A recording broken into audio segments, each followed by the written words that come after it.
we're here. Um, yep. It is time.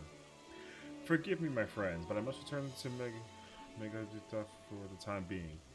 There, I can better manage this crisis and dispatch my troops as the situation demands. In that case, we shall carry out an investigation of our own here in the city. Mayhap the residents can tell us more about the first of the transformations and the conditions under which it occurred. Okay. If we can ascertain what exactly triggered these tragic events, it may give us some insight as to a possible solution. Time is of the essence. Let us split into 3 groups so we may cover more ground. Alexei and I will see to Pax's path, thanking Cholo, praying for Dharma. I lead Arthur and Graha to you, at least. My information you can gather. On the first blasphemy or the manifestation of the final days here in the city would be most helpful. When we have completed our respective inquiries, let us reconvene in front of Megata that we may share what we've learned with the satrap. Okay. Okay.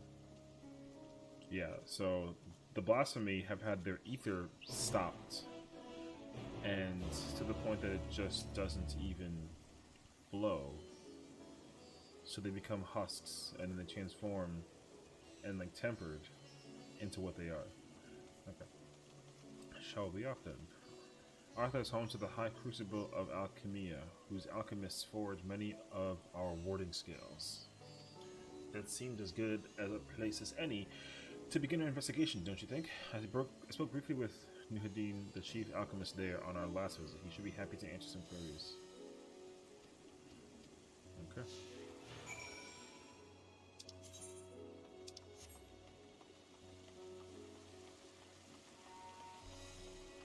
Okay.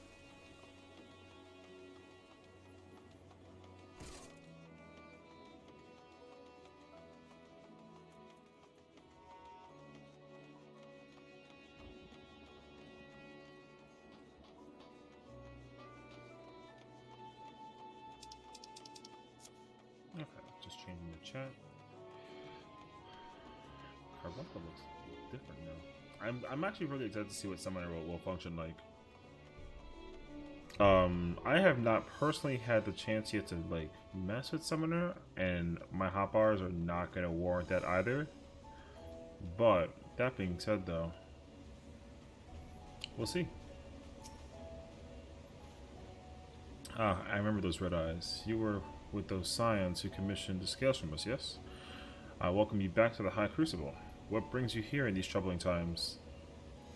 We're assisting with the satrap in an investigation and investigating the crisis that plagues the city. Did you happen to catch sight of any of the creatures? I did. As I was going about my work, I was disturbed by crashing footsteps so powerful that the ground shook. I rushed outside and could not believe what I beheld. The night sky was burning.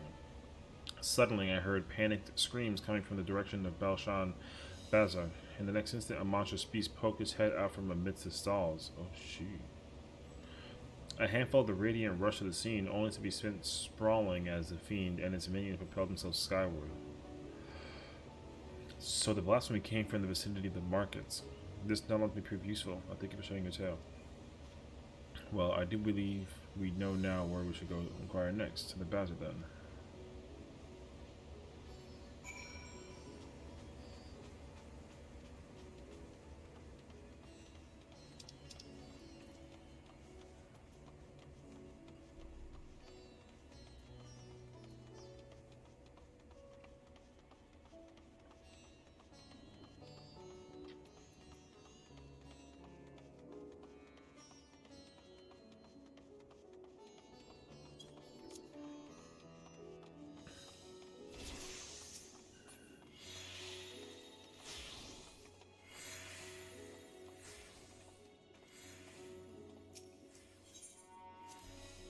So this is Stavnarian weave, I must say. It bears a resemblance to the traditional fabrics of Corvos.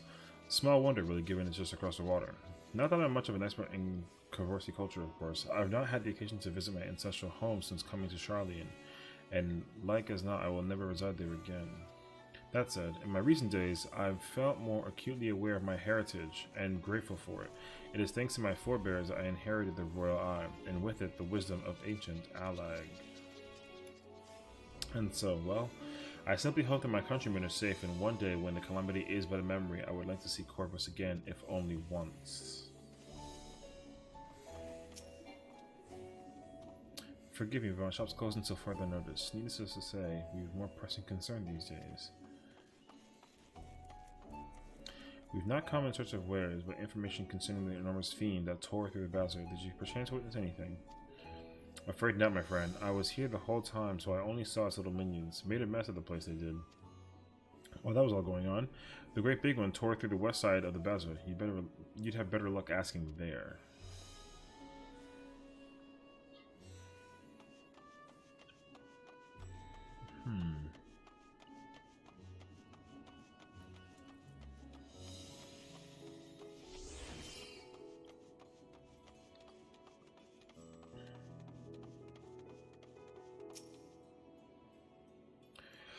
Is something the matter, traveler? If you are lost, perhaps I can be of assistance. Your offer is most appreciated. We are not lost, but we are in need of information. Might you know of anything about the gargantuan beast that rampaged through the bazaar? Aye, I saw it all, though I wish I had not. I was going about my work when all of a sudden a piercing scream cut through the air. I turned around and there was this fiend, its massive body bursting through the entryway with the force of a tidal wave, and then it was gone as quickly as it came. What?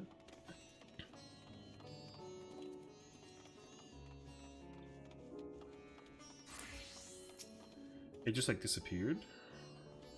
Sisters have mercy. What is happening to the world? What am I to do? Is nowhere safe? Settle down, friend. The danger has passed, at least for now. If it's not too painful to remember, could you tell us what you saw? First I heard the screams, then a horde of ravening beasts came charging toward us. One of them was huge, bigger than a Merid, throwing people about like a rag doll, and it was eating them. I hid under the counter, saw others do the same. But the shrieking and wailing kept getting louder.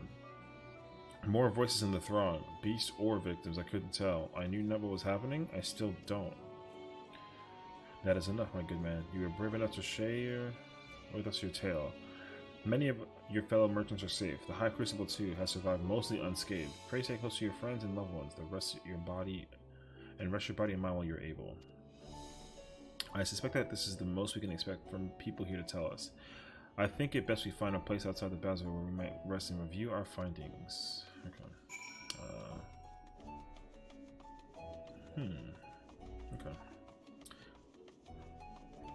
But giant creatures that can go invisible, like, or at least move really fast, it's kind of unclear.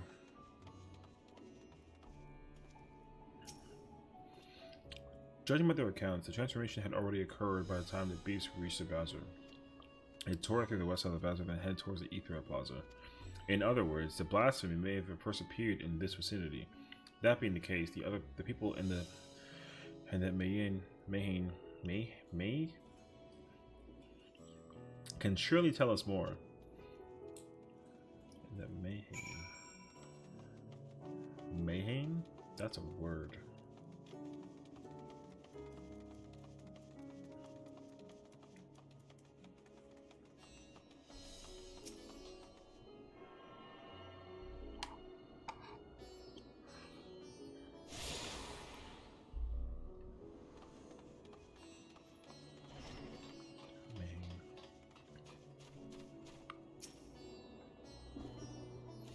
Going after that enormous beast, are you?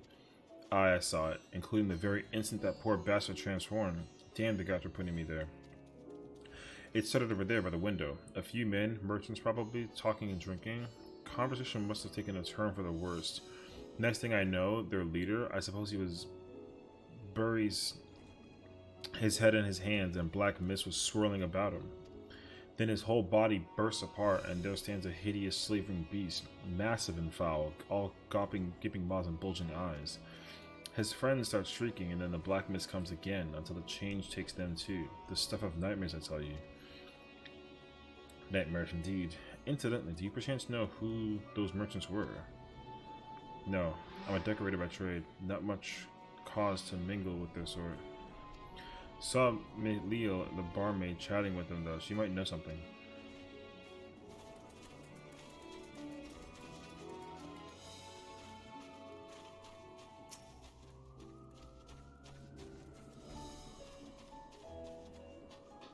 What's it over for business? Even after repairing all that damage, it'll take a while for business to pick up again. You mean the blasphemy? That's what the rating had been calling it anyway. I saw it too. We all did. I was standing here at the counter as Miraid poured me a drink, when suddenly there came this dreadful sound like a pain-angry groan. It was unlike anything I've ever heard. I turned around in shock, and from an ominous cloud of black mist rose the creature, enormous and ghastly to behold. As for what happened next, to recall, it sends shivers up my spine. By some stroke of fortune, I was able to slip outside before the beast got its claws on me. But the sight that greeted me offered no solace. The blue sky above turned red as blood. Mirrored, myself and the other survivors clung to each other for dear life until the radiant host came to our aid. Wait, did I hear you correctly? The beast manifested before the sky began to burn?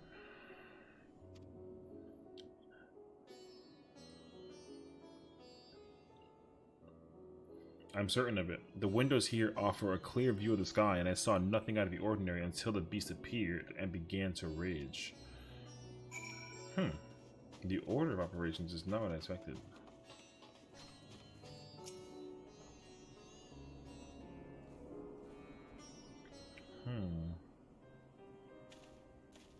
Oh, hello there. Welcome to Mary's Marine. What can we get you? We have come not for libations, but rather for information. You are Malilia, yes? We are investigating the so-called blasphemy on Selchuk's behalf. We hear as one of your customers, a merchant that first underwent the transformation. What can you tell us about him? He was something of a regular here, especially of late. Kazal was his name. What? Oh. Alright. He ran his own consortium, dealing primarily in the exports of Thavnarian specialties. He owned the shop.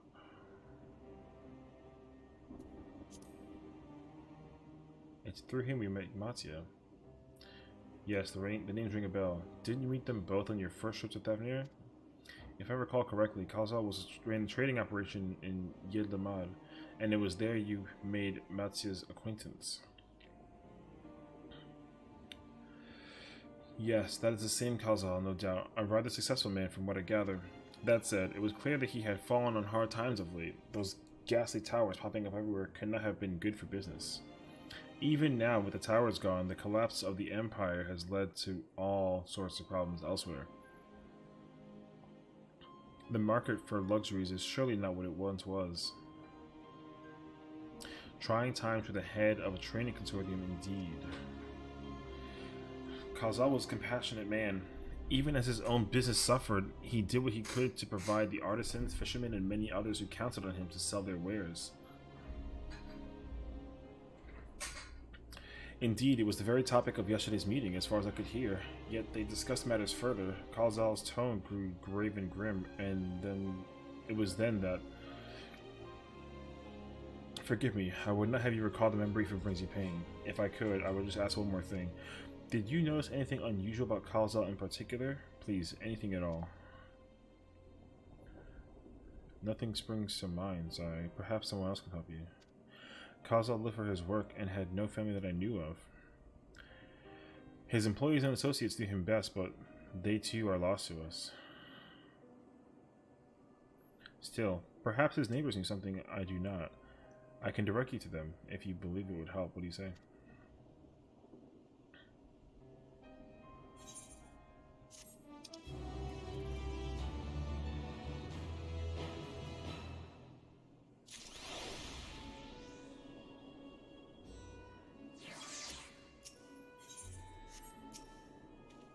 Thanks, Emilio. I appreciate you lead. Okay. Khalzal made his home in Kama, a nearby residential area. From what I gather, Khalzal lived there since childhood and was known throughout the neighborhood. Huh. Kama. The name is new to me. How do we get there? I'll write down some directions. I cannot promise that you will find what you seek there, but if nothing else, it is a start. Come, let's see what where this takes us. Okay.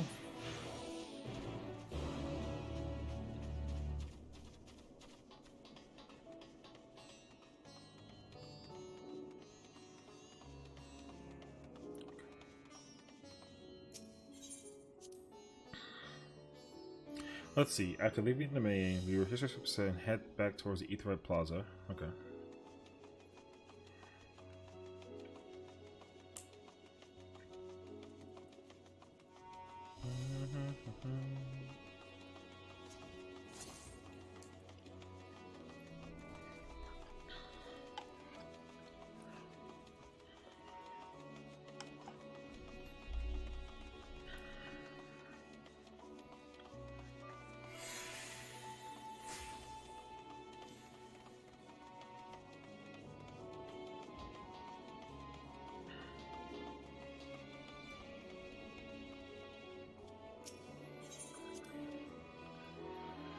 From here we ascend the stairs.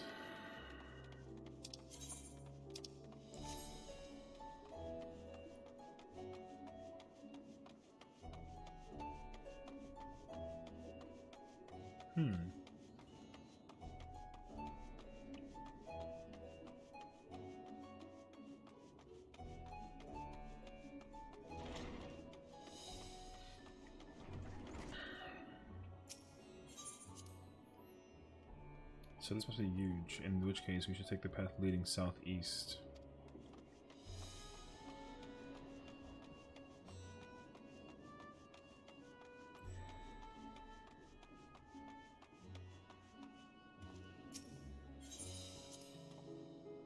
If we keep going this way, we should arrive in Kama before long. Walking these unfamiliar streets is quite the adventure, isn't it? I can only hope that we can explore Razat Han at our leisure once this crisis has passed. Agreed.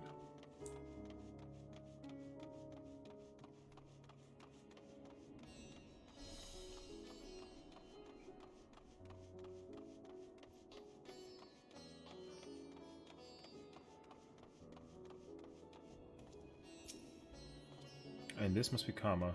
We've arrived at last. Let us begin questioning the residents without delay. No doubt someone here can tell us more about Khalzal. Given recent events, I imagine many are taking shelter indoors.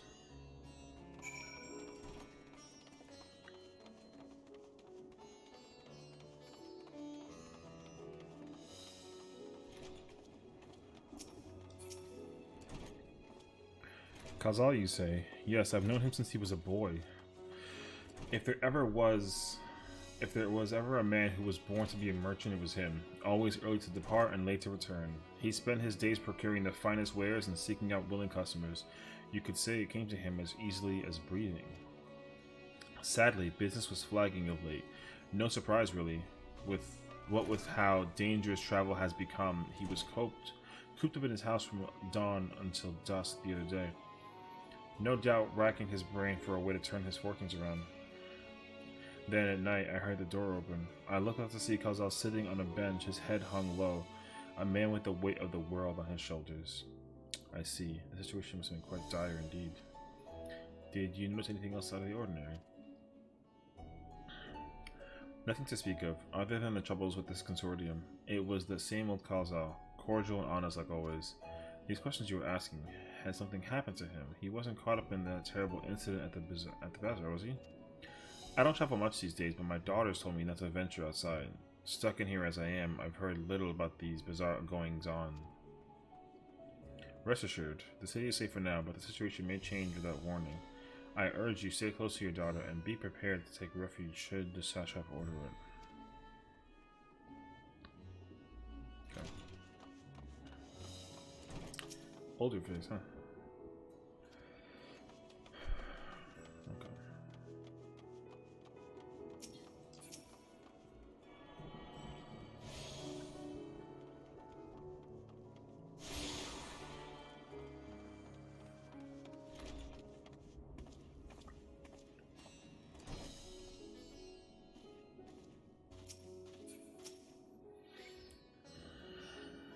Hmm. Could you come back another time? I just woke up and I'm not exactly in the mood for idle chit-chat. Well, that's one way to avoid the panic, I suppose. Pardon our intrusion. You may not have noticed, but a great danger has come to Thavnir. I encourage you to stay alert and prepare to flee the city should the situation turn dire. But before we leave you in peace, pray allow us to ask a question or two. Did you know a local merchant named Kalzal? If so, did you notice anything unusual about him recently? Kalzal, I know him. In fact, we spoke just the other day. Like many others, his business was doing poorly. Still, it seemed as though he'd managed to turn things around, thanks to a generous order from Ruvida Fibers, while he was practically dancing in the streets. I haven't spoken with him since, but I assume it all went well. Jinabaha might be able to tell you more, though. As I recall, he was the one who brokered the arrangements. Jinabaha at Ruvida Fibers, that sounds promising. Okay.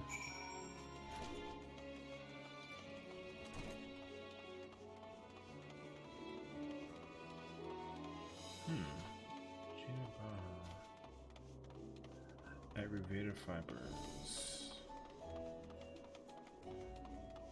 Okay. We'll find out. Alright.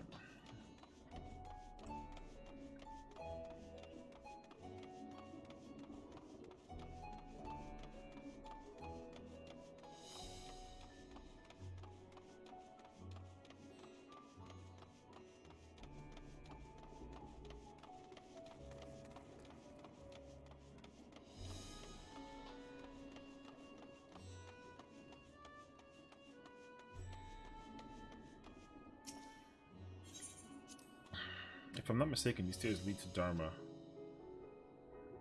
It is quite the sight, the red sky above. During the final days of yore, the heavens burned and stars fell.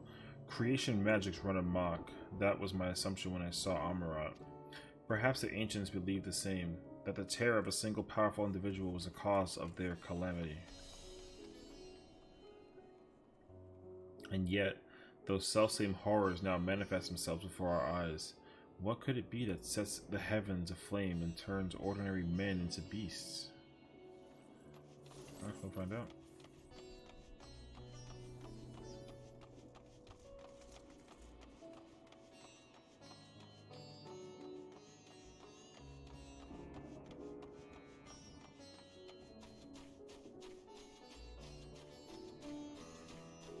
A lot of players sitting right there.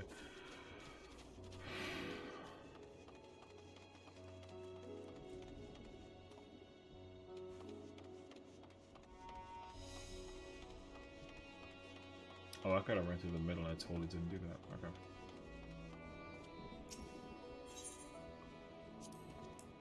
They're farming silkworms. This must be Ruveda Fibers, where we should find Jinabaha.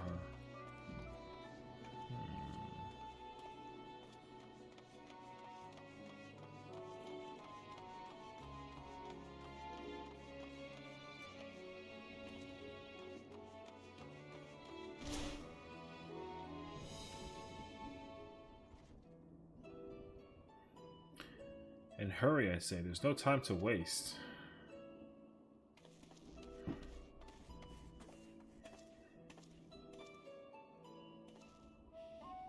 Pardon me, but you are in charge of buying and selling here, yes? We have a few questions that we'd like to... I'm sorry, but I simply don't have time to chat. If you haven't noticed, we have our hands full at the moment. We must carry all our wares and equipment to safety before those accursed beasts return. In that case, we might be of assistance. Perhaps we could speak when the job is done. Very well. You can start by helping us move our equipment. Ask the others what to put where.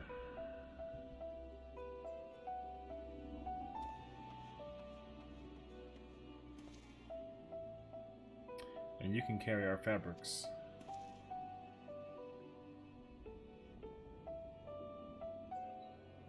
Go through that door and speak with Kamala. She'll tell you the rest. Okay. Remember, these textiles are our livelihood. Handle them with care.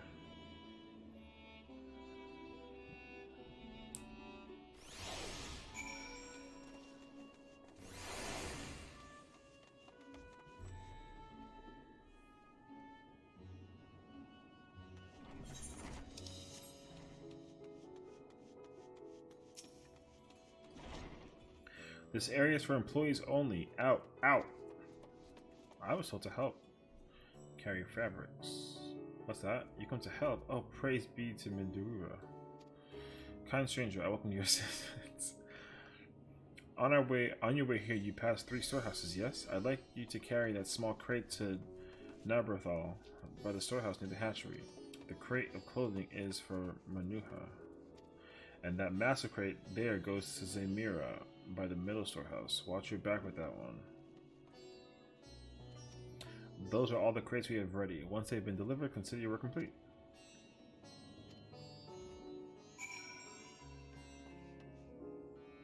Okay.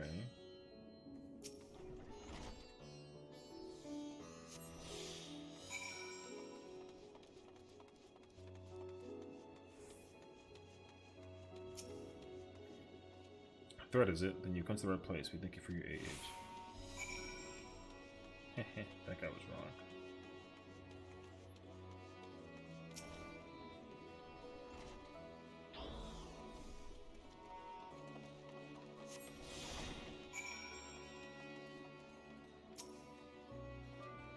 If you have any crates of finished products, carpets, clothing, and the like, pray bring them here to our primary storehouse. A crate of clothing, is it? I can take that off your hands. Many thanks for the delivery. Wait, what?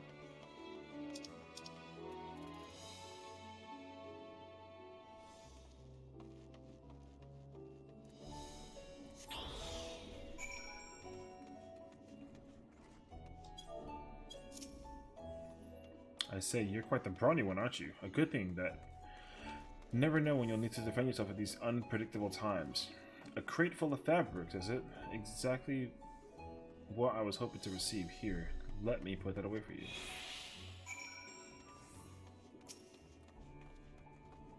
You carry all the crates to the storehouses, you say? And so quickly, too. Why, I've never seen anyone so strong. I and my associates will see to the rest. So please, return to Jinabaha and assure him our work is proceeding apace. To tell the truth, we're grateful for this distraction.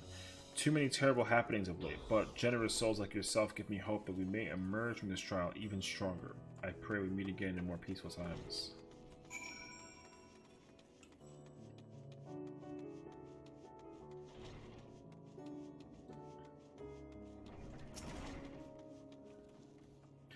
Done as I asked, have you? If Kamala is satisfied with your work, then so am I. You've done us a great favor, traveler. Nice. I too have delivered the instruments and apparatus entrusted to me. You both have my thanks. With our wares safely stored away, we'll not lose any more to those fiends. I take it that your establishment did not escape the attack unscathed. We did not. Thankfully, most of our workers had already left for the day, but those of us still here saw it all. We looked at the burning skies in confusion, and then before we could even begin to make sense of it, a hideous creature burst through the doors, shrieking. We ran for our lives, but one of my colleagues was not so fortunate. He cried out, a scream of such agony and terror, and in the next instant he too sprouted fearsome claws. The sight of it caused other fellows to panic, and then... Oh. He too transforms.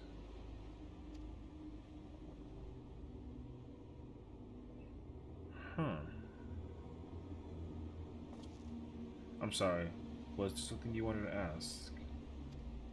Indeed. You knew the merchant Kalzal, did you not? I believe he had some dealings with your establishment. Kalzal? I know him well. We arranged his consortium to deliver a large shipment of fabrics, but in the end we received a better offer and had to turn him down. I understand his business is struggling, but so is ours. Another of our most reliable trading partners agreed to transport the goods for a much smaller commission, and we'd have been fools to refuse. I felt terrible for withdrawing the offer, but you must understand we simply had no choice. He tried to put it on a brave face when I delivered the news, but his dejection and despair were plain as day. He said he'd discuss it with his associates, but I could tell he had all but given up hope. Dejection and despair. I understand. You remember what we saw in Venezuela, yes? Soldiers and jungle dwellers pushed to the very brink, turning into beasts one after the next. It would seem the same phenomenon occurred here. The poor craftsmen attacked by the fiends, as well as those that witnessed it, all undergoing the change. I suspect that everything began with Kalzal. By all accounts, it was he who suffered from the most profound and piercing despair. Wait, could that be it? That such intense emotions that were what triggered his transformation? That's what I thought so too. That's what I think. Much remains unclear, but I believe we are drawing closer to an answer. At any rate, we must discuss our findings with the others. Yeah, I figured that's what it was. Like, if you feel a bad emotion, like, negative thoughts are what transforms you into the big and the bad blasphemy. So, beyond the depths of despair. We were to reconvene with the others in front of Megduru, yes? That should be just outside. With any luck, they will have already returned with from their own investigations. My friend, we must take our leave. I pray that your establishment is spared further tragedy. But remember, your lives are far more precious than any wares.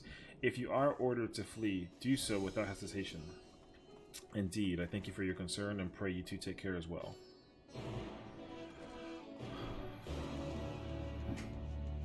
Yeah, I'm definitely getting that impression that like the bad emotions within are what fuel the transformation, and then you turn into said monstrosity. So it honestly makes sense, but I mean, we don't entirely know. Finish your rounds and ready to share. Yes.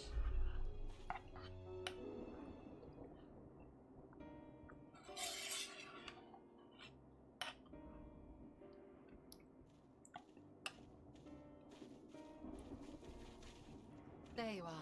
You've spoken with the survivors. Indeed.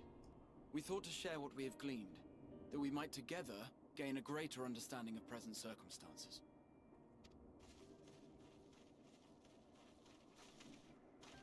Fortuitous timing. Alize and I completed our own investigations not long ago. Then we should take a moment to compare notes. Shall we begin with the two of you?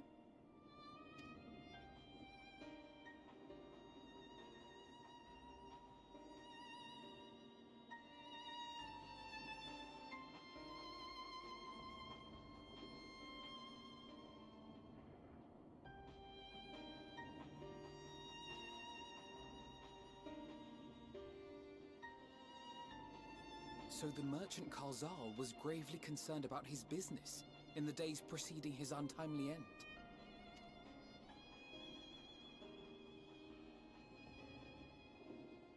The tales we heard were much the same.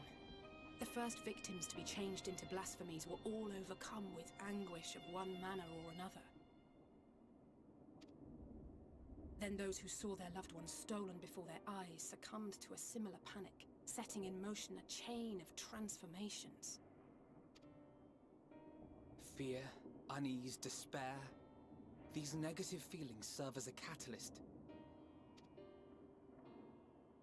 If so, then it is not unlike the calamity that befell the ancients. With their creation magics, they unwittingly gave form to untold horrors. Had they simply lost control, surely it would have manifested in many forms, not all of them monstrous. Yet somehow, this phenomenon is triggered solely by the darkness in their hearts, a common thread with what we now witness. Common, but not identical. While the beasts the ancients faced were forged with magic alone, those of today are born of sentient beings. Why remains to be seen, but there is one fundamental difference between us and our predecessors. Our souls are sundered, whereas theirs were not. Perhaps that single variable makes all the difference.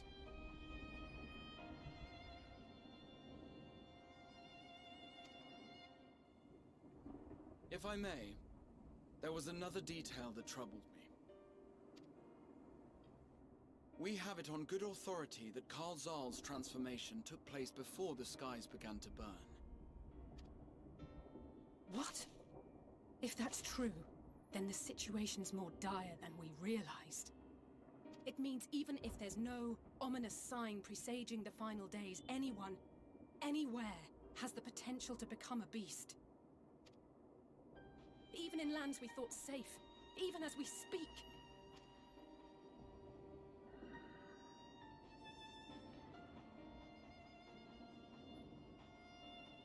Look! It's the Satrap! The Satrap! Thank the heavens!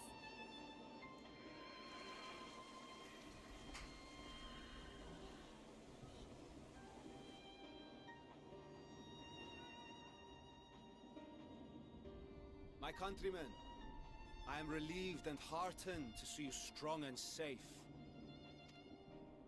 While the danger has not yet passed, far from it, allow me to assure you that the beasts that raged within the city walls have been exterminated to the last. Outside this sanctuary, the brave men and women of the Radiant Host and our dragon ally continue to battle our unholy foes. I pray these tidings put your minds at ease and help you calm your hearts. Have faith that we shall soon conquer this terrible trial. Your Excellency, is there any word from Balaka's stand? My grandson was bound for there yesterday, and I worry for his life. We are still awaiting a report, but I promise you, as soon as I have aught to share. Your Excellency, I bring grave news. You are? I'm Matsya of Akyali, a humble fisherman. Ah, I remember you from our first visit. Wait, you're... But no, that can wait. When the skies turned red, I set off for Balaka's stand, fearing for the safety of a friend.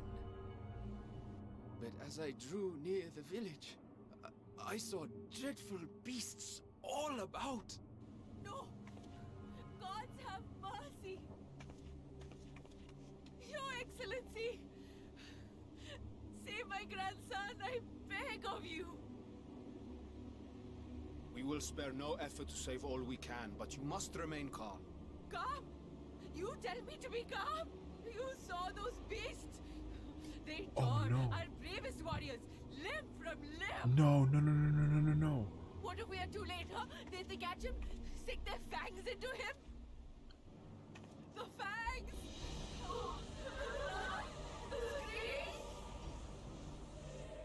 Get away from her, now!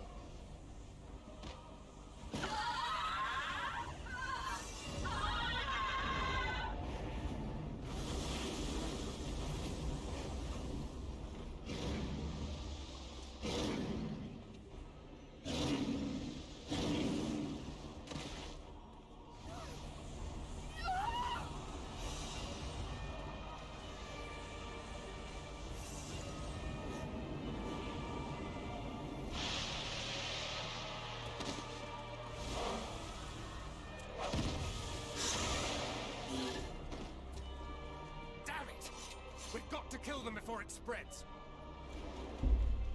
We'll handle this. See the townspeople to safety.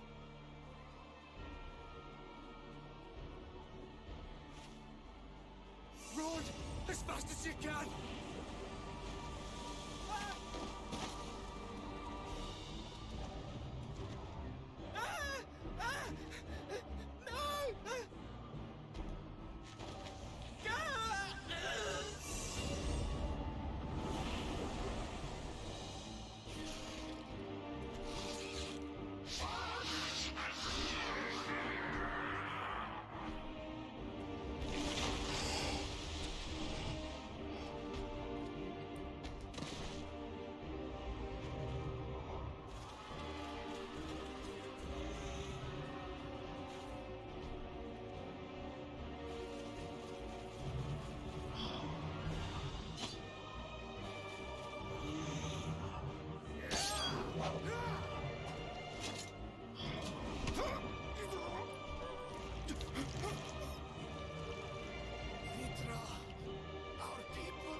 No!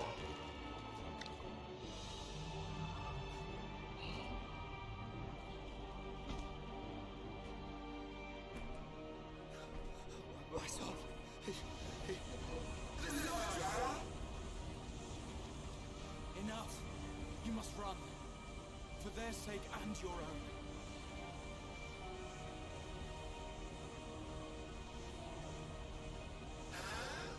Yes. We'll survive. You must.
Be strong, my friends!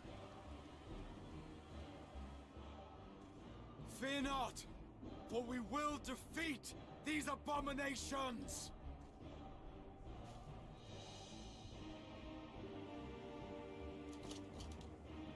Brave men and women of the Radiant Host, lend your Stola and Thancred your aid. Let not a single beast escape. The rest of you, flee this place. Carry the wounded if you must. Head indoors or underground. Above all, stay calm. No beast will follow you. We will see to that.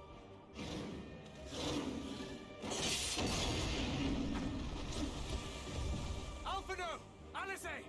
Leave the city to us, and make for Palaka's stand at once! Matsya, show my friends to the village. I promise you, they're more capable than the host's finest.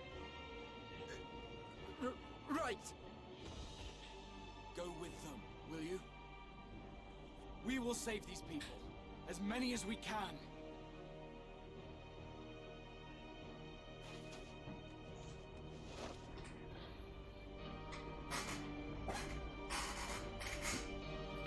Bro, the satrap? That's crazy, man. Oh, gosh. Okay. Timidal, staying calm isn't exactly my forte. We must save Palaka, whatever it takes. Mattia, painting to put you in harm's way, but I would ask your aid as well. Of course, Palaka is not far, just on that hill. But I told His Excellency before, the path is blocked by terrible creatures. I had no choice but to turn back. In that case, this is what we shall do. I ask that you take the lead and dispatch any beasts you encounter. As I will keep Matsuya hidden amidst the trees and follow when the path is clear. There's no telling what dangers await us. Keep your eyes peeled.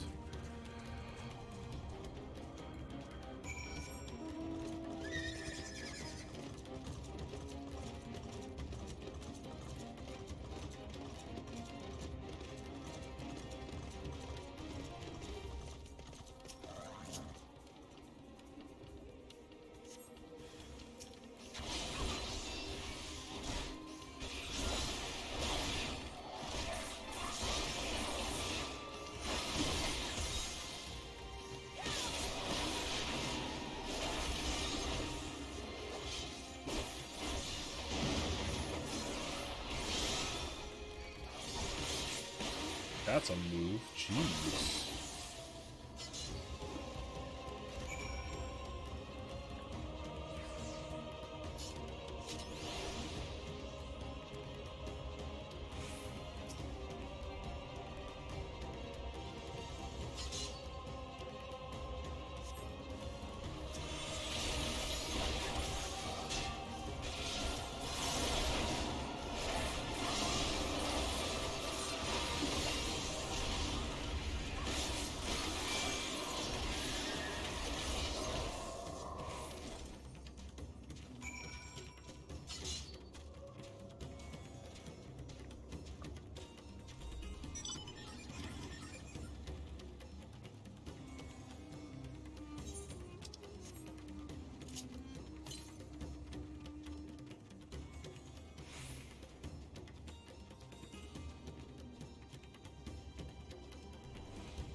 Good work with them. Oh man, yeah, I need him to be as calm as possible. I need him to be as calm as possible.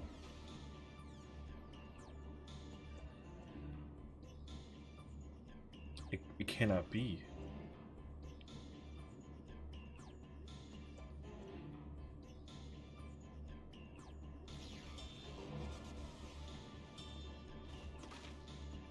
We must heal those we can, and quickly. I see no beast, but stay on your guard.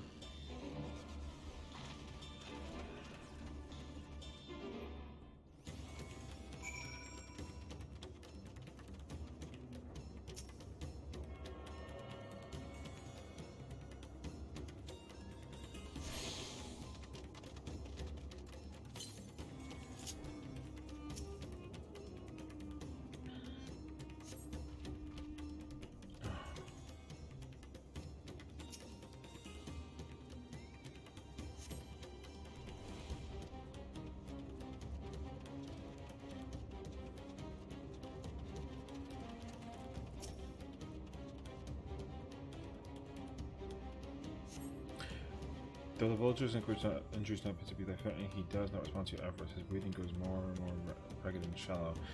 Big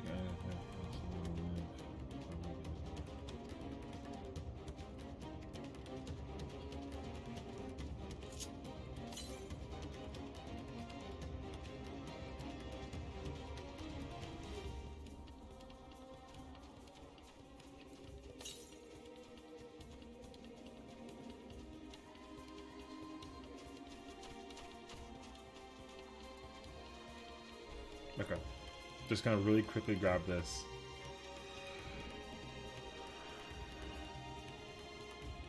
I mean, if I can.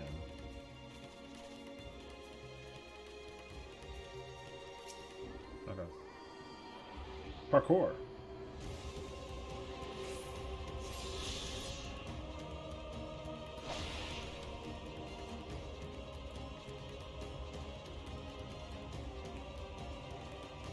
It'd be, like, kind of hilarious if we're gonna go that way, but I mean... much more pressing matters at hand.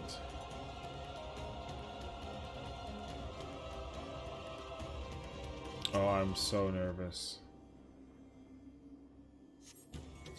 Have you come to help us? Too late to let my family, my friends... Okay. Oh, phew.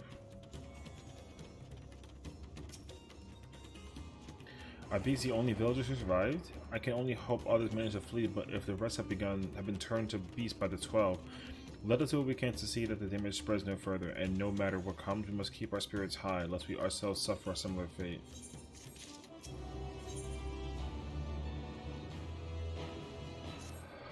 I consent to the rest. Pray looking for Matsuya, no matter doubt. What we have seen here weighs even heavier on his heart than ours.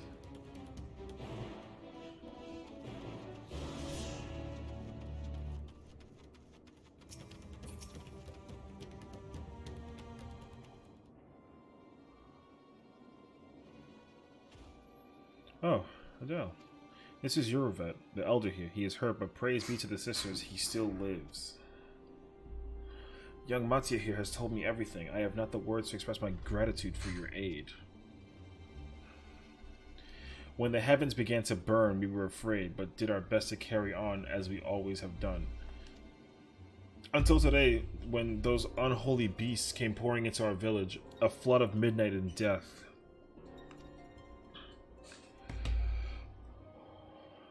There are no words to describe what followed. Men and women I have known since they were babes, struck down by the creatures, only to rise again, to join the murderous horde, in the guise of those same hideous fiends. In the chaos, a handful of our villagers fled for their lives. I can only hope they have found their way to safety. Matsuya, do you perchance remember Kurisef and Meivan, the young couple who always brought you freshest catches? How could I forget, Elder? When I first came to peddle my wares, desperate to eke out for a living, they showed me such kindness. Others shunned me as an outsider, as is their way, but Kurisef and Meivan brought my fish and sung its praises. They turned my fortunes around. Alas, I fear they are in terrible danger. I saw them running towards Agama Temple, one of those beasts in close pursuit. They had their child still, but a tiny babe. To elude these fiends while caring for one so young is an impossible task. Surely I beg of you, go to their aid.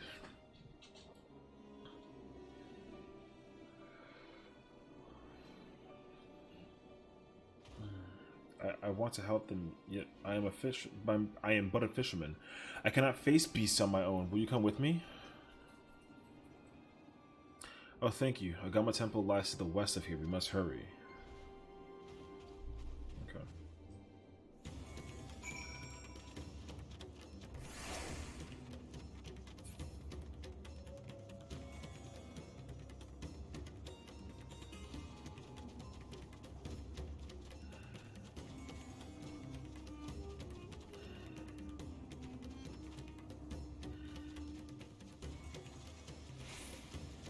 Whoa.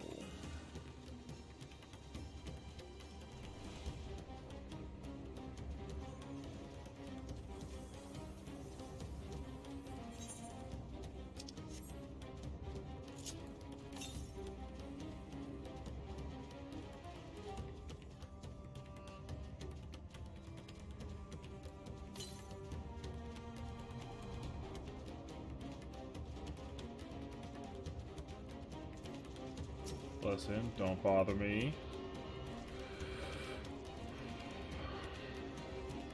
Yes, sir.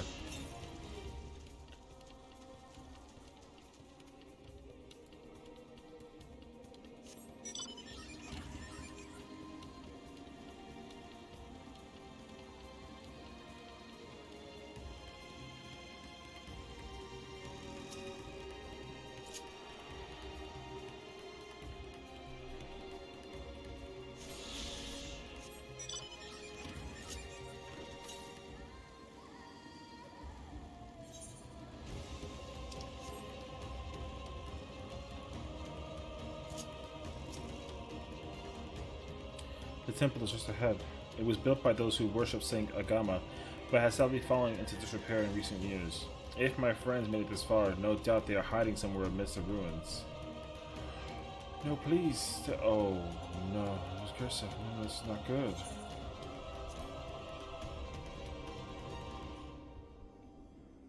The cry came from the ruins. You must hurry.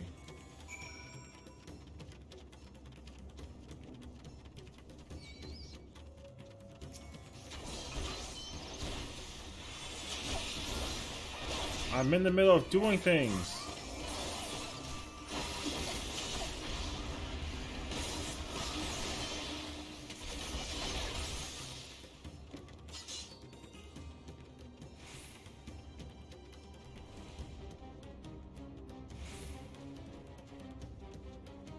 Oh my gosh.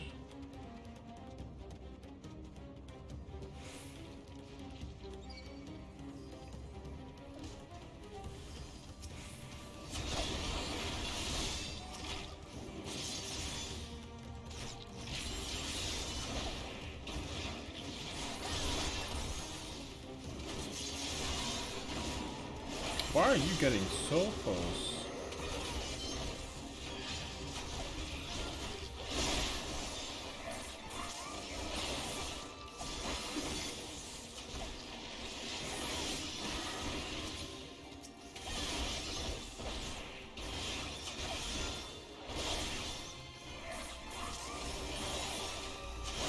No shot, right?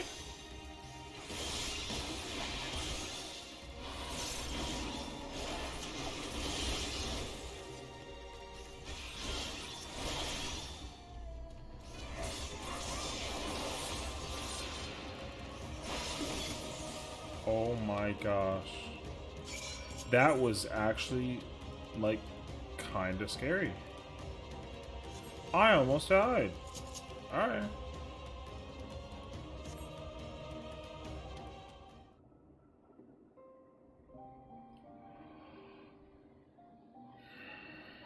The man lies motionless on the ground, bearing a grievous wound. I'm sorry.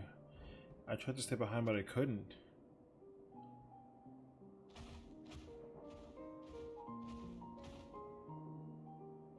No, it cannot be. Is anyone? My arms so heavy, my legs, I cannot feel my legs. My wife fled with our daughter. I need to find them. I need to be with them. I need... No! Karasef, no, you must stay strong. More time I thought I had. I don't want to die.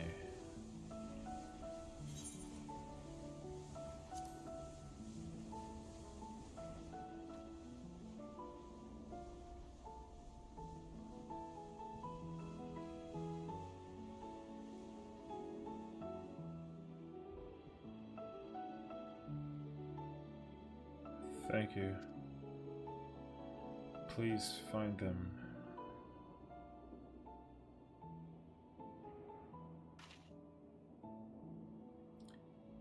Maven still lives and she has their child. We must search the jungle between here and Palakistan. There is nowhere else you could have gone, I think.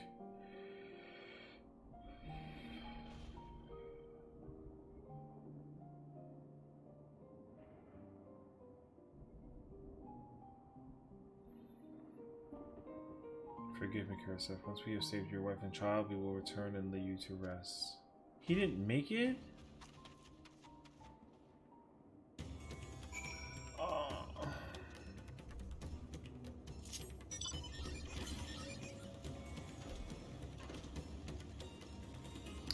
Bro, who would have thought that would be efficient?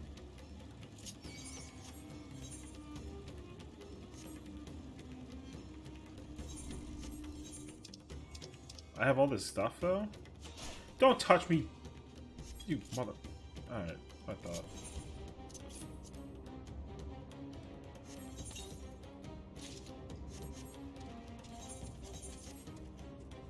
Alright. Temper, I gotta just... yeah. You see no tracks or other signs of recent travel. Maven and the child must be elsewhere.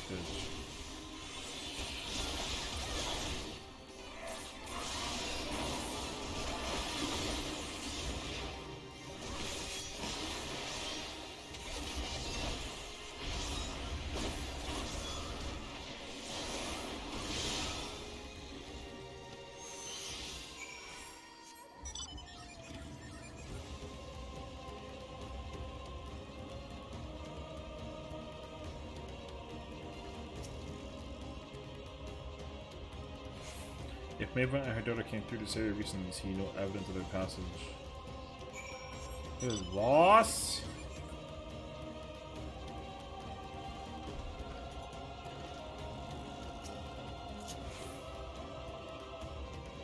Did you see any sign of them? I found nothing. Perhaps the beasts have chased him farther from the village. Oh gods above, I beseech you, pray deliver Maven and her little one to safety. I am so serious. Yo, nothing better happened to that wife and kid. Nothing. Meanwhile, in the skies above Thavnir. Ah, Sessiion.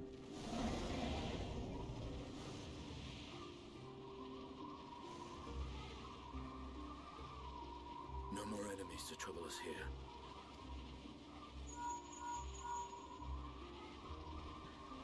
It's me. How fare you below?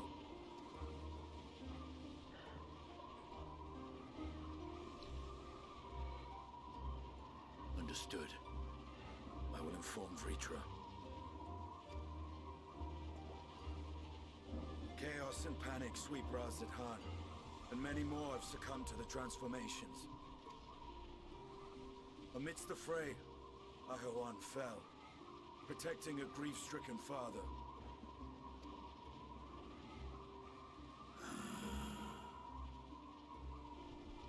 My friends fight alongside your Radiant host to secure the capital. Beasts have been sighted in Palakistan as well. We have divided our forces in hopes of quelling the threat there. Of small solace is that we now know what triggers the transformation.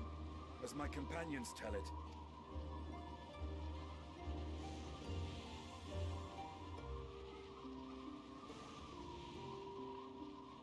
so it is the very fear and despair in their hearts which inflicts this abhorrent punishment upon them.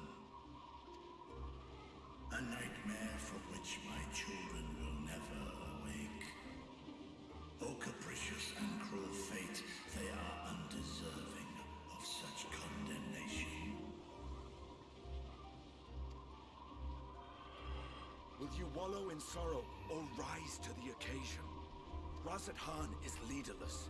Before he passed, Ahawan sought to reveal the truth to his people.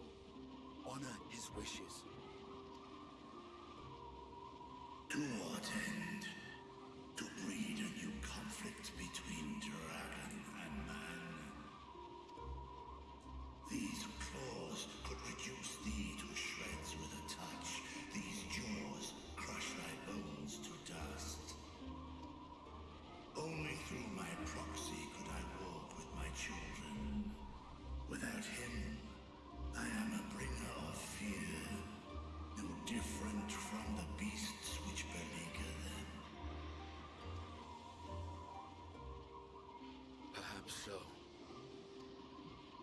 Only in death were Hraesvelgr and Shiva united. Indeed, whenever man and dragon have come together, death has ever been the inevitable result. It was our fear of your kind that sparked a nigh-endless war. Fear and hate of which Nidhogg drank deep as he laid waste to my homeland. And in turn, I took my revenge on his brood. Blood for blood, pain for pain. I thought nothing of theirs, only of mine. And yet, were the chasm between us too vast and too deep, Hraesvelgr would not have borne Isael to battle and our rescue.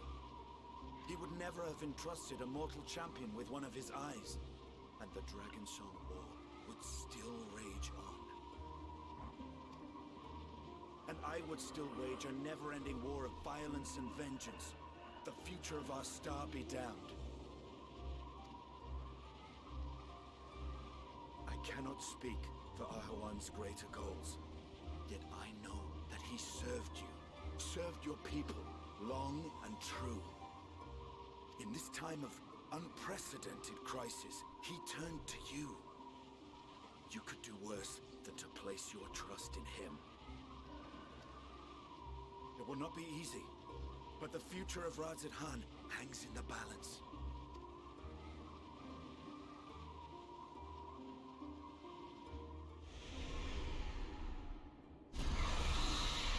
We have company. Shoot.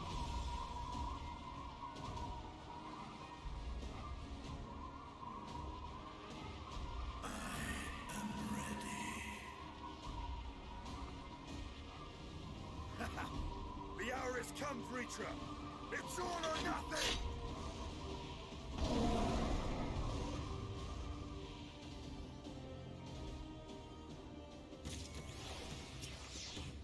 Sick.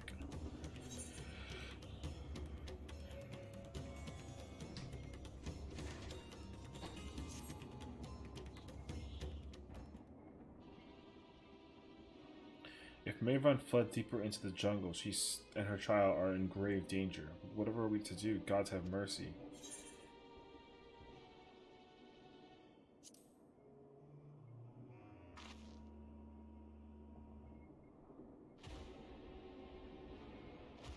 But how can I at a time like this? They could be dead.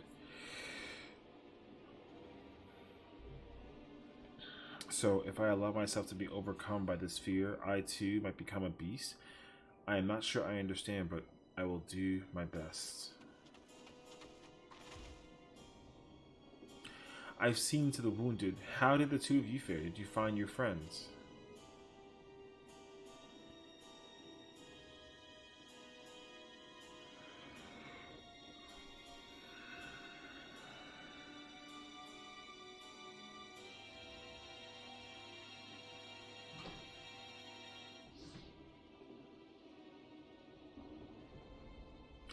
I see. In that case, let us help you find the mother and child.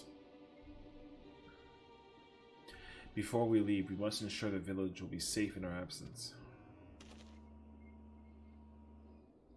Alize and I will patrol the area and search for more beasts. Would you and Mattia speak with Elder Yerovet? Pray explain to him the situation and join us as soon as you are able.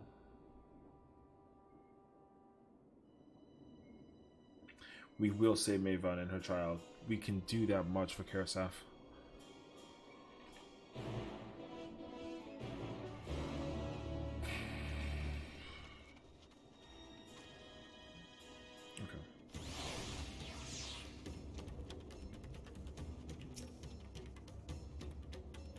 It would not be easy, but I'll tell the other ones. Yo, if Mattia turn, I don't mind. Okay. I am heartened to see you both safe, but what of the family? We found Karasaf, but he didn't make it. Say no more, I understand. We have lost another of our dear friends. Karasaf may be gone, but there is still hope for Maven and their child. Please find them, I beg of you. And if in your search you come across anyone else who's escaped the slaughter, pray tell them what has happened. I will do my best to keep the villagers safe and their spirits high. Come, let us rejoin your friends at once.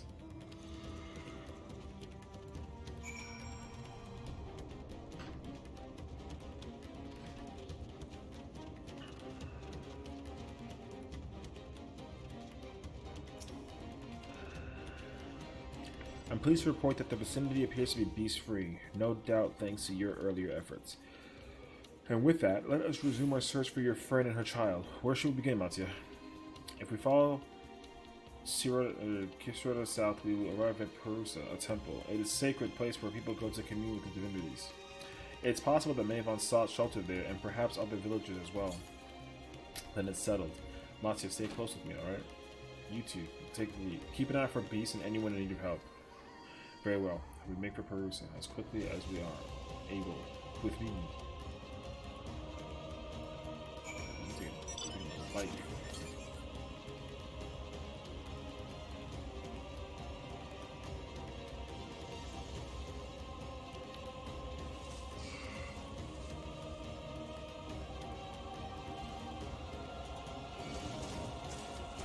What the fuck is that thing?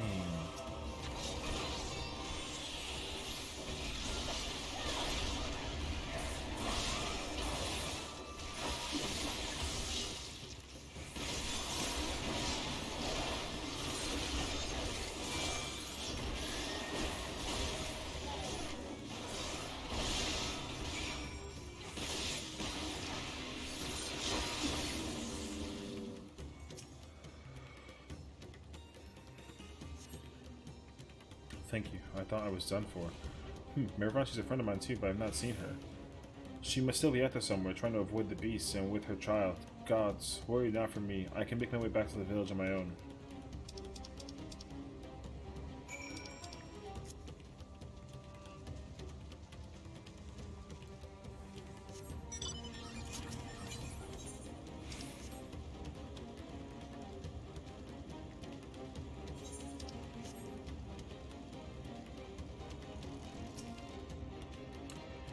Adele, wait. Perusa was just ahead, but something terrible has happened. The beasts have come, and many have already been killed.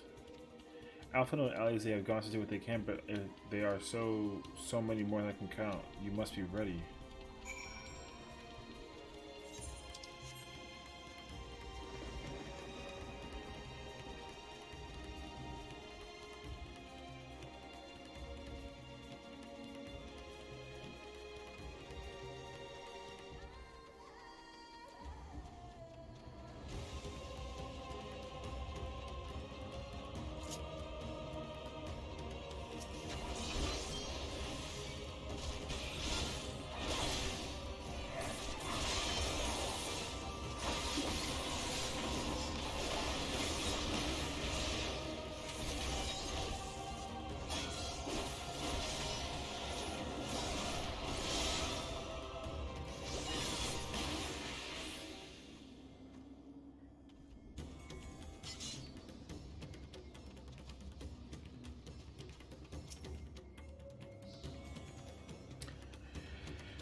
Okay.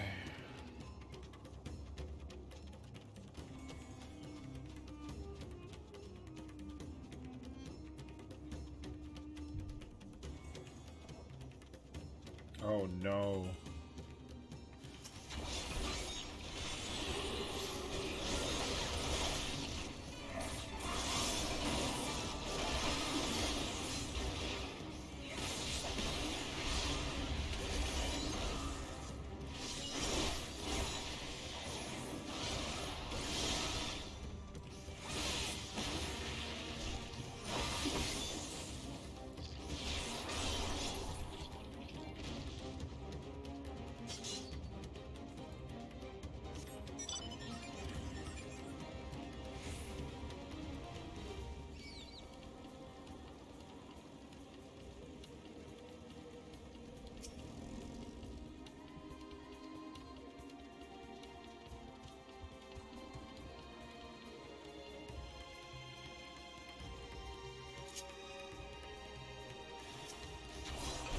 Oh.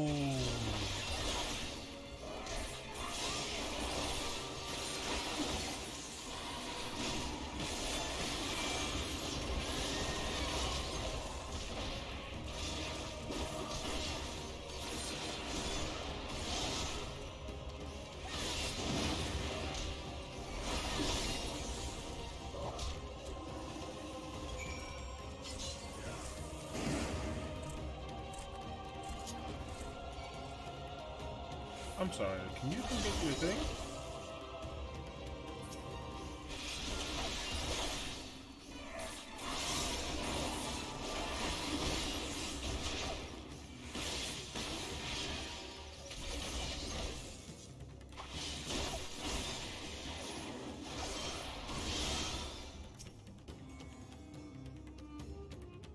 There you are, how fare the others? Oh, we lost one person, but... I see. You've seen to all the beasts in sight. In that case, let's have everyone gather in front of the temple.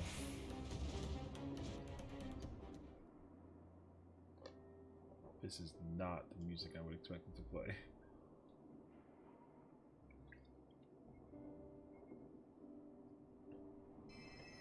Courage, friend. The pain will pass. Has anyone seen Mevan?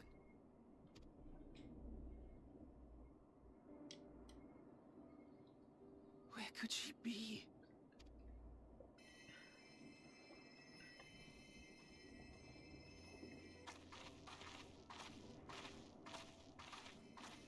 We've dealt with all the blasphemies, and made certain no villagers are still in hiding. Good work. We've otherwise tended to the wounded as best we can. What will become of us? Help is on the way, surely. We may have to abandon our homes now, but we will return, someday. But where can we go? Is anywhere even safe? That I cannot say. Well, I can. Nowhere's safe. Run all you like, but there's no escaping these things. And even if I could... it's too late for my family.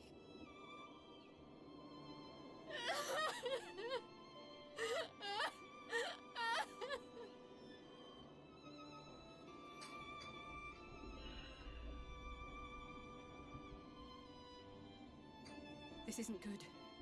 The more they dwell on the tragedy, the more likely we are to lose them too.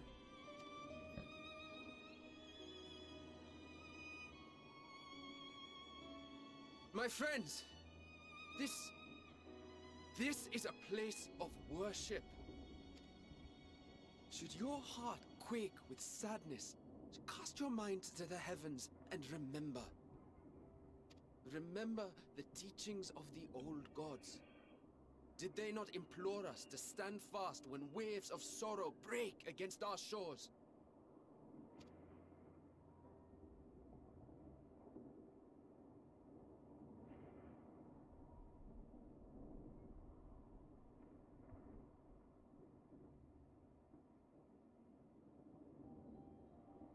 Know this, my children.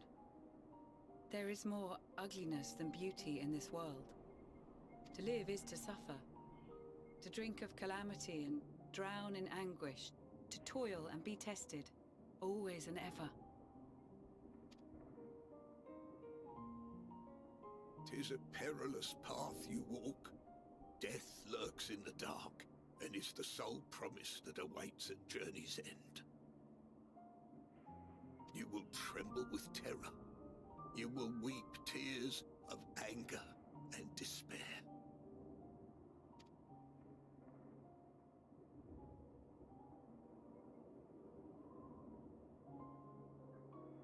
But do not avert your eyes.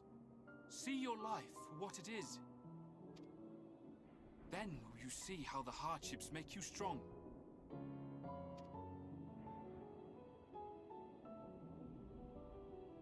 Every doubt reforged as scales for your armor. Every agony to temper your blade.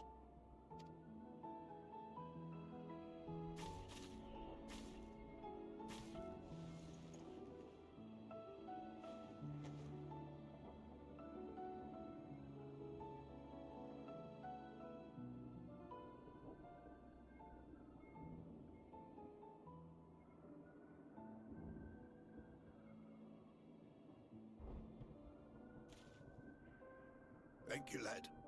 We'd almost forgotten who we are.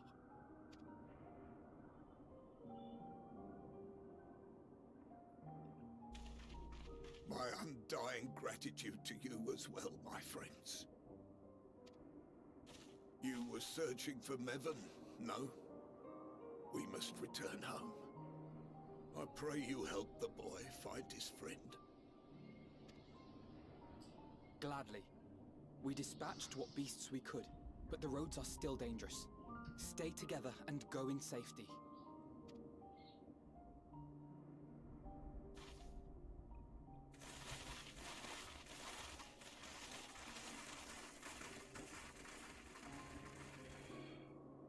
That was very impressive, what you did back there. Those words seem to resonate with your people. They should. They were the first spoken unto our ancestors by the divinity of legend. I'm easily upset, and fish are wont to flee a temperamental hand, so I recite the teachings over and over to calm myself. They're lovely and inspiring to hear, though I imagine they were born of great misfortune. They are born of life. There's as much bad as good in it. More, many would attest. All the more reason to appreciate the good when you can.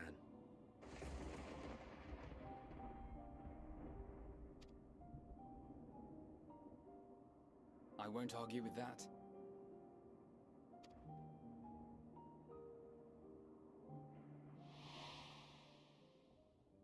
In darkness, seek joy. Surrender not to sadness, and see beyond despair. Walk free, and bear the light for others to follow.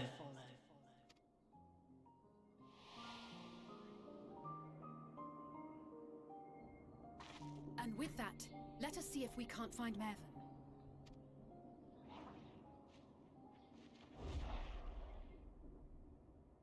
Did you see? That beast was chasing someone.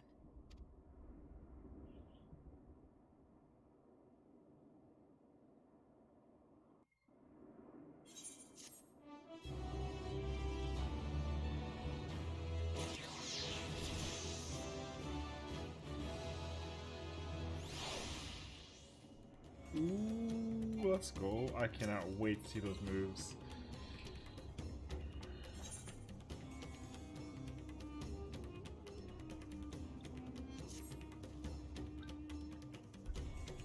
Over there, my view is blocked by the trees, but I'm sure I saw someone being chased by a beast.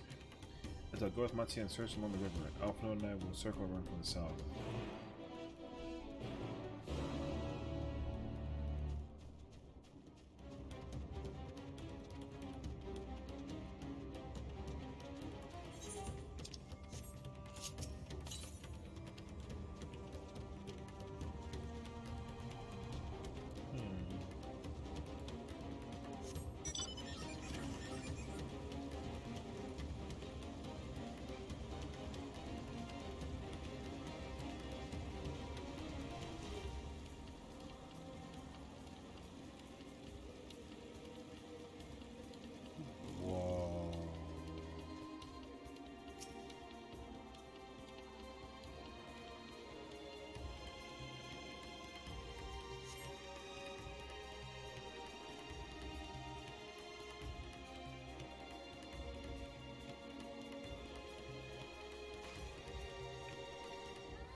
I'm definitely saving this family. Mark my actual words.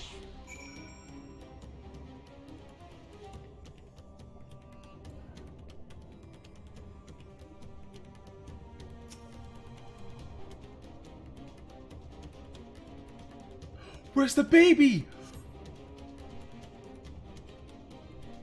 What? She didn't make it?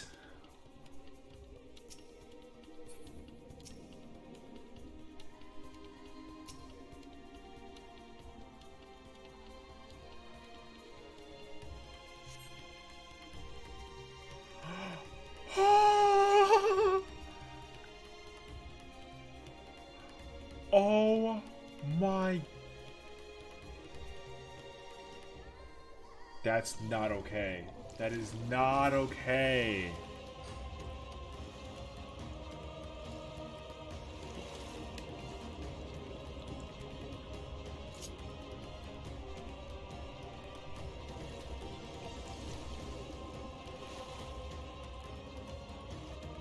Okay, wait.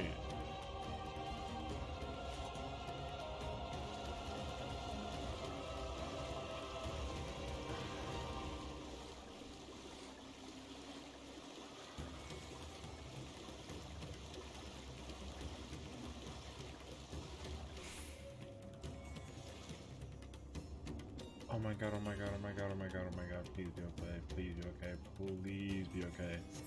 Oh, I swear, I swear.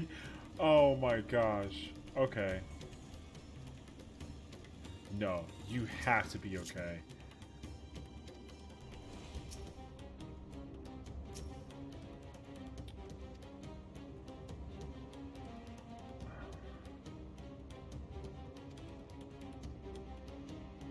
I swear on real, on God, I swear.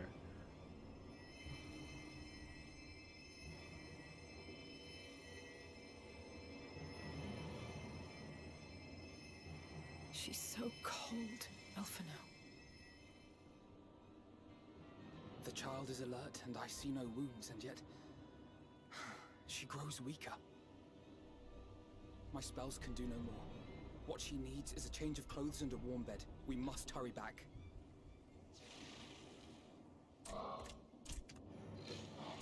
Get the Not now! Matsia, take the child.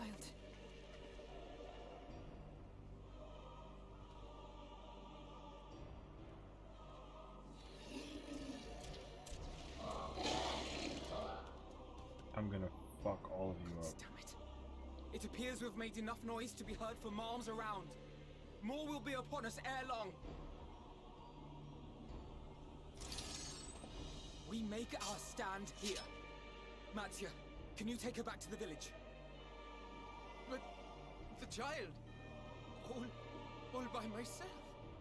You can't be serious. You have to. The beasts will follow you home unless we stop them here. And so we shall. Be strong, Matsia. Her life is in your hands. Right. I can do it. I know you can. We'll keep them busy, Matsia. Go! Quickly!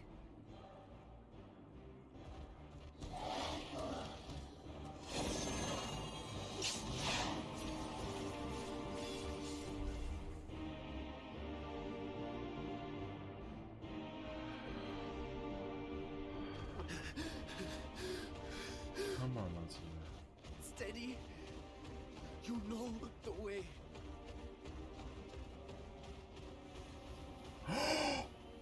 No. No. Not you too. Don't you dare.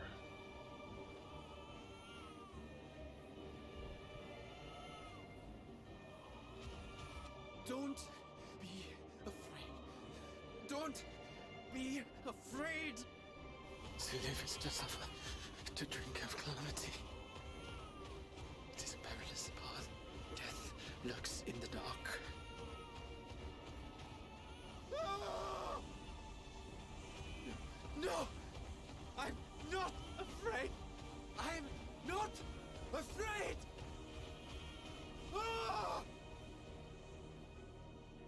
Do not avert your eyes. See your life for what it is. See how the hardships make you strong. Every doubt reforged.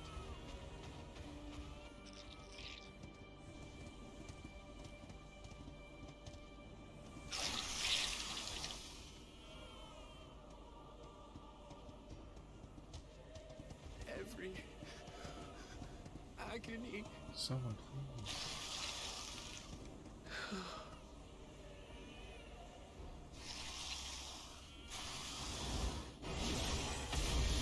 Thank you, God. Okay.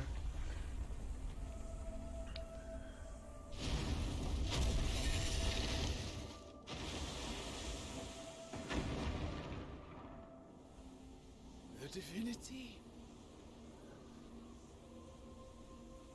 Nay, but one who would deliver thee just the same.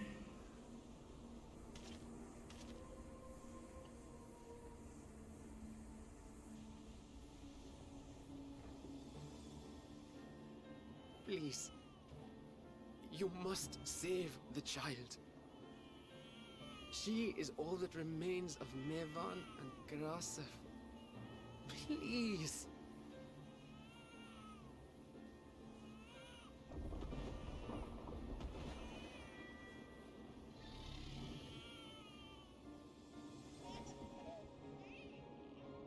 Well, well. Seems the babe's taken a liking to you.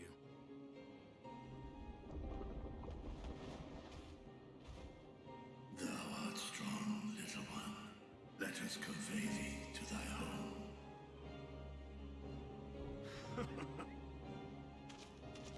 I spied our friends as we flew in. They appeared to be holding their own against the Horde.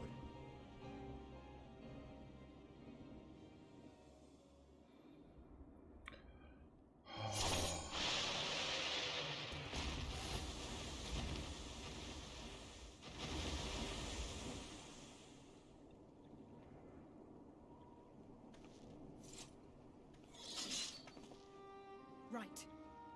That's the last of them. We should hurry and find Matsia.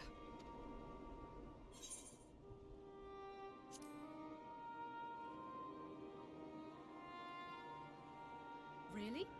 How can you be so sure? A fine battle it must have been. Shame I missed it. Estinian, it was you who came to Mattia's aid.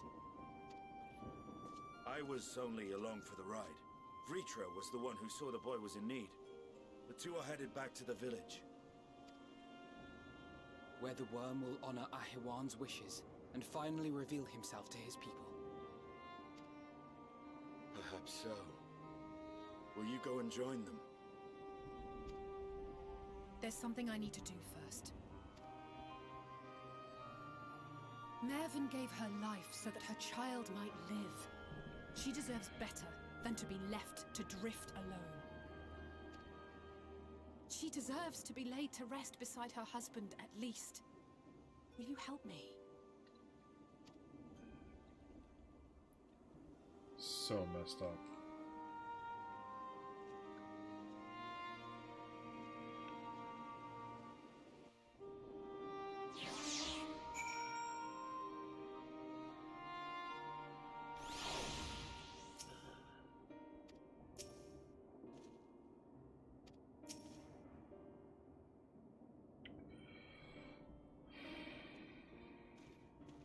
We have done what we can. 'Tis for the villagers of Palakistan to perform the funeral rites. If nothing of Miran and Karasas died as they lived, as themselves and not as beasts, their souls will find peace in the ethereal sea. To think that day would come when even that smallest of solaces would be this comforting.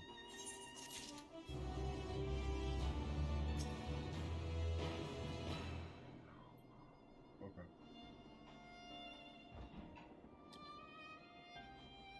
I can't believe that they even like. Yo, they put a baby in the water.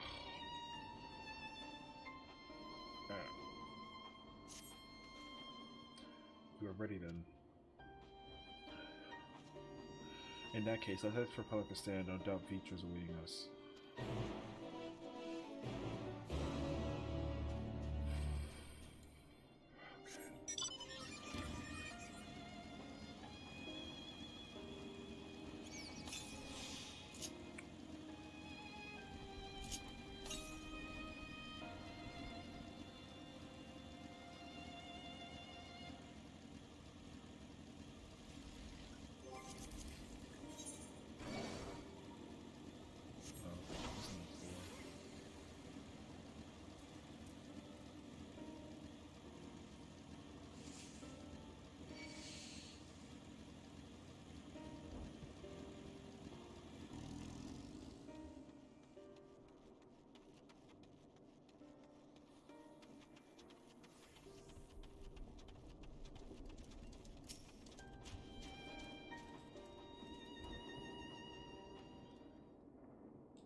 Rest easy, for all is well here. Young Mattia returned with his babe safe in his arms. Owing to a warm bed, the girl hath already begun to regain her strength. Less joyously received was the word of the mother and father's fate, as well as that of their transformed neighbors. How many children of Thavnir must we lose to this calamity? Mothers and fathers, brothers and sisters, sons and daughters, every death another void that can never be filled. We who survived them must carry the weight of their memory, as we strive to regain a semblance of what we have lost. Karasov and Mavan's babe is a child of Thavnir as well. I thank you for returning her to us safe.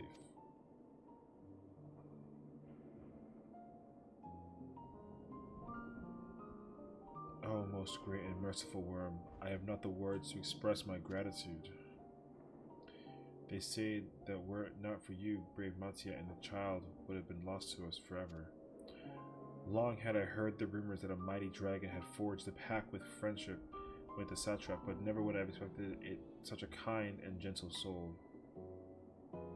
Truth in part, but not in whole.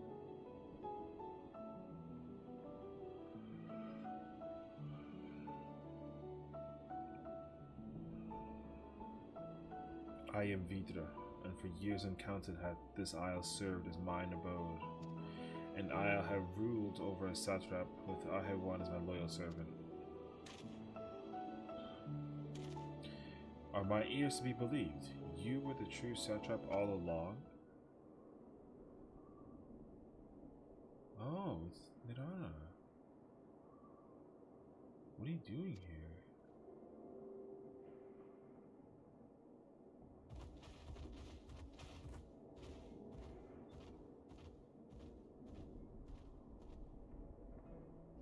I heard from the Radiant that you had gone to help people of Palakistan in their time of need, and so I and several of my colleagues from the Great Work came to offer our services. The alchemists have already brewed up some potions for Mavan's daughter. But enough about us. You and your role are the far greater enigma. If you were the true satrap all along, could it be that young Varshan was created to serve as your emissary? Thou didst suspect the boy was but a simulacrum? A rumor has circulated for many years around the High Crucible that our most skilled alchemists were once commissioned by the satrap's family in secret to fashion a mammoth indistinguishable from a living boy. Looking at Varshan with that knowledge, I simply put two and two together. I was not alone in drawing this conclusion, but like me, they no doubt recognized that the satrap was using the simulacrum to work more closely with his people, and decided not to press the issue. I had always assumed one of Ahewan's associates was manipulating it from afar, though the truth is indeed far more surprising. It is an honor to meet you in the flesh, Master Vita. Pray allow me to express my gratitude.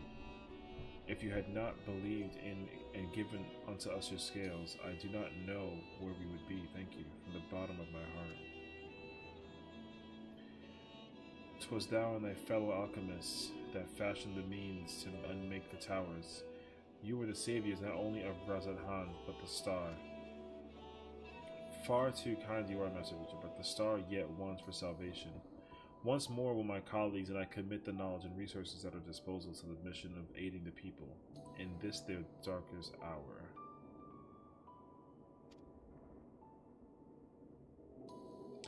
Would seem this place is in good hands. I would return to see how Razadhan fares. What will you do, Scions? I worry for the survivors we met at Perusa. Shall we pay them a visit before making our way back? In that case, might I ask a favor? Nothing too burdensome, I promise, this way.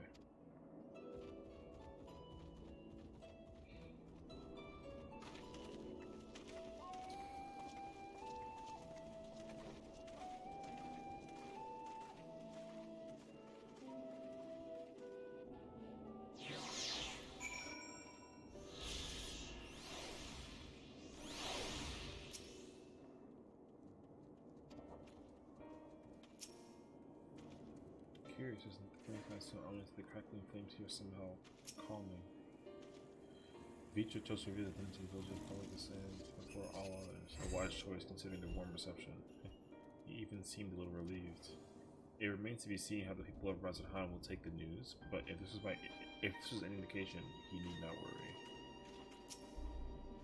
Oh, Adele, running through that dark jungle, there was a time when I thought all was lost. Had Master Future in the city and not arrived when they did.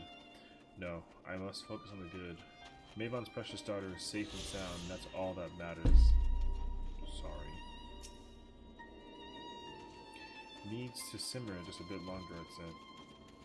In the meantime, I was hoping I might ask you a few questions. The red sky, these terrible beasts, what in the name of the sisters is happening here in Thavnair? Well, Sessiions are at work, and, you know.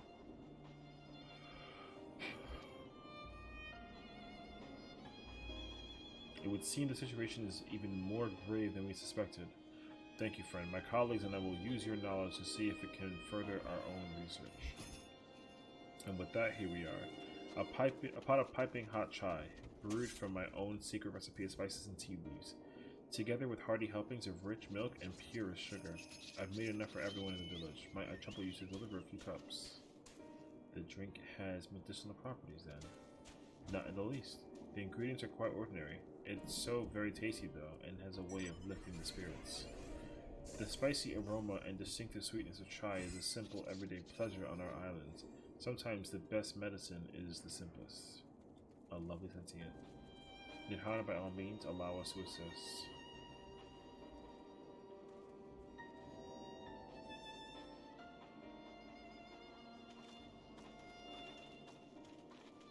While you lot distribute hot beverages, I'll do a sweep for errant beasts to slay. A far less arduous task, no doubt. When you finish, look for me at the wakeful Tirana.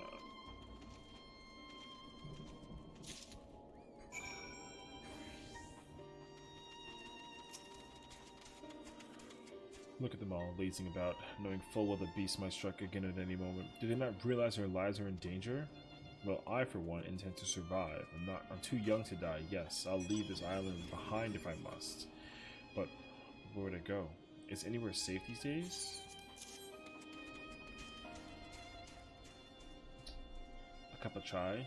Can't you see I have more important things to worry about? No, you're right. It is precisely in times like these that we must strive to remain calm and steady. I do believe I'll visit the Elder and see what needs to be done. If there is any way I can aid my village and my friends, I will do it.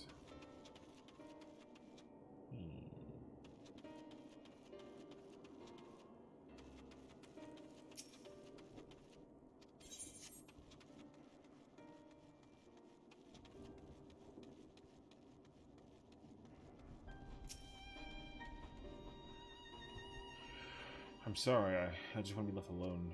My best friend and I, we fled together. We fled the village together. One of the beasts took him, and it was all I could do to run. All the while, I could hear this monstrous voice screaming my name.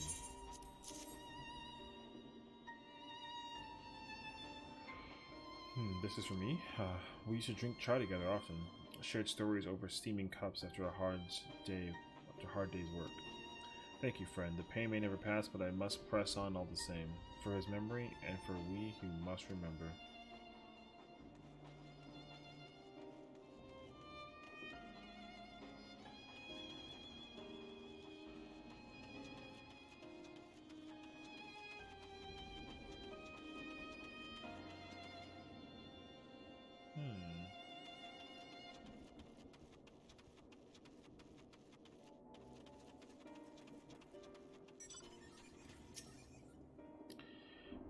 Wait, I know you. You were the one who saved us from those beasts back in the temple. Were it not for you, well, let's not even think about that. At times like this, we mustn't dwell on what might have been, but look to the future. But what future awaits us? How can Razadhan hope to recover from this? Most of my friends are gone, and I don't even know where to run. Or turn.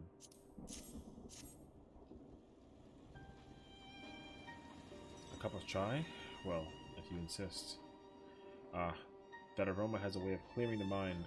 Come to think of it, we've faced our fair share of trials in the past as well. And no matter how hard the times, we've always come together as a people united. One day at a time, one step at a time.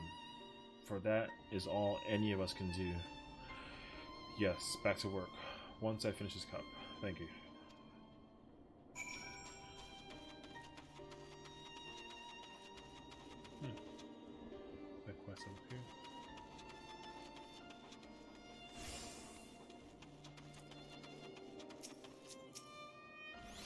Thank you for delivering the chai.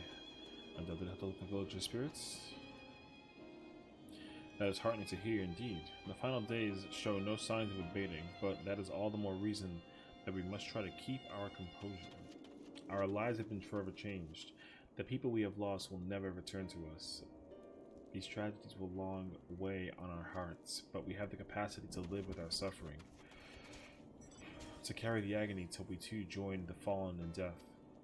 It is not a surrender, but a recognition, for it is only in acceptance that we find the strength to move forward.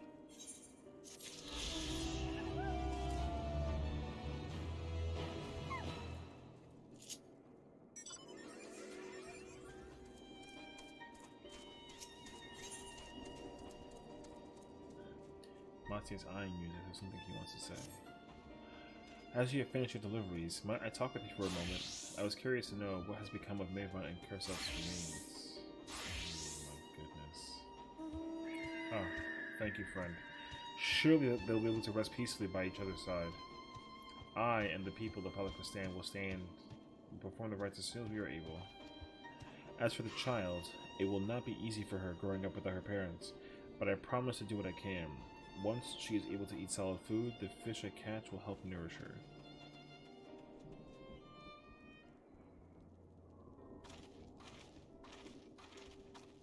Well, we finished looking the chai. I do believe everyone has a piping hot cup. I can almost believe there's a magic at work. How their tension fades with every sip. Let us pray that Palakistan has seen the last of those transformations, at least for now. They are still at risk, as every village in Thavnir, like as not. Still, I trust we can leave this place in the care of our friends from the Radiant and the High Crucible. Shall we return to Radz-at-Han? By all means, do not let us keep you further. There are still many who have need of your wisdom and strength to deliver them from this terrible calamity. And I will do what I can as well. I will bring rations and supplies from Akiali. We have plenty to spare. Then let us find a Sessiion and be on our way. Where did he wander off to again? The wakeful Tirana, near the bridge of Radz-at-Han, as I recall. Very well then.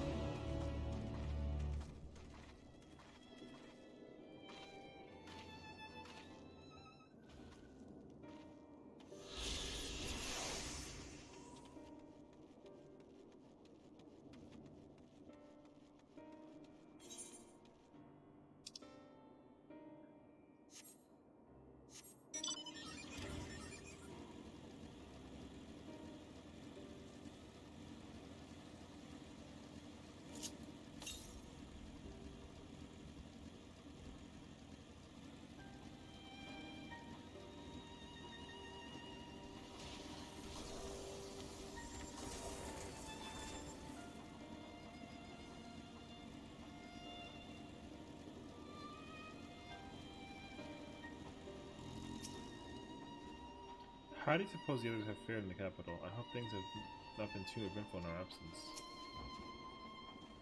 I have apprised the Sessiion that situation in Palakistan, so we needn't have that conversation. Alphino told me everything. Full glad I am to hear the people are safe. Likewise, you will be pleased to know I found no evidence of lingering beasts in the jungle and ruins. 'Twould seem you finished off the last of them. Trying times yet lie ahead of the people of Thavnir. Fortunately, they have a wise and benevolent Satrap to shepherd them through.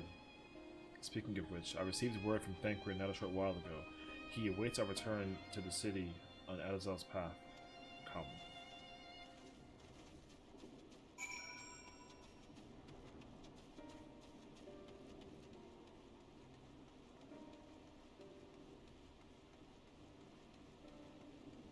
I'm gonna... Actually, I'll wait. I was gonna grab water, and I'm also gonna use the restroom.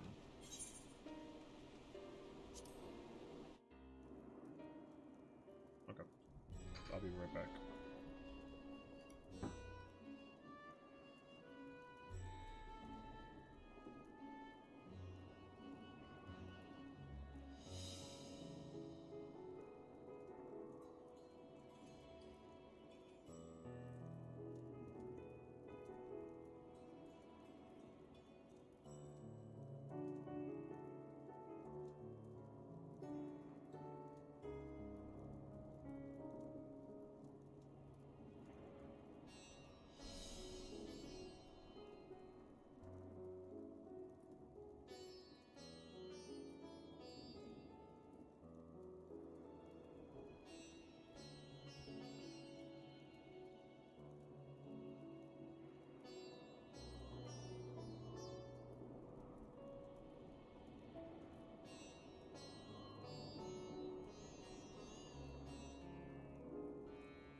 Okay.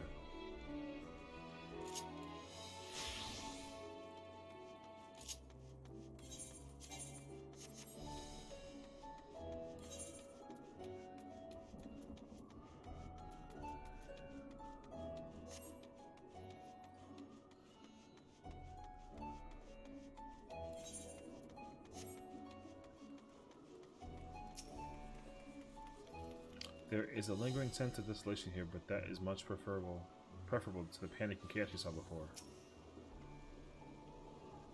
The poor old woman who became a beast said her grandson had gone to Palakastan. I hope he survived. It will be a struggle for the people to cut this run with these tragedy, but they are far stronger than you think. It's good to see you safe, given the skies. 'Tis all too easy to fear the worst. I am pleased to report that we succeeded in quelling the threat here in the city. The beasts have all been felled, that the citizens are safe for now. I've also heard from the Radiant that an important proclamation will be made in the city square, though they said no more than that. Might you have any idea what this is about? Oh, I guess they will be the Vitra. So Vitra's finally coming out of behind the curtain. I suppose we too should hear what he has to say. To Megutha then, but before that, it would appear that word of the assembly has not yet reached all the citizens. If anyone along the way seems unaware, we'd best enlighten them.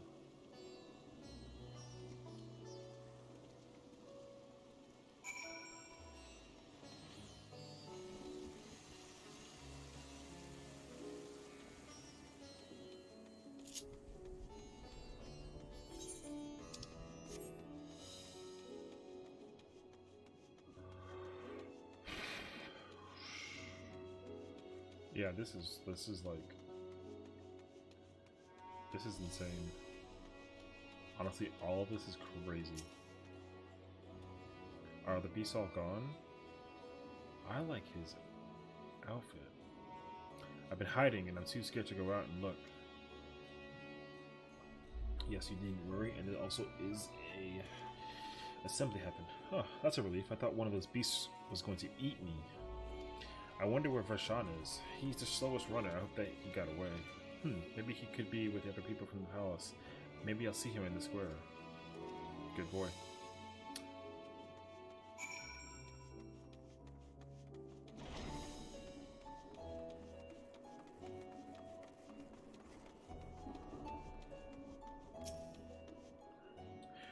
Leave me be, please. I swear to you, my flesh tastes absolutely terrible.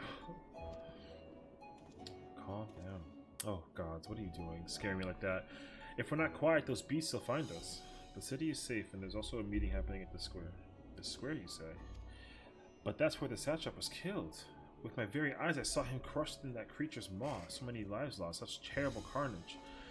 And you say there is someone else who would lead Razat Khan in his stead? Whoever they are, if they say anything to sully the memory of our beloved satrap, I'll make them regret it. Well, I mean, lo behold surprise when you find out that it's a gigantic dragon.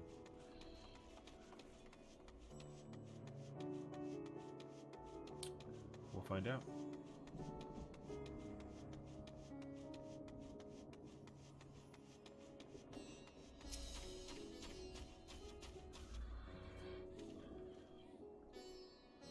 Finish rounding up the travelers, the proclamation will begin shortly. Let's wait here unless we miss something important.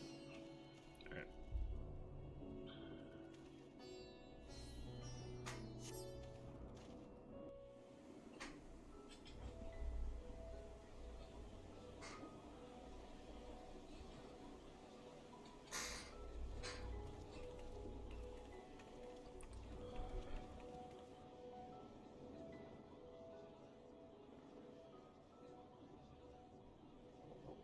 Look! Someone's coming!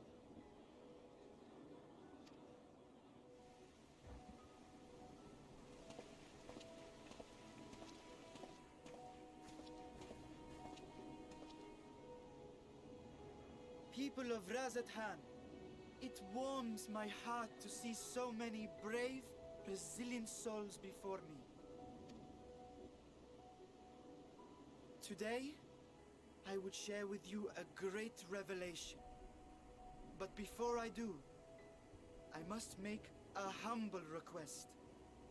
Do not be alarmed. nor avert your eyes. See the one I unveil for who he is, and know that he means you no harm.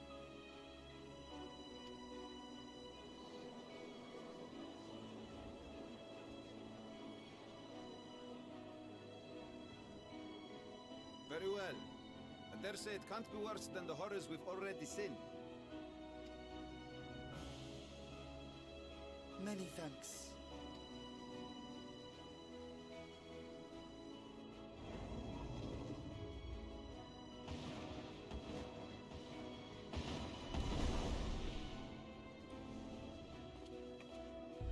A dragon!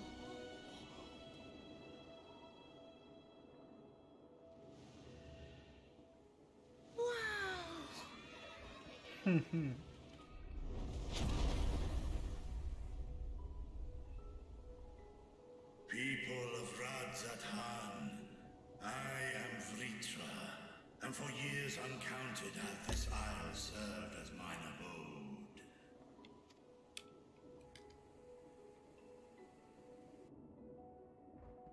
Tis as the Satrap's ally I am known. Today, I would reveal the truth unto you.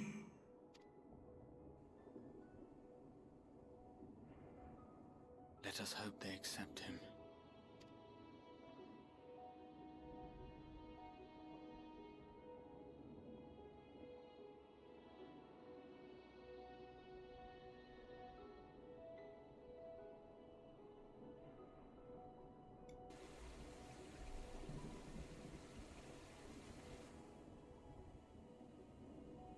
If I am hearing this right, you were the satrap all along? Vashon! I mean, Master Vitra, does your divine eye really see all? Nay, child. While mine eye hath borne witness to the whole of our nation's history, to its future I am blind as thee.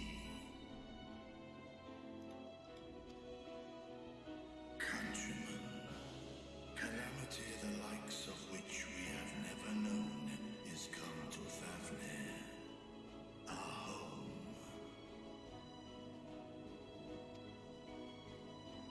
Friends and loved ones have been taken from us. I, too, have lost my closest confidant. Ahawan loved this land and served it with dignity till his dying breath. A nobler satrap there will never be. For so long, I lacked the courage to face you. I will not easily earn your trust, this I know. And yet, I cannot sit idly by and abandon Radzathan to her fate. A font of boundless vibrancy, this jewel of the ocean. Since time immemorial, hath she glittered with every color imaginable. To this dragon, slumbering in his dark lair, 'twas a mesmerizing sight, and one that brought no end of joy to my heart. This calamity hath stolen too much from you already, yet so long as you live, the light of Radzathan will never be extinguished. I pray you let me watch over it. Over you. And lend me your strength, that we might face this trial and those to come as one. I do not know you, dragon, but I thank you for speaking the truth to us. As divinities, both Manusha and Riga once joined together. So too do I believe that hand in hand, we can overcome this ordeal and welcome an era of peace.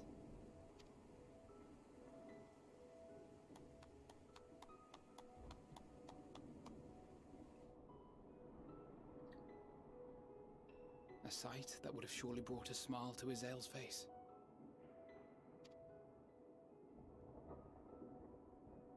Indeed.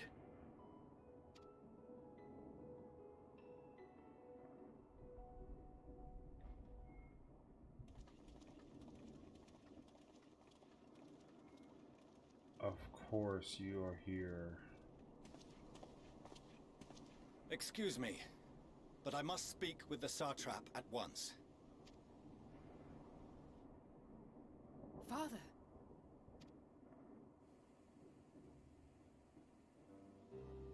You have suffered dearly of late, yet you must endeavor to look beyond these losses to the future you yet have.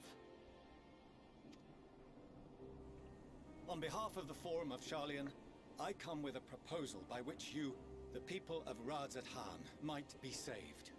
I say again, I must speak with your Satrap. I beseech you, take me to him with all possible haste. I am Satrap here. Speak thy proposal. All present shall hear and judge.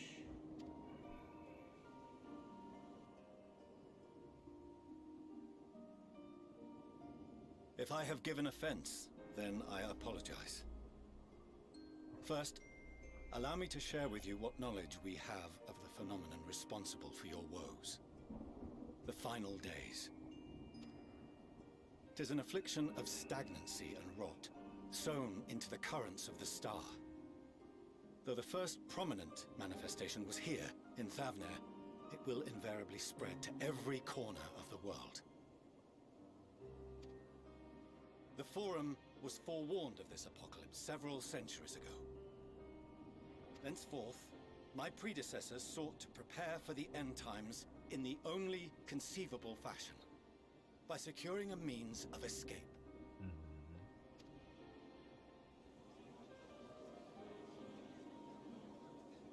Escape this star? What madness is this?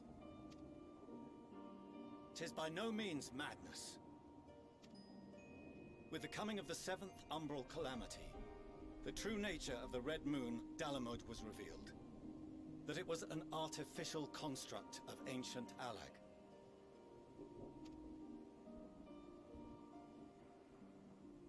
But what of the Silver Moon?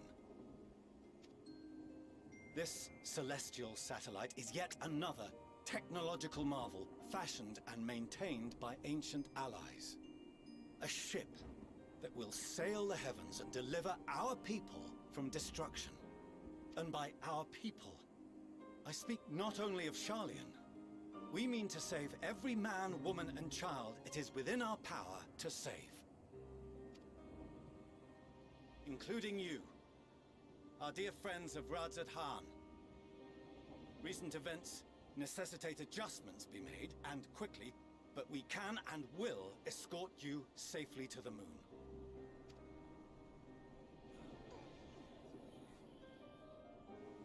Long has thy Forum been allies to Thavnair. I trust thou dost not extend this offer lightly. Yet I wonder, is this truly the way? Is there a future to be built for us beyond this star, our father deemed the last bastion of hope? It is for that very reason I come before you and your people. To answer any and all of your questions. To offer my assurances and allay your fears. Though, if you wish the best for your people, I advise you to render your decision swiftly.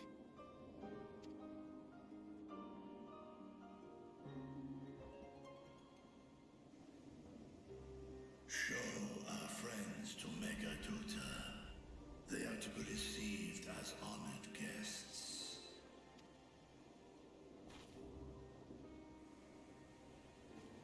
Worry not. Whatever decision is reached, your paths shall be yours to decide. Until then, heed the warning of these brave heroes. Guard your hearts against fear and despair, for it is within such fertile soil that the seeds of blasphemy find purchase. Remain calm and attend to your daily tasks. I shall return anon.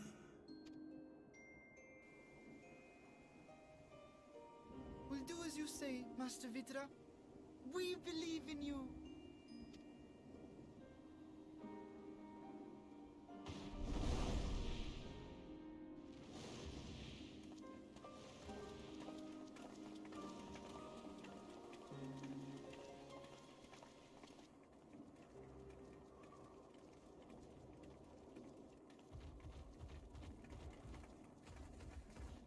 Oh, you're still here. What a relief. Nidana, what's the matter? Has something happened at Palaka's stand? Oh, no, not that I know of. I just hope to hear your thoughts on a theory of mine. All who undergo the transformation are drained of their ether, yes? What is it then that gives these beasts the strength to carry on as they do? Logically, they must be drawing upon an alternate form of vital energy. That put me in mind of our earlier conversation, when I tried to explain the essence which many confuse with ether. Akasha. Yes, I remember. The unseen gift bestowed from on high. An energy influenced solely by emotion.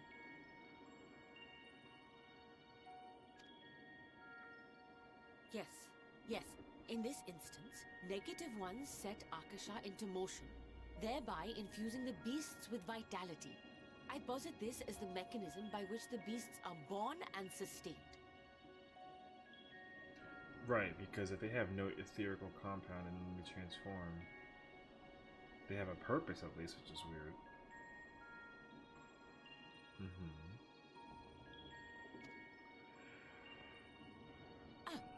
Do you still have that flower?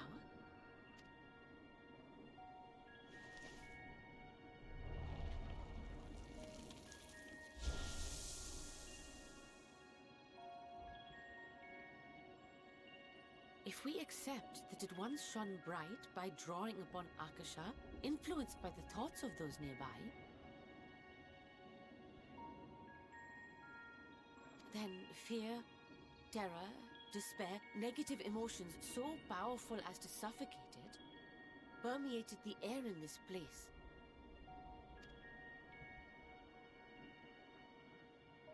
You must be very careful. The forces which drive the final days may be beyond our ability to perceive.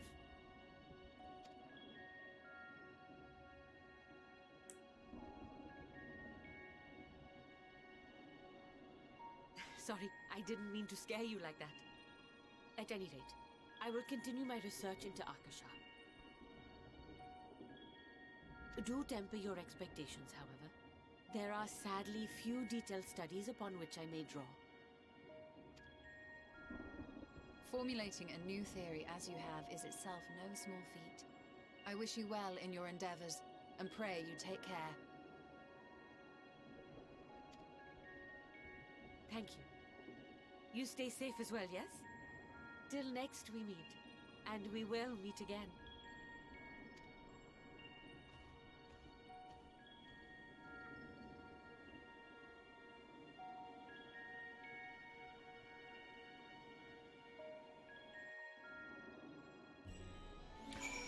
Okay, wait. So...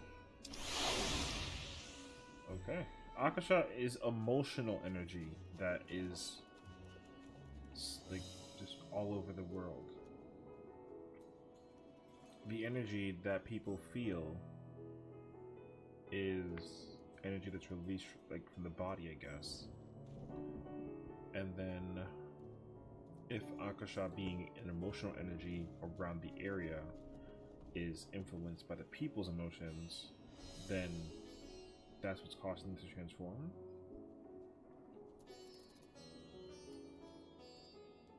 Because negative emotions is created as an energy that sets it in motion and then Right, because the beasts don't have ether within them, so the emotion of energy that's around the area, they're just surrounded by that. Aha. Okay. I get that. Because they need to be fueled by some kind of energy in the air, and so negative energy that's being released around because of people's bad energy or bad emotions, that's what fuels them, and also I guess transforms them as well, which I get, because if their energy is being drained and it's this like emotional energy that's like around their entire body, then it just consumes them, and that's what they transform into, what they transform into. Right, because the air comes out of nowhere.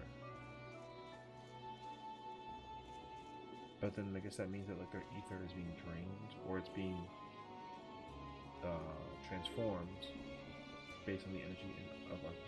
Okay, got it. Okay. Okay. I get it. Scientifically, it makes sense, but like in this game, it's also like pretty situationally interesting. So I wonder how that'll play out towards later on as well, though. Because if you have negative energy in the air, it just consumes the ether within a person because of how they feel, and then it just replaces the, I mean, not replaces, but it kind of absorbs and then turns people into creatures. Because obviously, if you can calm someone down or make them think happy thoughts, then they are in fact not likely to transform. So the etherical compound in the air from this Agasha and the one that's inside the people's bodies is able to be like manifested, but then also modified by the energy in the air through pure emotion. So I wish there's like a way, I can't really compare it to like a real life scenario, but like I understand though, like what it exactly it is. But I mean, let's not digress too much. Okay, back to the game. As far as we have come, after all the horrors we've seen, there is still so much we do not know about the final days. Could it be, as Nadana said, that the cause of this phenomenon is beyond our comprehension, and if so, we are powerless to forestall it?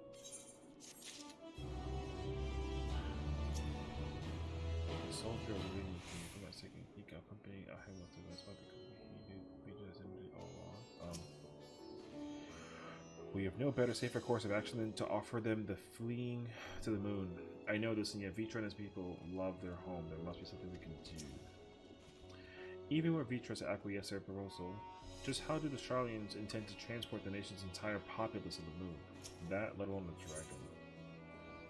Okay, the Radiant Host soldier has a message with the Scions. Greetings, honored Scions of the 7th Dawn. I have a message from His Excellency the Satrap.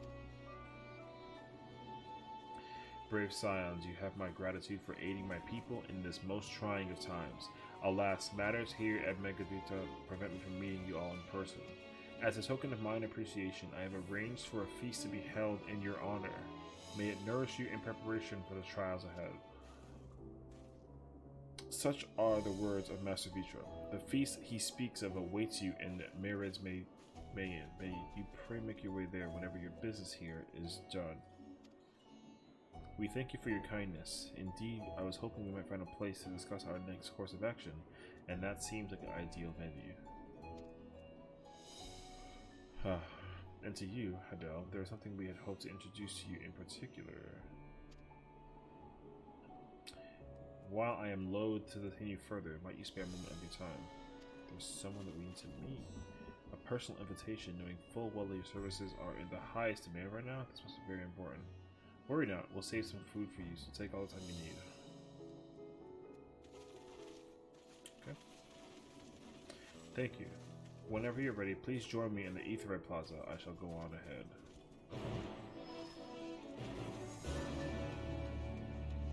It's interesting to be having a meal at this time, but I get it. Alright. Yeah, so I think that obviously there is this theoretical concept of like different ethers, and I think that's going to be like mentally confusing to figure out, but it's like you have the emotion of like the soul, I guess, or the body. I'd say the soul, like, you know, the ethereal sea as we know it, the actual soul, then there is emotional energy. And so soul energy is being taken over by emotional energy, and this is what's causing people to transform into blasphemies. Access to the Aetheryte, you see, there has been restricted to a select few ever since the tower first appeared. We sincerely apologize for the inconvenience, but it is deemed too dangerous to permit the free movement of visitors at a time of emergency, a risk we could not take. In light of recent developments, however, the Satrap has decided that such restrictions would only hinder our efforts to combat the final days. As such, I would encourage you to attune to the Aetheryte before proceeding along the corridor. Excellent. I like how it's not a quest. Like, it's not a quest to tune to the Aetheryte. But it's good that now we're able to do so. Alright. I consider this a victory. Wait, what? Oh, I see. I was not too sure. Our people slaughtered our satrap of unprotected radiant hosts indeed, hapless babes in the woods more like. It is as Mr. Vitra says, should the people unite in the midst of emergency, then the radiant host has a duty to risk life and limb to keep them safe. Okay.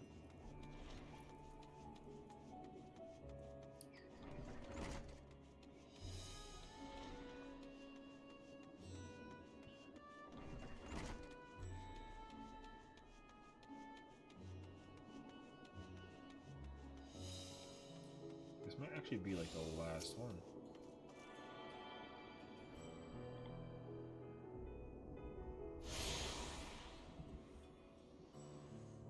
You have attained yourself to all the Aetheryte shards in Radzahan. Davnir is not accessible as an Ethernet destination.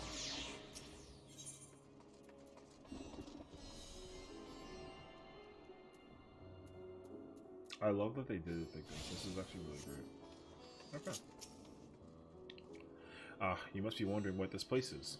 You stand in the Hall of the Radiant Host, from where our leadership oversees all of Radzahan's military operations. Sundrop, our destination, lies just ahead.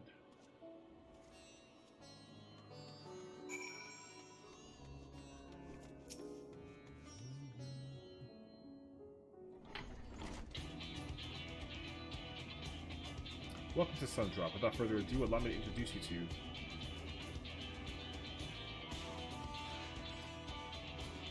Oh, so you're the famous Adele, huh? I knew the moment you stepped through the door. You've the look of one who's walked through hell. Sheva, please. You are speaking to the Satrap's honored guest and the savior of our people. Can you not show a modicum of respect? What disrespect is there in paying a fellow warrior a compliment? We're all friends here, or will be soon enough. More formally then, for the benefit of my countrymen, it is a pleasure to have you with us, O great champion of the Eorzea, Scion of the Seventh Dawn, warrior of light, and an all-round good egg, I'm sure.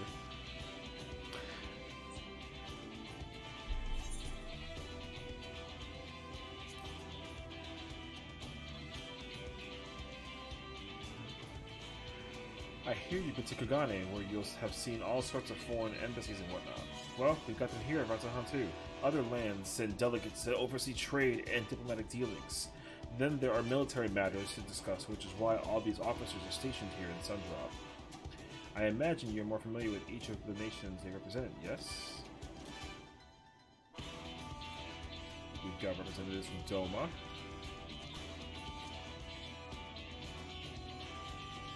Ul'dah and Elamigo,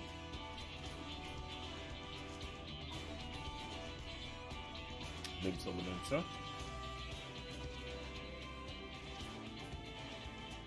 Gridania, and last but never let it be said least, Ishtar, the eyes, ears, and mouths that bridge the distance between Radzahan and the respective homelands. We've used this brief respite to share details of our plight with our overseas counterparts, and wouldn't you know it, of all their leaders requested a few words from you specifically. You're a woman in high demand, eh? And so, would you mind regaling us with your own account? Indulge us before you indulge yourself.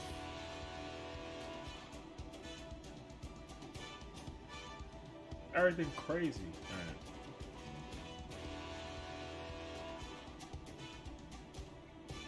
I thank you for the report. The conditions under which men are turned to beasts, the etheric anomalies you have observed, you have given us much to consider. It is concerning that the first transformation apparently occurred before the skies turned red. It is contrary to what one would expect. Thankfully, the information you conveyed to Lucia upon your return from the moon has already proved invaluable. As soon as reports of the calamity here in Daphne reached the Grand Company of Eorzea and of our eastern allies, our leaders knew at once that the final days were indeed upon us. They began taking steps to assess the extent of the phenomenon's spread. Our agents were able to confirm that for the first time being, the skies burn only over the bounty, including this island and Corvus. Alas, that is of little comfort. Aye, all throughout allied lands there have been reports of people transforming into hideous beasts. Yeah. From what little we have learned, these incidents are similar to nature involving the merchant Cazal. As was the case here, the victims underwent the change prior to the heavens being set ablaze, and so while the burning skies have yet to manifest beyond the bounty, the transformations do not appear to be subject to any similar restriction. If anyone anywhere is overcome by despair can turn, then nowhere is safe. That's about the size of it. Speaking of which, we ought to give these creatures a name, don't you think? Here in Razahan, we take it to calling the first to change, which tend to be the biggest of blasphemies.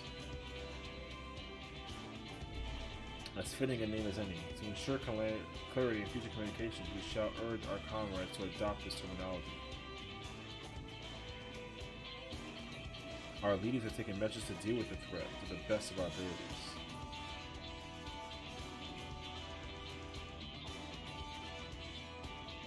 Alright, each nation has assembled their own groups of elite soldiers to put down these so-called blasphemies and their spawn as and when they appear. At the same time, they are doing all in their power to put the people's minds at ease and prevent panic and fear from spreading. That said, brave souls with the strength and fortitude to fell these terrible fiends are not easily found.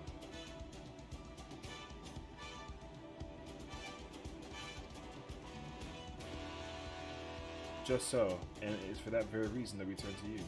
Pray, lend us your strength and help us slay the blasphemies that plague our homelands. Damn, I'm traveling everywhere then? Now, you don't have to give your reply before dinner. I should also mention that each blasphemy seems to possess wildly different characteristics. What works well against one may serve you poorly against another. So before you go rushing off to save everyone's day, have a word with the delegates. They'll tell you what to expect.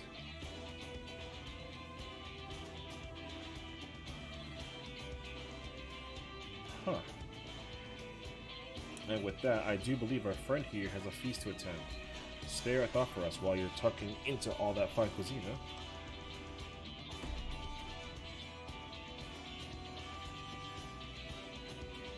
Ah, you've gained access to the role quest for Endwalker, a separate quest on Toya Endwalker's Hackman DPS includable. To undertake these quests, speak with any of the delegates in Sundrop and help them do the best. Okay. Got it.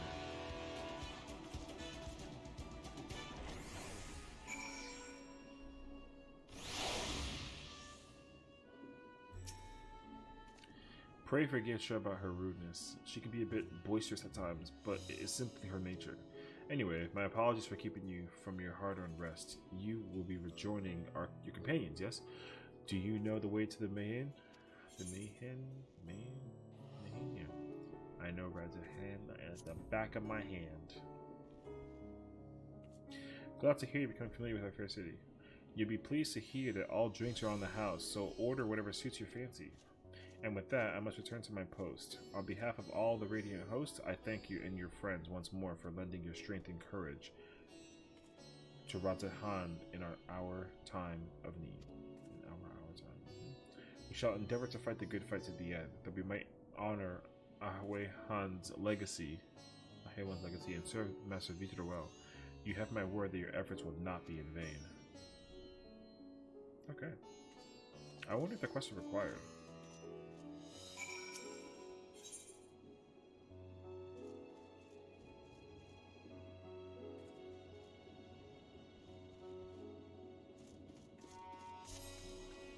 Oh, yeah. On behalf of Admiral Bluefuswind, I thank you for your many deeds in service of Limsa Laminsa. We have received troubling tidings that beasts akin to those that plague Ratahan have been sighted on the Lonotian coast. The Admiral has mustered the Maelstrom in hopes of quelling the threat, yet there is much we do not understand about our foe, and as such, your expertise in this arena would be great boon to us. Will you help us? I will do what I can. Excellence. The Admiral will be heartened to have your knowledge and marital prowess at our side, I'm certain. Pray set stuff for Limsa as soon as you are able. The Secretariat and Maelstrom Command will apprise you of the details upon your arrival. Okay. I mean, we're not going to go do that now, but we will certainly... I want to add it to like my listing of things to do, pretty much. So, yeah. And also...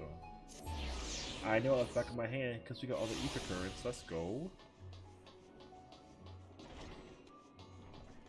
I mean, this is for the restaurant, so I know that this is the place. So, welcome. When the Tatchop asked us to entertain a party of honored guests, I was wondering who it might be. This is a lovely surprise to say the least. By the way, I heard all about Khazal from your Grand Garantia. I understand there was something that could be done, but I was heartened to hear he meant us no harm. I cannot thank you enough for dispatching the beast. As the smallest token of our thanks, your food and drink tonight are Marriott Street. Speaking of which, what shall I start you off with?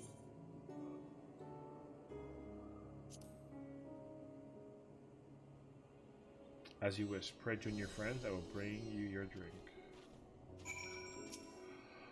How was your meeting with the reading? I would love to hear more. I know I must eat to regain my strength, but between you and me, I don't have much of an appetite. Forgive me for not wanting to make a toast. My throat was utterly parched. The threat here has been quelled, but our job's only just begun. I'm long overdue for a good meal. Welcome back. Whatever did the Radiant want with you, pray tell? Whatever did they want? Our allies have sent military delegates. That's news to me. Mind showing you details?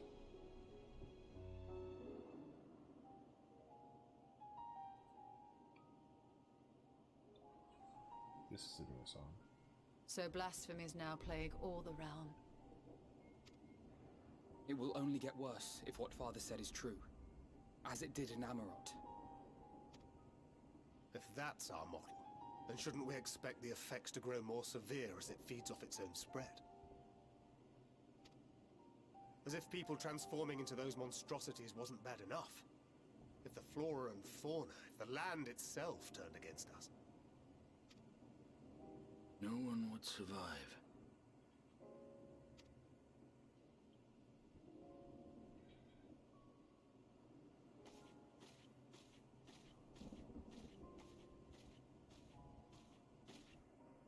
Here's your order, friend.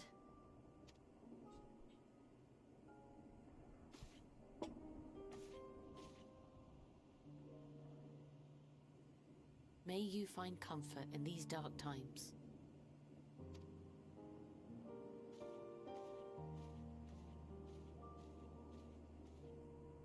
Where do we go from here?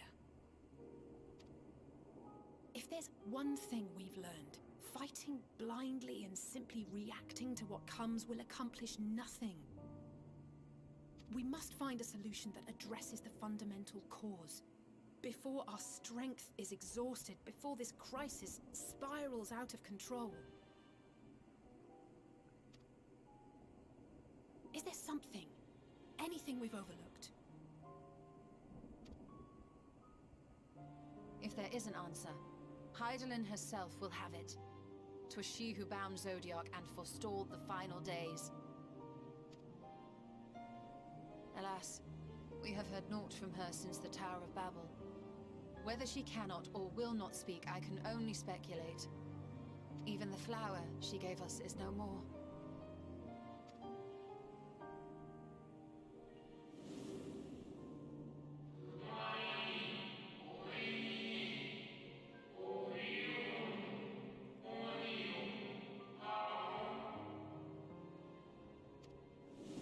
Now, this is a place also.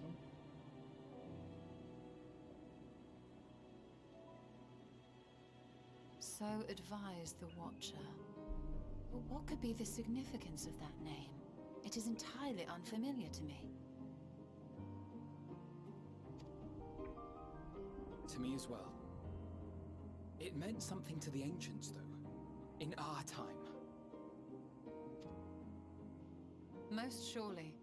Yet I do not recall a single mention of it in the records of Anida.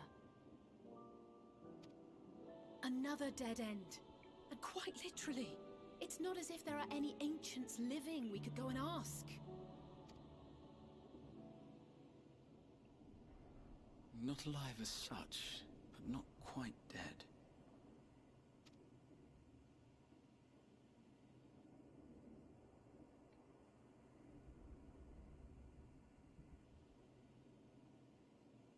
Hitholidaes.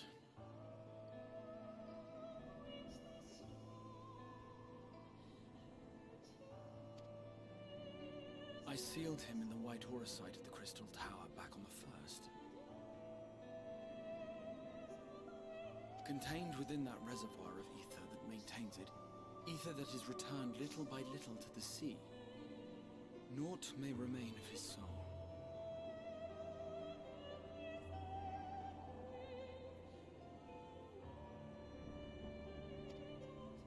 However, if part of it lingers, we might be able to speak with him there. I know we can no longer make that journey, but you, my friend, still can. We're going back to the first?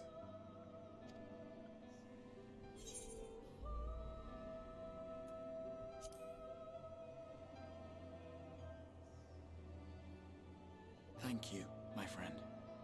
That would mean much to me.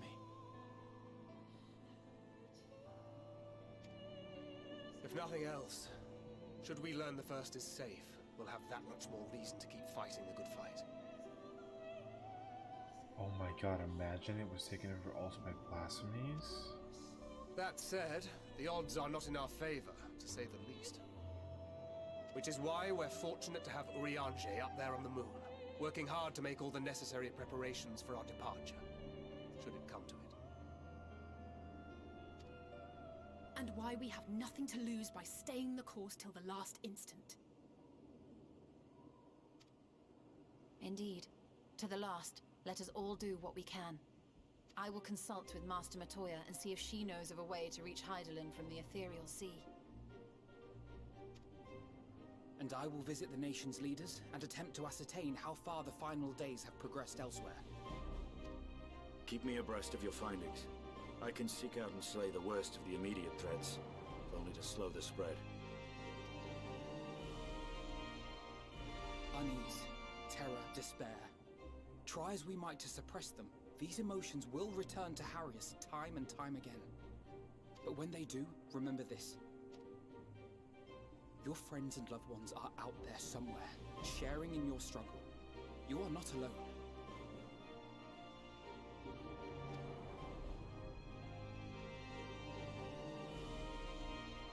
So ends the brief respite before the next revelation. Yes, so much left for you to see. Where beginning ends, and end begins.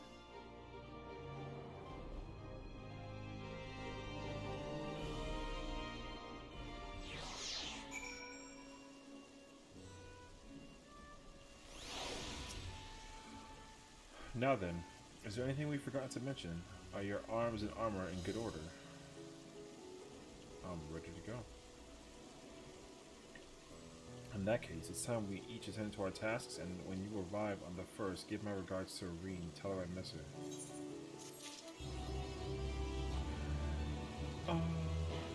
Okay.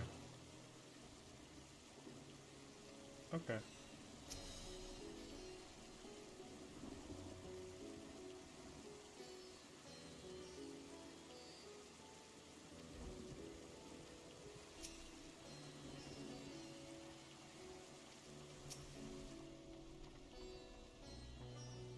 Well, I think that wow, we're going back to the first. Wow. Take this, my spirit vessel. Okay.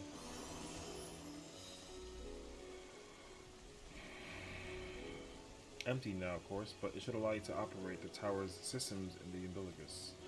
Even if the smallest fragment of Hitholidaes' essence remains, it should be possible to locate it. As for access to the umbilicus, pray seek out Lena for assistance. Chances are she still stands watch at the Ascensor Gate. Should she or anyone else after me, tell them I am living my life to the fullest, that I am happy, hardships and all. Well, we best be on our respective ways. God's willing, we will see each other again ere long. We're going back to the first? They're doing a great job. However, money. I love that they're making all this as inclusive as they possibly could. I love that they're doing that. I'm back in Norvrant, man.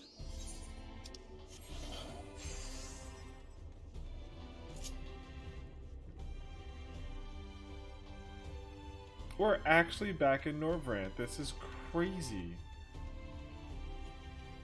What a time this gaming extension was, man.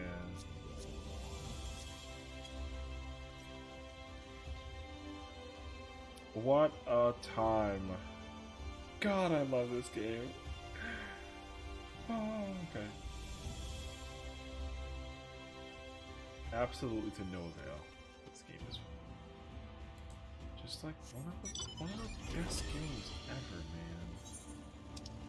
Truly.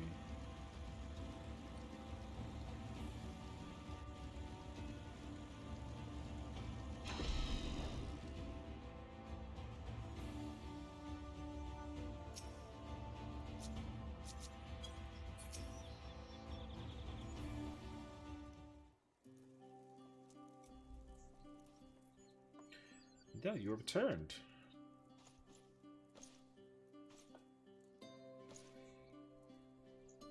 Have you been well, you and the others? As well as can be. So glad am I to hear that. I trust my lord is enjoying himself.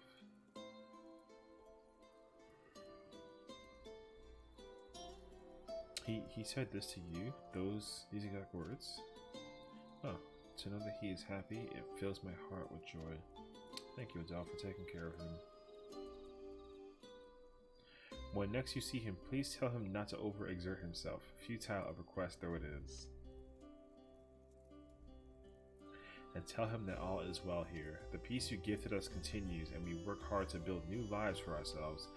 In the course of this, we occasionally bicker, but we've never been more optimistic for the morrow.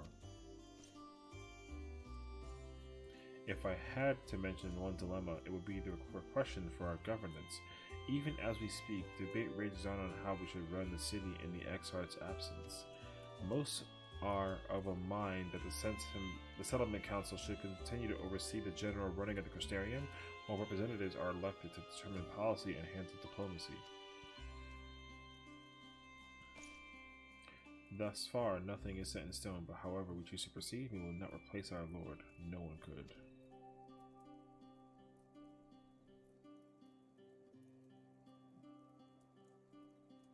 Why don't you do it? I mean, I would love for Lena to have like a growing development, become a main character. Okay. Have we recently observed any unusual phenomena? No, I cannot say there have been. Curious that you should ask me this question, though. Some days ago, Reen asked... Wait, sorry. Hold on. Reen is Bay, so, like, the music stopped. Caught me off guard. Okay. Some days ago, Reen came and asked the very same. She was rather unsettled in stark contrast to how cheerful she has been of late. Wait, what? She and other Crystarium youths just hosted a festival, you see. It proved so popular that there are already plans for another celebration, one much bigger than the first. Between her preparations for the festival and the restoration of the empty, she struck me as happy and full of life. So when I saw her in a state of such worry, I couldn't help but feel worried in turn, especially since she wouldn't tell me what troubled her. I dare say she would be more willing to confide in you. May I ask you to broach the subject with her? I wonder if she is aware. You wish to enter the umbilicus? Very well. I shall fetch the key at once and take the opportunity to find the ring. Please wait for me in the city, in front of the Cabinet of Curiosity, shall we say. I will be along as soon as I can. See, I know where that is, exactly. I wonder what Reen is aware of or thinking about that she's able to actually, like, figure out and ask such a question. I would absolutely be under the impression that, like, she's also reading the etherical confluence that's happening on the source, but at the same time, she has a connection to Minfilia, who has a connection to Hydaelyn. So, like, I can absolutely understand the connectivity that she may be having on a wide scale. But we'll see. It honestly raises a lot of questions, but we'll find out. I feel like this will be a little bit easier to be prepared for. Wow. There's a bunch. The following event cannot be skipped.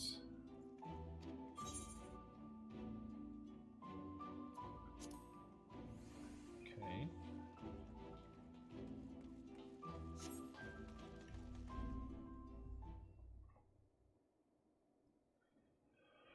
Okay, I don't know what that means, but we're gonna just...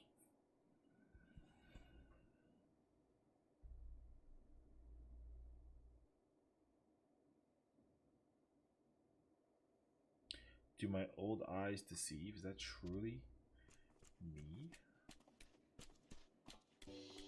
Ah! Beck Luke. Full...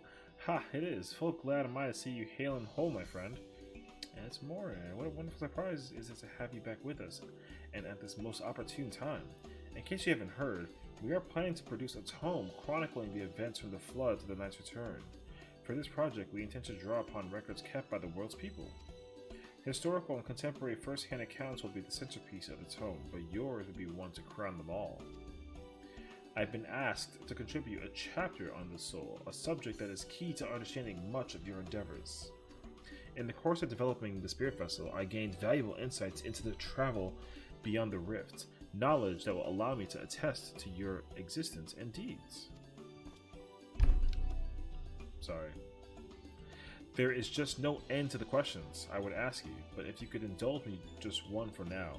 In your quest to restore the night, you faced many a formidable foe. Among them, who offered you the greatest struggle? Oh. Valkyrie. Absolutely. Ah yes, Lord Valkyrie, former leader of Yulmore and the final Light Warden you cast down. Building his paradise on Mount Gulg, he proclaimed his existence immaculate and took the name Innocence. That makes godlike. Your reckoning with him was without a doubt a defining moment in history, and we will see that it features prominently in the tome. That fight is one of my favorite fights, like, ever. The music is just perfection. I know you'd love to talk her ear off, Warren, but we really should be on our way. Those documents from Yulmore won't collect themselves. Of course, and afterwards, would you care to join me for tea? I was hoping you might clarify a few points in your treatise. Till next time then, do tell the others to look after themselves. And our overzealous friend in particular, remind him not to overexert himself. Again and again, till his ears fall off. That's what it takes for him to take it to heart. Telling you right now, I await the day that they make some stupid hard version of that fight. Oh god, I await. It's one of my favorite fights in the entire game. Is that the Warrior of Darkness? It's her. It's really her. What are you doing here? Well, what's poppin'? If you're going to battle, I can give you some medicine. I made it myself. Best not, Riga. You only give her a stomachache. We've come to see Morin to get his advice. One of the guard finally agreed to teach us how to fight, but first we need to choose a fighting style.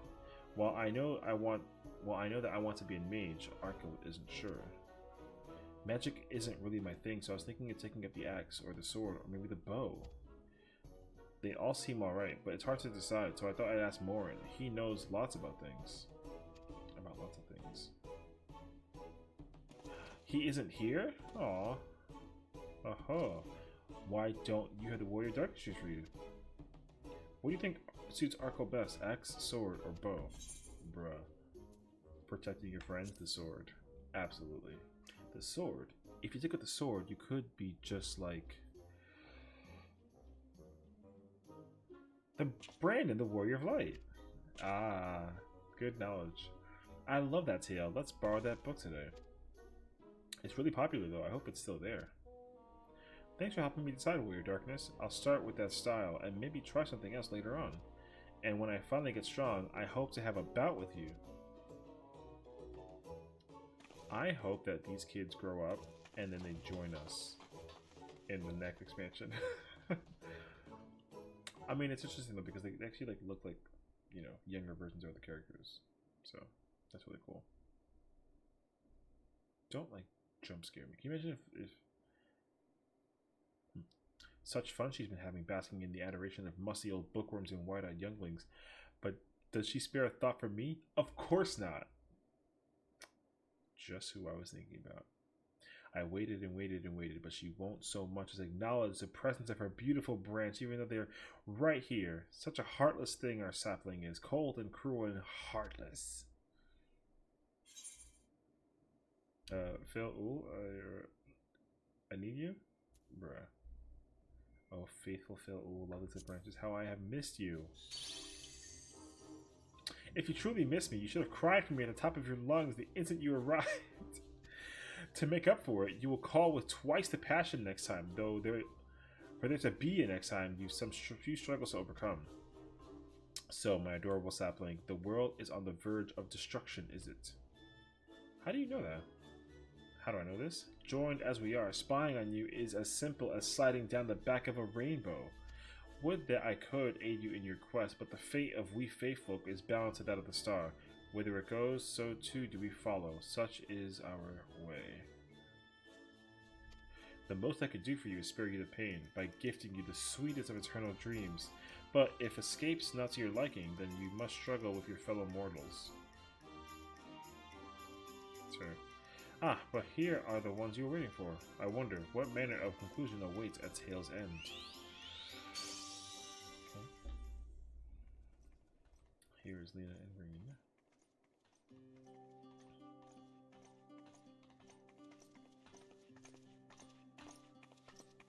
My apologies for the delay.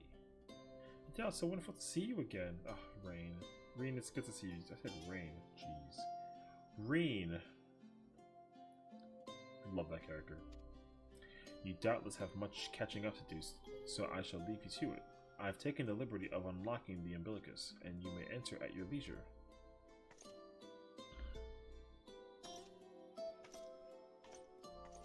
Thank you.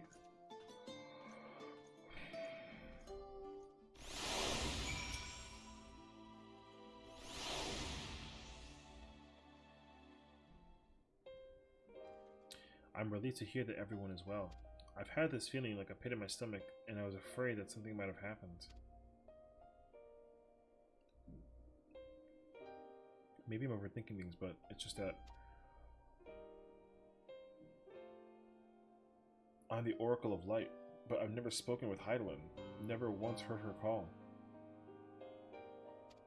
Even so, I've always had this feeling deep inside me, a connection to something immense.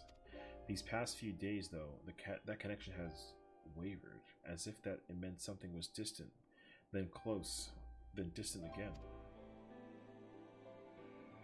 And then, the other night, I was jolted awake by that feeling it had been completely severed. Wanting some fresh air, I went to open the window, and to my horror, the sky was ablaze like during the star shower.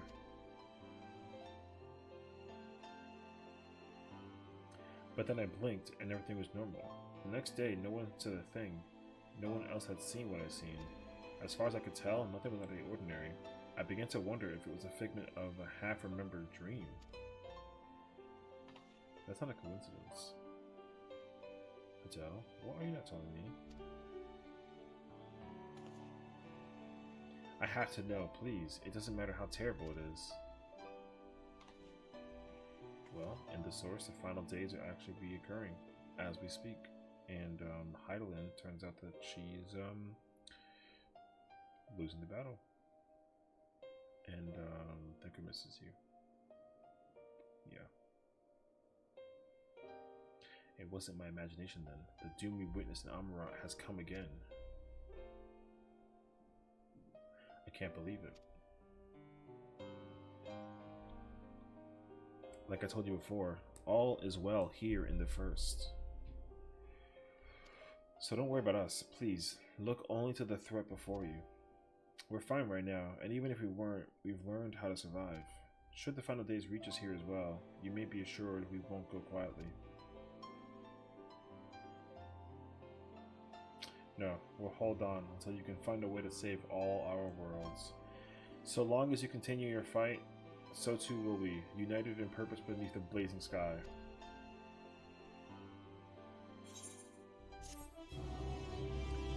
Green is actual Bay. No shot. Love Reed. She's one of the coolest characters, man. Hope upon a flower. You're headed to the Umbilicus to consult with Hitholidaes, right? How the okay. Oh, because I guess Reen told her. Or, Lena told her. Well, not really, though. I guess it just makes sense for her, however. I'll do some consulting of my own and speak with Lena, decide how we might best prepare for the final days. So it's farewell for now, but we'll see each other again, I'm certain. That's kind of crazy, though, that we gotta actually, like, talk to Hitholidaes. I mean, that which we possibly may be able to, but there is much that we don't. It's crazy though, because even as we progress in this game, we're like past the halfway point, but there's still so many questions that have like no answer, and I think I'm honestly concerned by that. Because I feel like the proportions of this is gonna actually like jump significantly, more so than ever before. Because like the final days is still something that's crazy, of course, and I personally I assumed that the final days was the end, like towards the end of the game, but like clearly wrong AF. So we're gonna find out just exactly what's going on. However, give me one moment. I just need to use the restroom. I've literally been drinking like, this is like my 4th bottle of water, so I'm over here struggling.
Alright. Ah, Mistress Adele, welcome back. The captain has told me all. Give the word and I'll show you to the ocular. Sorry, I'm gonna also, I got a blanket. I'll tuck myself in.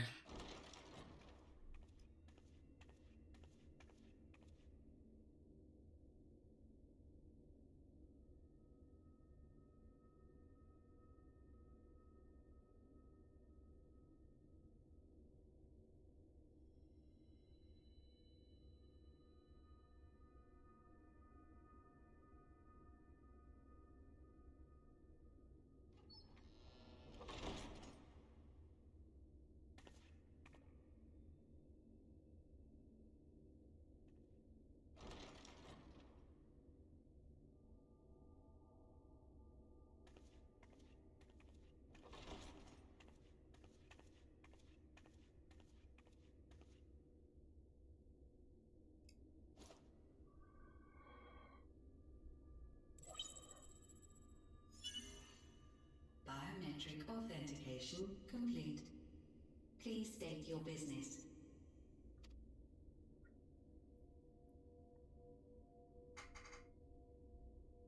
Acknowledged.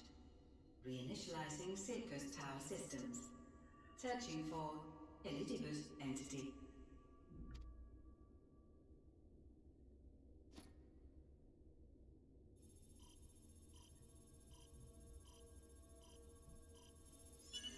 Target located in subterranean core power accumulator. Projecting image.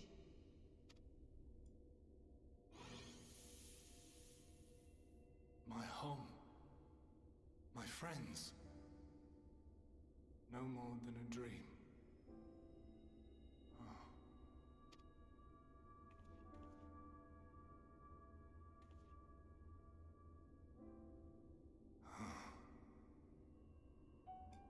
You. Why have you awakened me? I no longer sense those places beyond, or Lord Zodiac. You must explain all.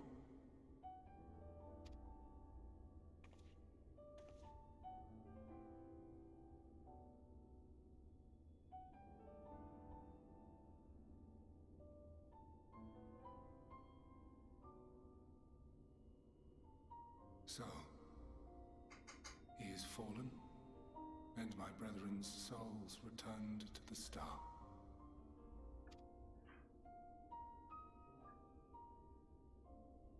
The doom we sacrificed so much to prevent is come again. Old burdens now yours to bear. But if this is Fandaniel's design, then I, as Elidibus, have a duty to fulfill.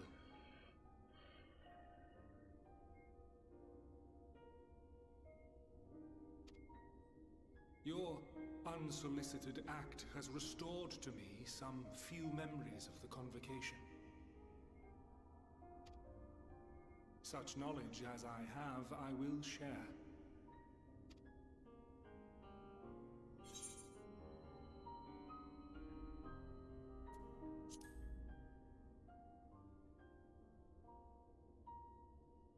Why apologize for receiving a favor of the defeated? If it sits ill, consider it payment for freeing Lord Zodiac from servitude. Where to begin? Ah, the end. Your understanding of what caused the final days is consistent with our own. He doesn't know either? The decay first took root where the currents were weakest. Yes. A conclusion drawn by him. Fandaniel. Not the him of here and now, but as I knew him. Long, long ago. Having shed light upon the phenomenon, he dedicated himself to devising a countermeasure. Were it not for his knowledge of the Celestial, we would never have made the connection, and thence forestalled the final days. And though he inherited that noble soul, how different this last incarnation. So consumed by self-loathing and hate.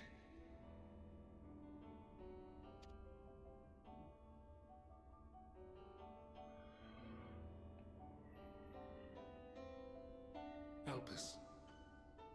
Yes, the name is familiar to me. Yet I know it not as a flower, but a place. I knew it. A testing facility for determining which of our creations were fit to be released into the world. Many worked there, and before joining the convocation and assuming the title of Fantaniel, he was their chief. He was the chief behind the creation of everything that happened? He was Hermes.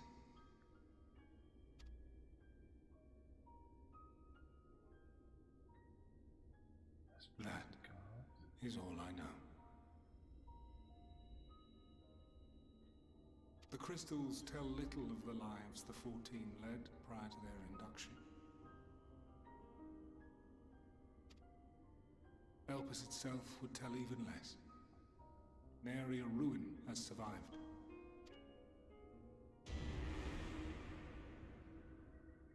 Wait. I saw you there. In Elpis. No. I did not. But I did. I did. A lingering trace of impossibility. And a truth that fills my heart.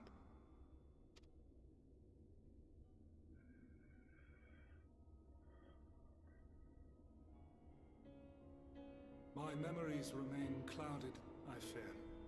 However, they have revealed to me one possible course. You must travel to Elpis, to the time when Hermes served as its chief. In glimpsing the Exarch's memories, not only did I make his summoning magic mine own, I also mastered the workings of this tower. We're taking the tower to go to Elpis? Which, having absorbed my empowered essence, now harbors an abundance of energy.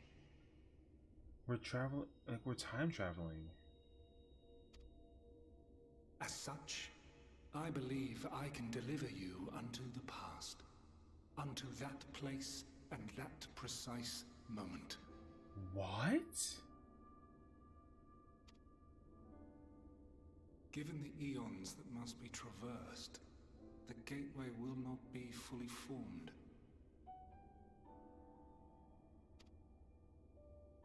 Your form will be less tangible still than those warriors of light I had summoned.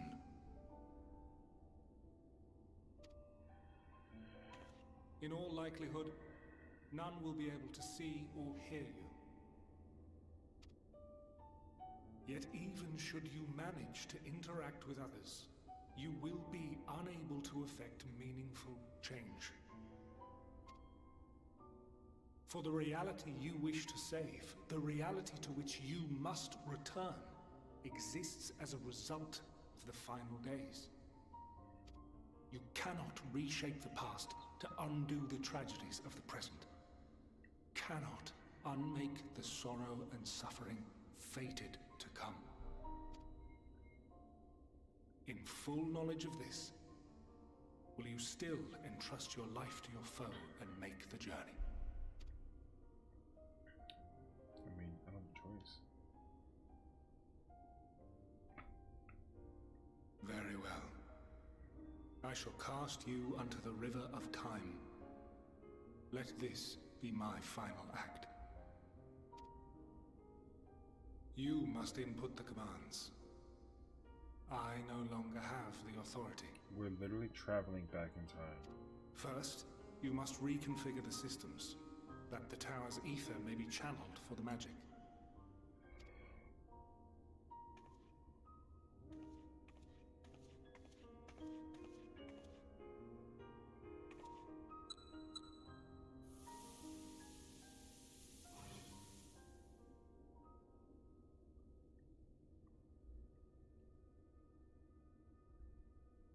preparations are complete. The gateway will soon open. Return at once to the Ocula.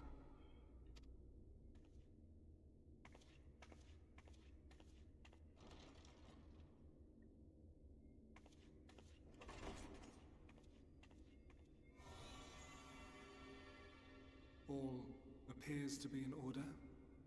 The ether flows unimpeded. The magic should consume every last mote of my essence. Wait, what? Why are you surprised? Did I not say that this will be my final act? Yeah, but like, not that you would sacrifice your entire life to do this. Lord Zodiac is no more. There is nothing for me here. The ones I love and long to see again are waiting in that promised land, beyond memory and dream.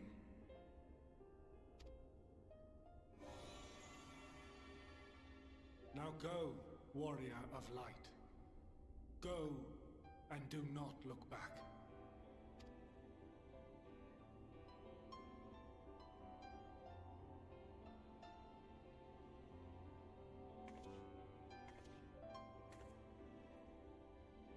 Well, Hitholidaes, I take my leave of you. Yours is the mantle of the last of us. May you have the joy of it, the burden, and the solitude. It falls to you now. You and your champion to save our star.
The man stands dutifully by the ether-like device, a guide for the facility in all likelihood.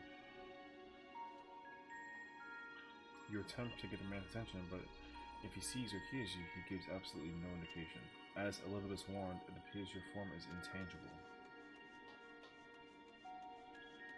I can't even run. Whoa, you can see her face. This is the right place, yes? Propylion? Judging by the one's word, this facility is called Propylion.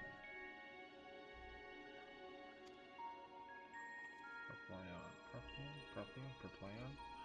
You attempted to prod the woman to attract her attention, but feel nothing. It seemed he knew that she... Can we, like... Huh. Okay.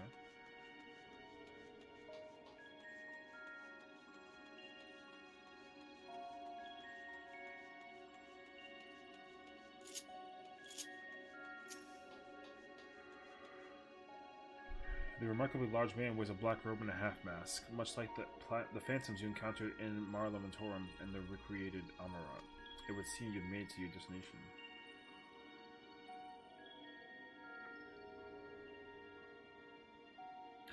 You gesticulate wildly and shout all manner of greetings and obscenities, but the man does not so much as glance in your general direction.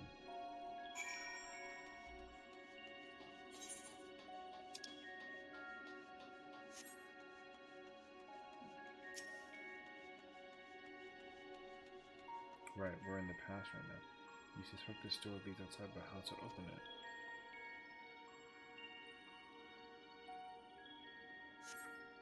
Just walk through it.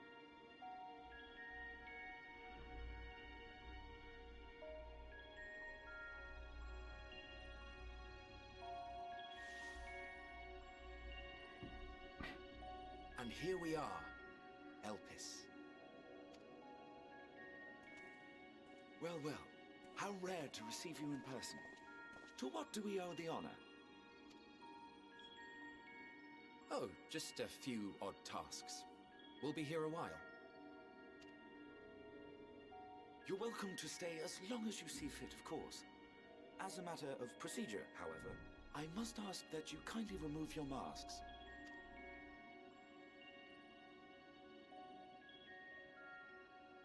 Come now. Is this truly necessary?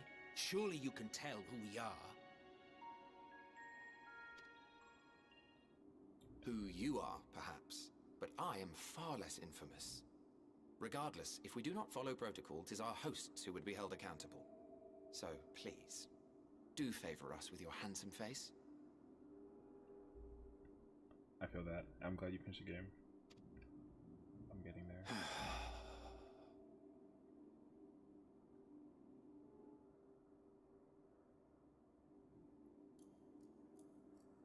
It's Emmett's cell.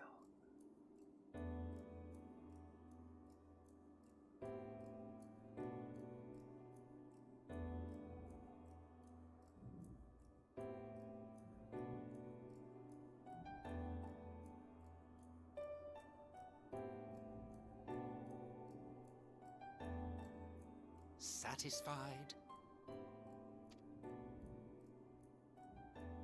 I thank you for your cooperation. You are free to go about your business.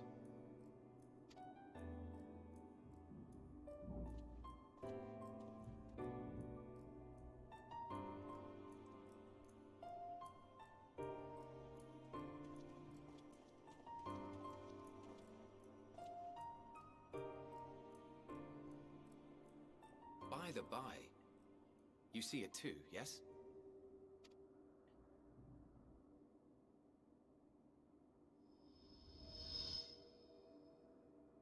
I haven't the foggiest what you're talking about.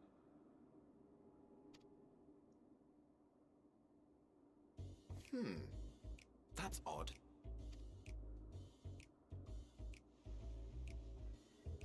It's right here. A bit thin in the ether, but there's no mistaking it. The color of its soul is almost identical to Azem's. Do you suppose she created it? Rather unusual for a familiar to have a soul, though.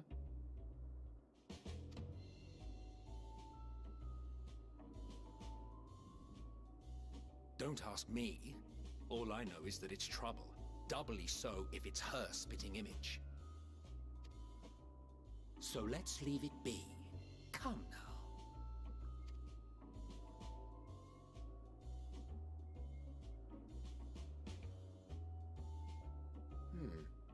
It's trying to say something, but it's literally too intangible to form words.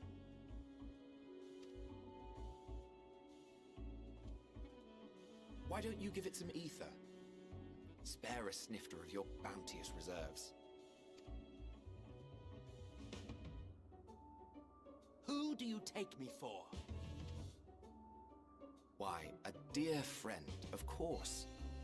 One who wouldn't let acts of kindness, such as my accompanying him on errands to far-flung outposts, go unrewarded.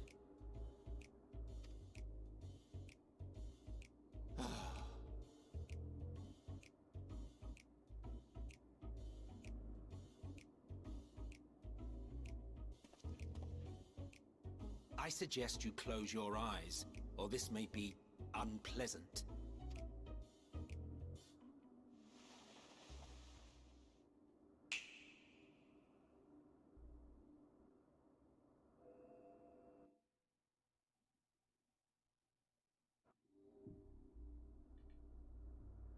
You may open your eyes.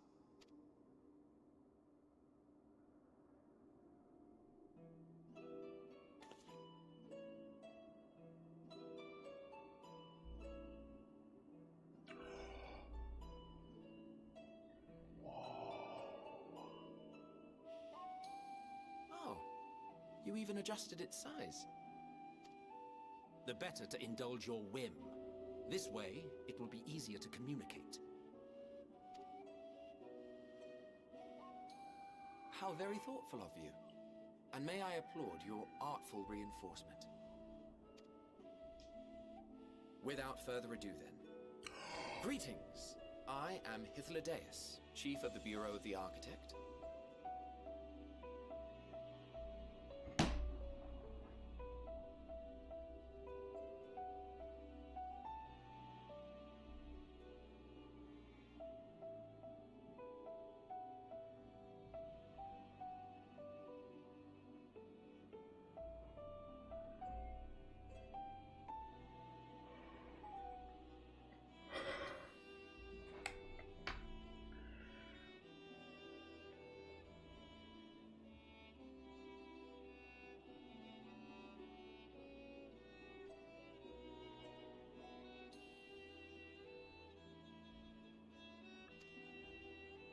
Sulking beside me is the most honorable Emmett Selk of the Convocation of 14.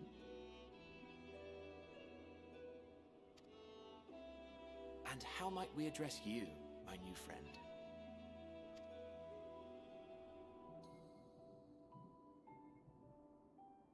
A fine name. And I'm pleased to see you understand our words. So, tell us, whence have you come? The thinness of your essence suggests you weren't created here.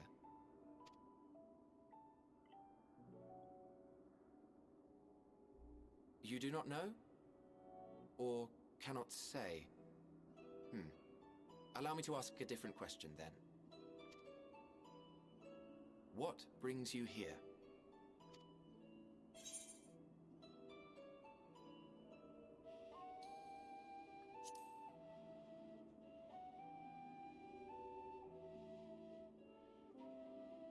Well now, the same as us.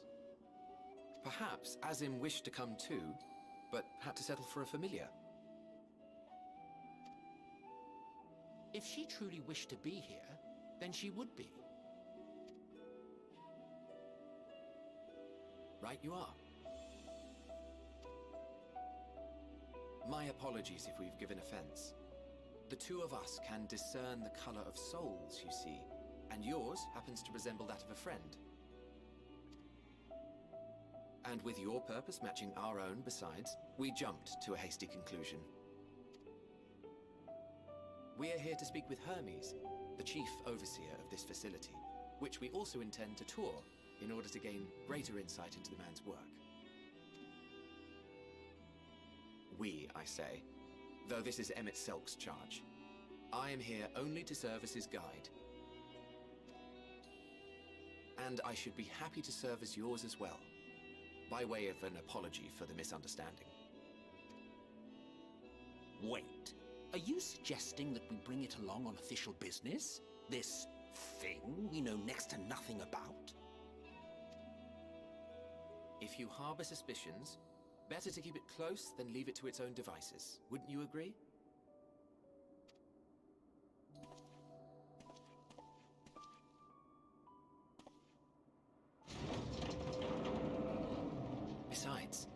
Having a mysterious life form in tow is the norm rather than the exception here.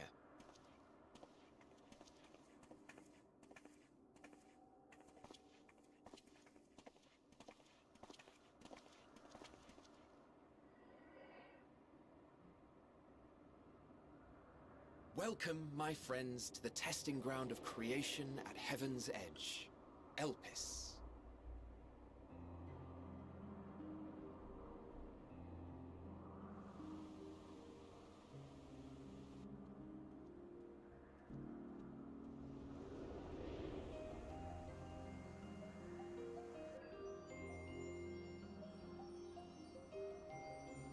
This presence.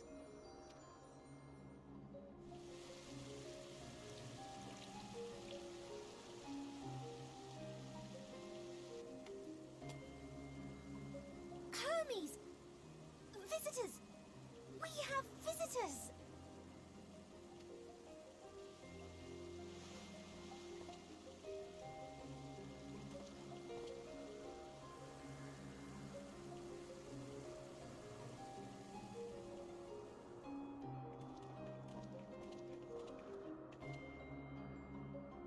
What secrets are you hiding, I wonder?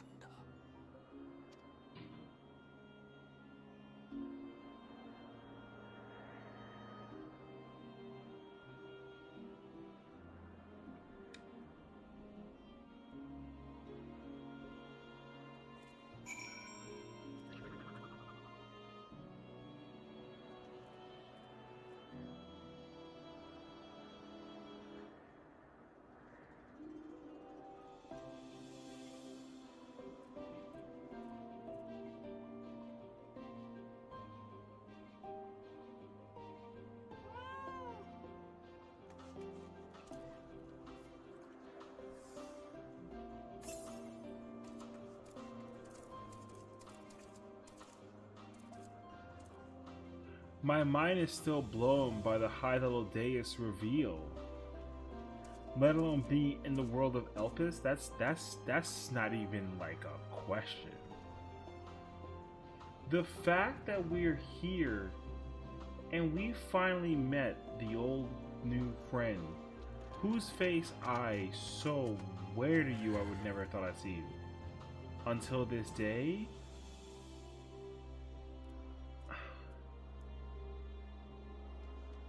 I can't believe that he's here.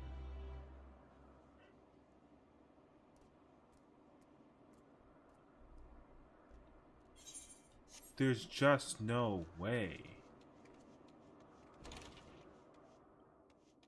Oh, I guess I can't. Okay, you ain't right. I was just checking.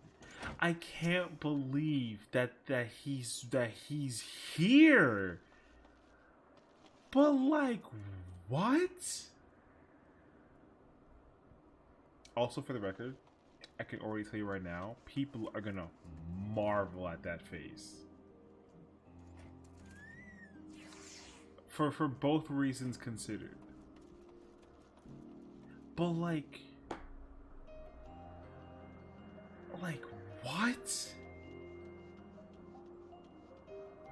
And I already know. Yo, oh my god. Okay, I have a headache.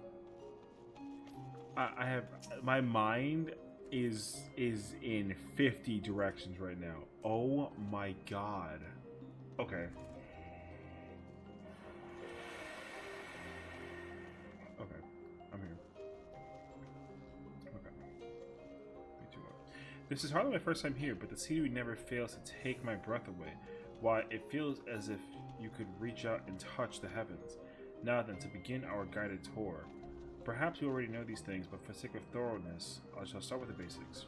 Using concepts to give shape to ether, creation magics allow us to bring forth anything we desire, be it inanimate objects or living beings. Anyone may conceive the concepts, but they all must undergo evaluation at the Bureau of the Architect. As part of the process, living beings and certain arcane entities may be sent here to Elpis for in-depth observation and study. It's truly fascinating facility, isn't it? I dare say you'll enjoy touring it with us. But like, what the... What? It honestly doesn't help that it's foggy right now. But like, what? I also understand that we're like traveling in time into the past kind of thing, which like makes a lot of sense. And also, I'm understanding the pattern of what's going on like a little bit, and I feel like this has been established already for the longest time, but like it is kind of confirmed, at least currently with this.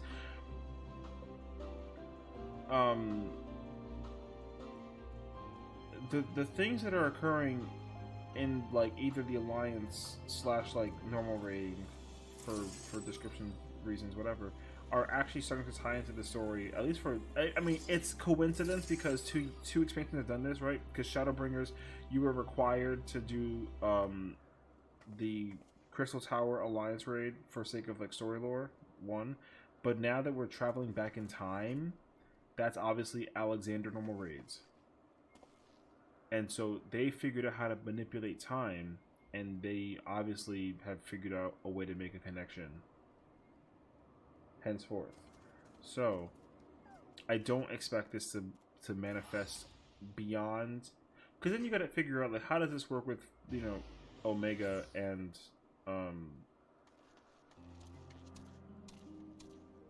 Damaska, and the same thing with like Eden and the Empty.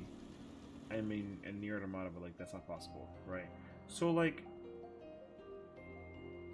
you know, the connectivity that they're establishing with their older content for today's content is just purely insane. It's just amazing. Like, absolutely insane. It's perfection. It's crazy. Anyways. Now then, our friend Hermes, aside from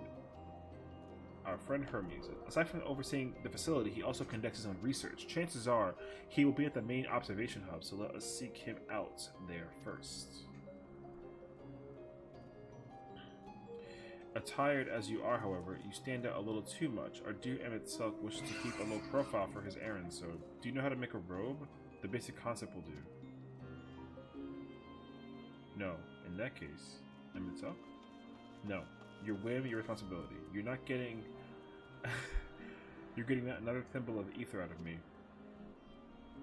The way he scripts sometimes, you'd think he wasn't a nigh-bottomless font of magic. Very well, I shall make the robe, but perhaps you can assist. Come, let us search for the requisite material. We're going to be wearing an Sessiion robe? They're making the connection even more solidified by the minute, and this is the thing that's going to continuously drive me nuts. Because, like...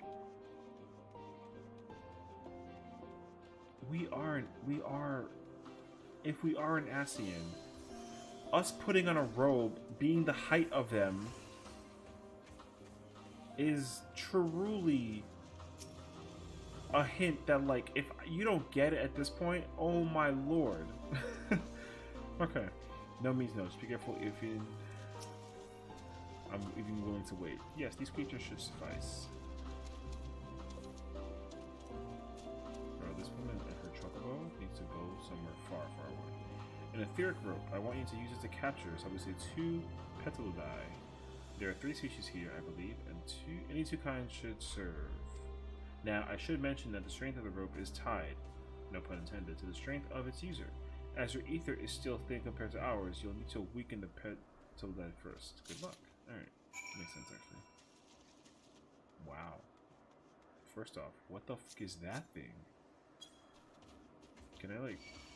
Well, I gotta fight it now. It's like a snake flower. Ooh! I forgot that I got new moves! Hold up. I completely forgot that I got new moves. We're gonna test out here. Ooh! Yo, that's godlike.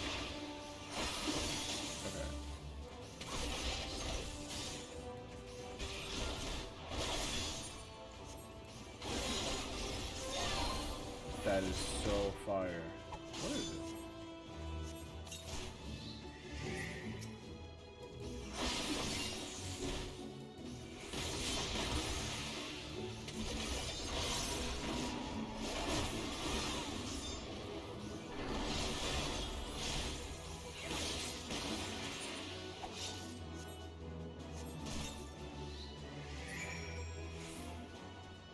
That is so tight.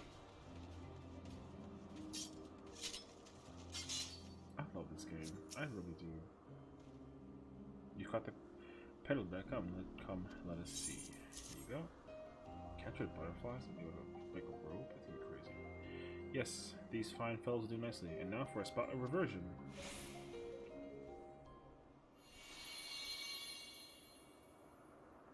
There, it's ready.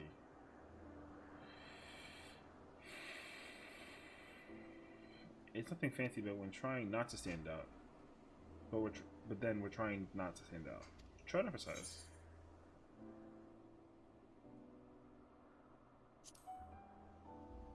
You turn living beings into creatures just like that. Well, not just like that. You need to revert them to their constituent ether first. Unless you wonder why I asked for two species. It's due to the difference in their etheric balance. Blending them allows us to produce garb with superior etheric stability. Well, and good to disguise and educated, but it won't fool anyone who can see worth a damn. Fair point, but at the very least, it should spare you unwanted attention from casual observers.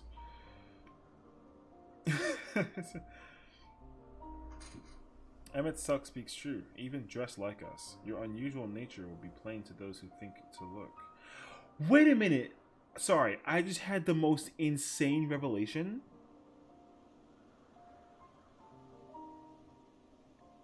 In the Seed of Sacrifice battle, when we're fighting the normal version, and then the Warrior of Light banishes us into the whatever, into the bitter end, and then Emmett Sulk appears, mask on, and snaps, that was a memory from this moment. And that's the reason why it happened in the first place. So, like, I hope that there's some kind of connection that's established for that while we go through this. If there is, this is the greatest game in the entire world. Just note that. Emmett Sulk speaks true. Even dressed like us, your unusual nature will be plain to those who think to look. Should someone question your presence, don't make up excuses, much less try to explain what you actually are. No, best to simply say that you're a familiar. The question is whose? Ah, of course, Asims. If you say you belong to her, people will give you the benefit of the doubt for any and all outlandish behavior. Exploiting our associate's absence? For her lack of presence, absolutely.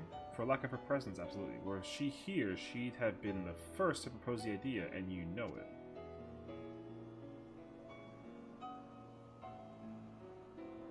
With that, the story is settled. Let us continue with our errand.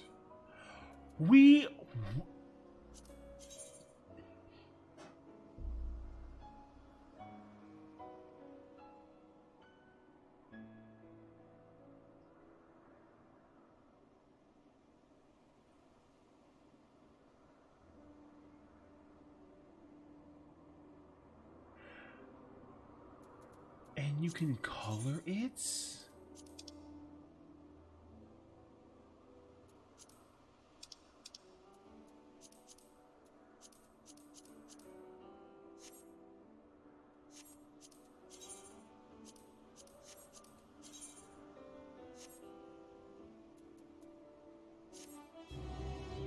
I mean, like...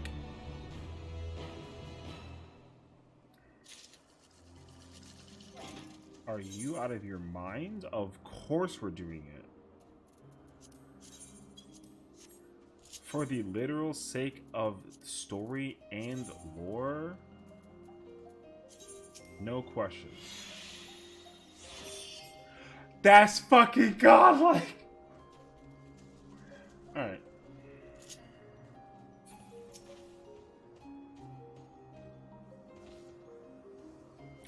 However, we need to do the people a service, though.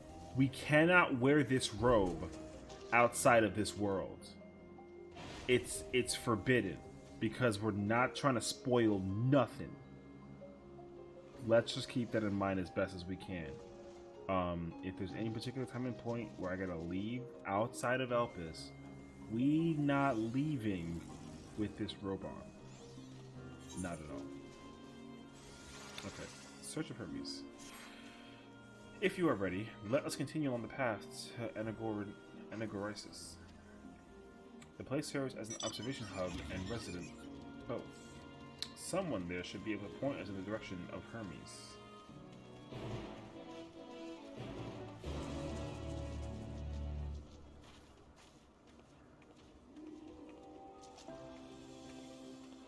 I can't believe that we're out here.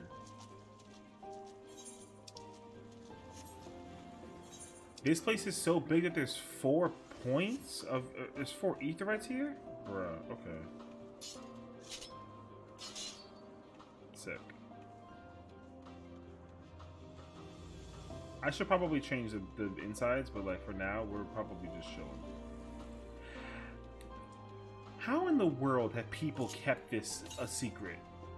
Or unless people are so just like deeply into the game that they just have not left the area. Because if I was in Charlotte and I saw this robe, I definitely would have been spoiled and I definitely would have been upset. The community in this game is amazing. If people have actually been able to hide the fact that we're here and that you can acquire this robe, it's a marvel. Truly a marvel in itself. It's insane. Yes, can I help you? We wish to speak with Chief Hermes. Do you know where we might find him?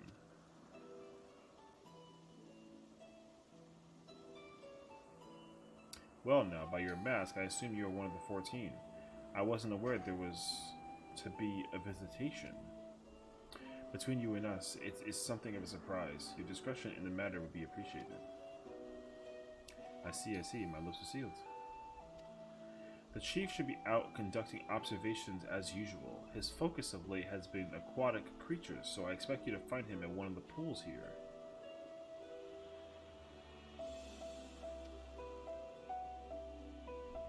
The pools, you say? Many thanks. My apologies for disrupting your work.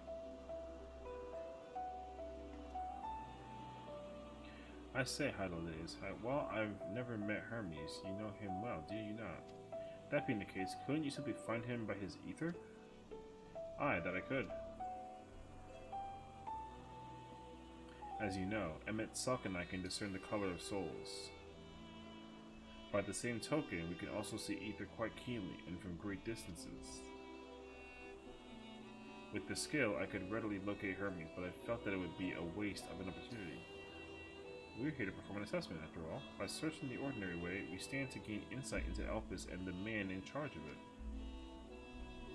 This is as much for your own enjoyment, like as not, but point taken.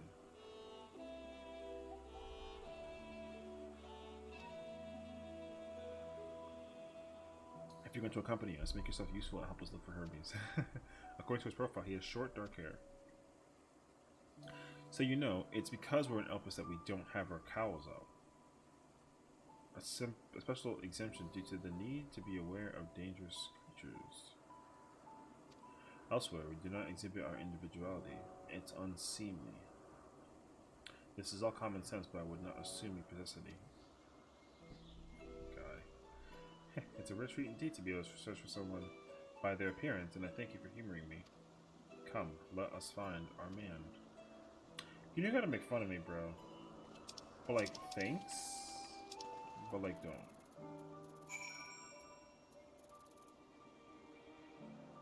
Okay. I'm just kind of low-key checking to make sure that there's, you know, kind of what's going on. I don't know yet. But everything is fine. Yeah.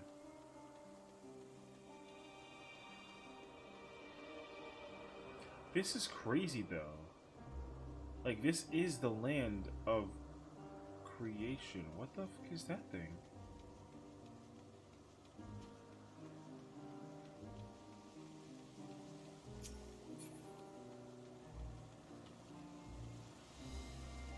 Oh my goodness. Okay.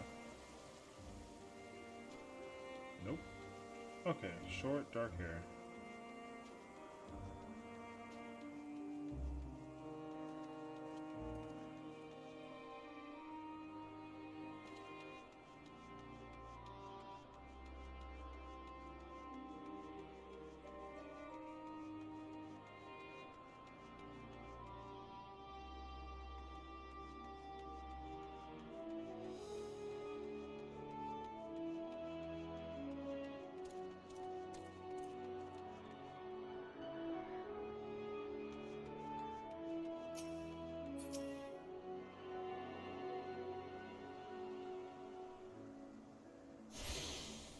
place is crazy.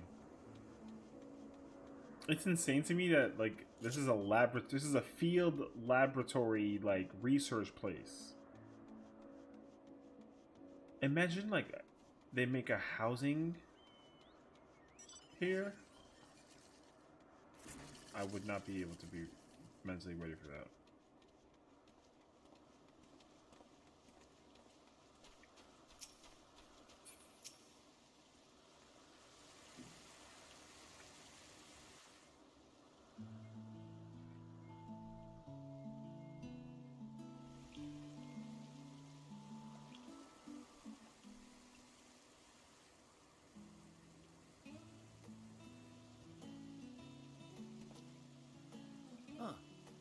You are...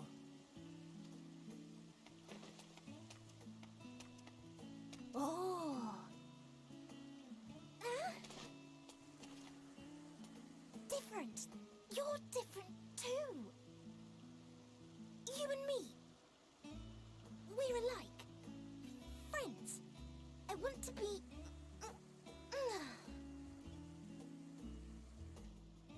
Wait. Please. Wait.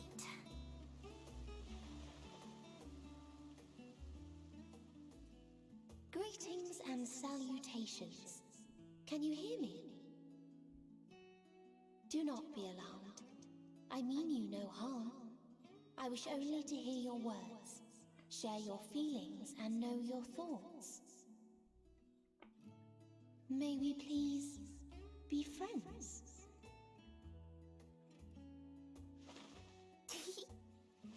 May we please be friends?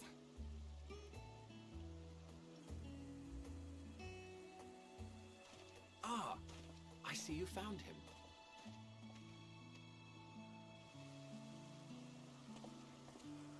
Hitholidaes. It's been a while.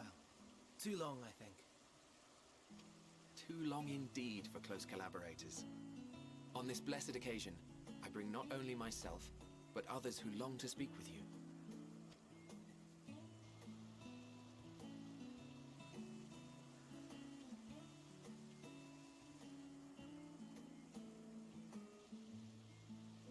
You were of the convocation. Emmett Selk at your service. Do I have the honor of addressing Hermes, Chief Overseer of Elpis? You do. You have traveled far for it. Given your facility's purpose, its remote location is something of a necessity. Would that I didn't have to rely upon a guide. Oh, you wound me. Have I not ever been an attentive and helpful friend? But moving along to more agreeable company, this one we chance to...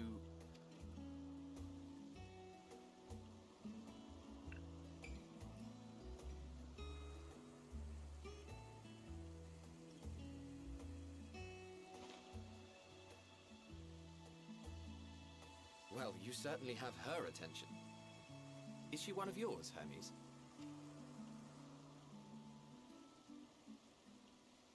Her name is Meteon. It means shooting star.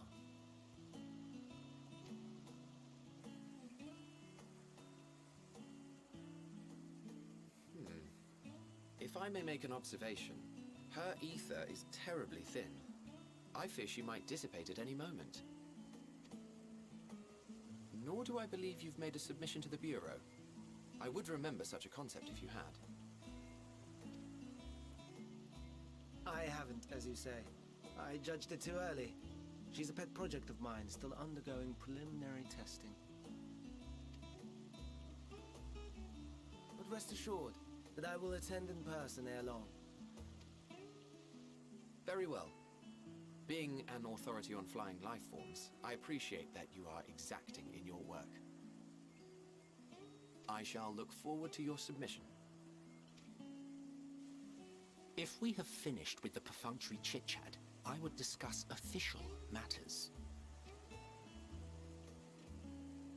By my coming, I trust you already anticipate the subject. I have an inkling, yes. Please wait to the main building yonder. I shall join you as soon as I've returned these creatures to their homes. What's wrong, Hermes? An amistoma is missing.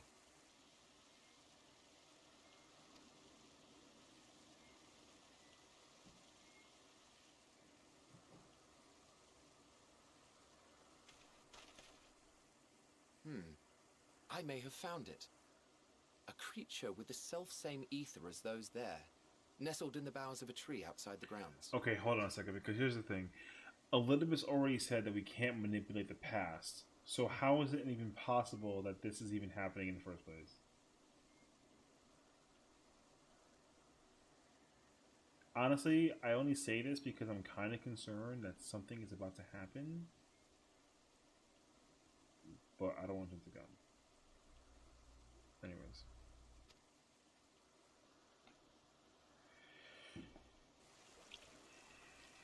You're saying they can climb with their sorry excuses for limbs?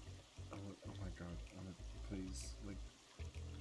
The fashion has been to imbue aquatic creatures with the power of flight, ever since the words of Metron created a sky-swimming fish. The Amistomas too can fly, if only slightly, and they could conceivably climb a tree. Whether they can come down safely, however... Excuse me.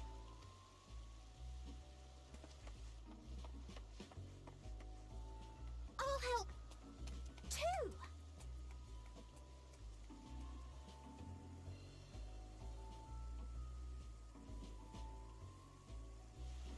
And what are we supposed to do with this lot? May I suggest we split up? If you would be so good as to assist Hermes, Emmett Selk and I shall keep an eye on these adorable creations in the meantime.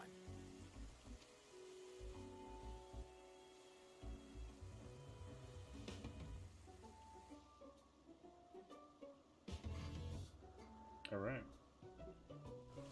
What's up, Mo?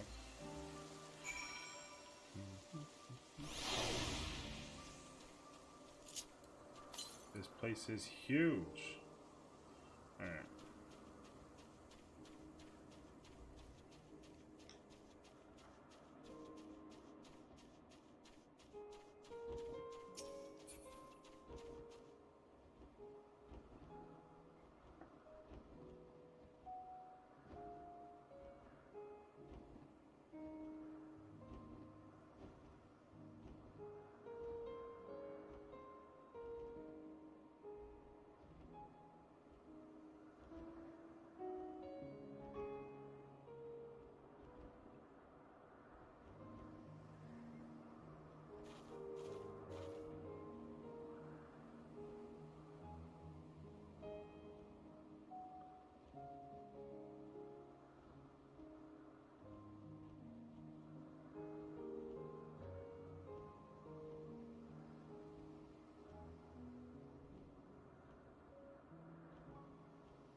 Wow.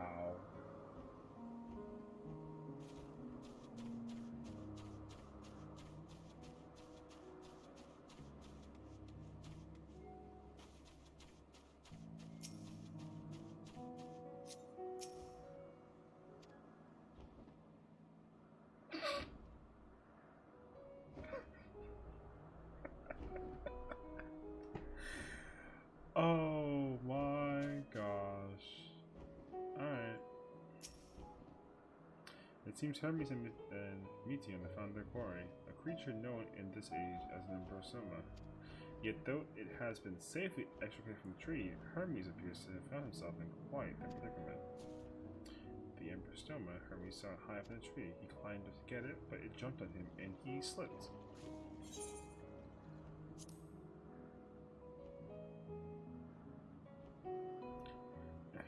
No, I'm fine. If a little embarrassed. Now, for your own safety, please stand back. Wow. Oh, no. Ugh.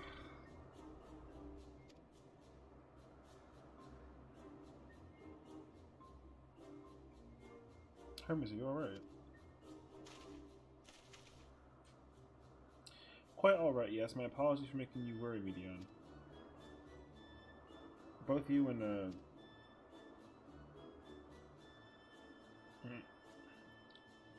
I thought you recalled an intriguing name, somehow reminiscent of a new creation. Thank you for coming after me. What? What new creation? Okay. As for you, little one, you must be more careful. You may be able to fly, but it doesn't mean you cannot fall and hurt yourself. Oh no, I forgot about I forgot all about his fellows. Oh my gosh. Everything's fine. They're over there. Truly, what a relief. I must thank Silk and Hitholidaes when I return to them, but first, with the distractions out of the way. As Chief Overseer of Elpis, permit me to welcome you to our facility. I hope you will enjoy your time here. Oh my goodness. I never have thought that I would ever see an Amaratin like wearing themselves up in a tree, nor would I ever see this. Or this looks like a quest background. You know what I mean? Anyways, what's level 76? 76. Jeez, 86. I'm not going to be able to get used to that. We're going into the 90s. Having found the wayward and Bristoma, Hermes is a picture of relief. Well, we mustn't keep the others waiting. Let us return to Anagornos. Sorry, the wind is blowing.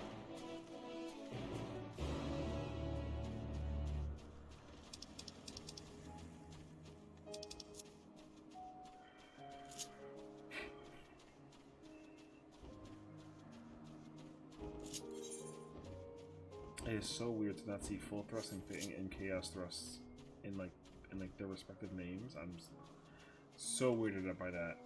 Full turns into heaven, chaos thrust into chaotic spring. Like what? Okay. My apologies for the trouble. Owing to your kind assistance, all the Emberstomas are safe and well. I will presently send them back to their space if you will go on ahead to the main building. Upon entering, you will see a table and chairs, a meeting area. We may speak there. Very well. Take care not to let the creatures slip away again.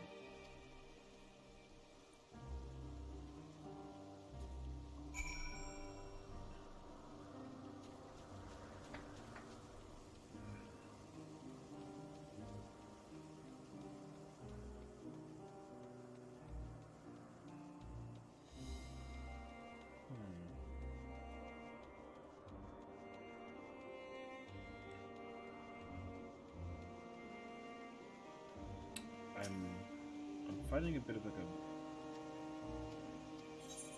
headache. I'm also trying to just think about what I ate today, and in truth, I actually ate nothing. But not nothing, but okay, I'll be okay. Although a snack would be kind of nice, actually. In due time. While Silk has been accommodating this far, he is the one who has business with Hermes. If you wish to attend, you have to ask his permission.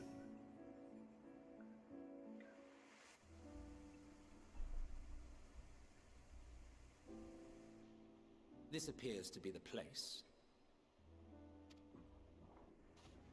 And here is where we part ways.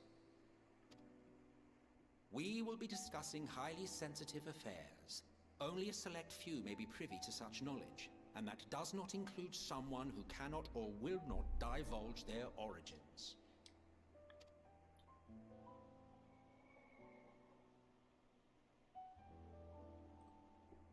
What? Will I have to remove you by force?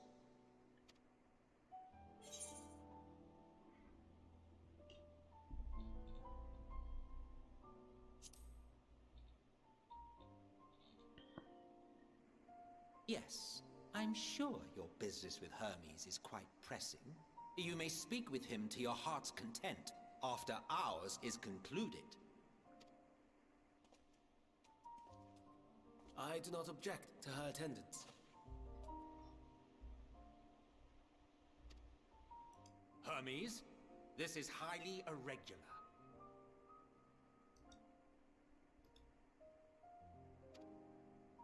Perhaps, but I believe she can be trusted. Meteion would not have taken to her so quickly otherwise. Moreover, the presence of a third party may help me to maintain composure.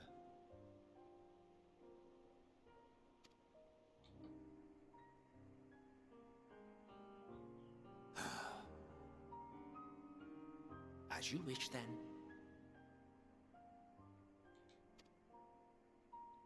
Behave yourself, do you hear?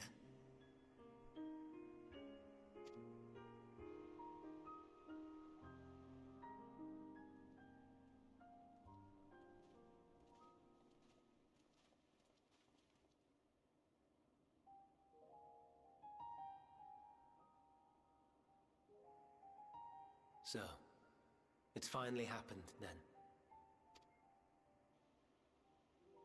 Aye. Van Daniels declared his intention to step down, and named you as his preferred successor. Okay, so confirmation.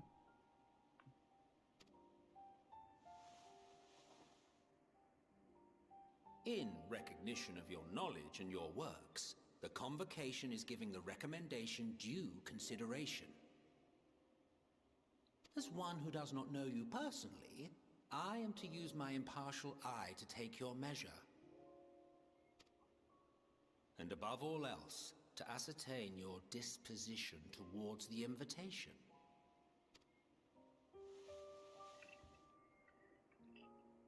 I understand that you and Fandaniel are close. He himself was once chief overseer of Elpis after all. I should not be surprised if you knew before anyone else that he wished to relinquish his office. I did. He told me that when he fulfilled his purpose, he wished to pass the torch to me. A torch you seem none too pleased to accept. Are you so averse to serving on the convocation? No, it's not that. For a humble researcher like myself to even be considered is an honor beyond words. No. What troubles me, what I struggle to come to terms with, is the very fact that Fandaniel is stepping down. Does this not mean that he will return to the Star?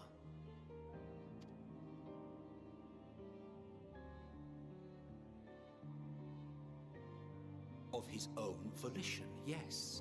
Like so many others have before him. Return to the Star? Does that mean die? Well now, that's not a word I hear often. Is that what you say here in Elpis? Mankind is the life of Atheris. Each of us, a drop of blood flowing through its veins, bearing sustenance. In our finite time upon it, 'tis our duty to make it a better place, that all who call it home, now and in future, may abide in happiness. To that end, we have dedicated ourselves to the pursuit of enlightened creation. And by our efforts did we transform this once untamed wilderness into the peaceful paradise you enjoy today. To return to the star whence we came is a privilege afforded to we who have so loved and nurtured it. A choice embraced by those who have lived their lives to the fullest, in service to our world. And when they depart upon this journey, it is beautiful, always. The 14 are no exception. 'Tis believed no occasion is more felicitous than the fulfillment of one's duty. Our our office becomes our lives, and to retire is to return, or so the majority of us hold. Some few have elected to eschew custom.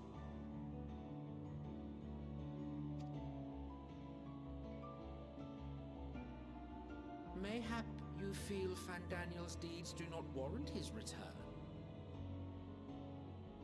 Yet you should know his accomplishments as well as any. During his time, he conceived of countless outstanding concepts. And channeling the wealth of experience he attained here in Elpis, he brought forth many new specimens. I know of all this. I do. It's just, I cannot fathom why someone so great and wise, who could still do so much good, would want to end it all.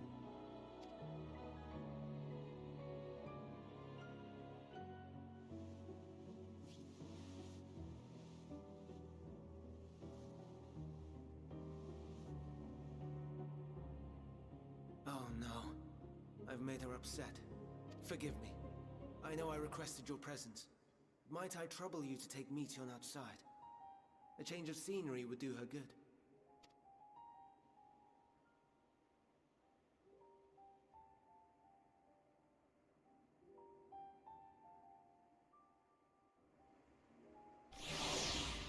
Oh. You got a new house? Right. Honestly, I'm sorry about that.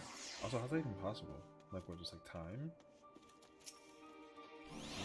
We'll jump at the chance to serve in the convocation, and yes. Don't mind my friend, please turn to me.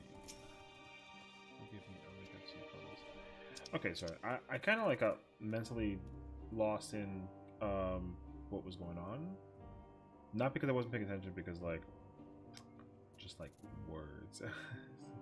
Yeah, because like I get it.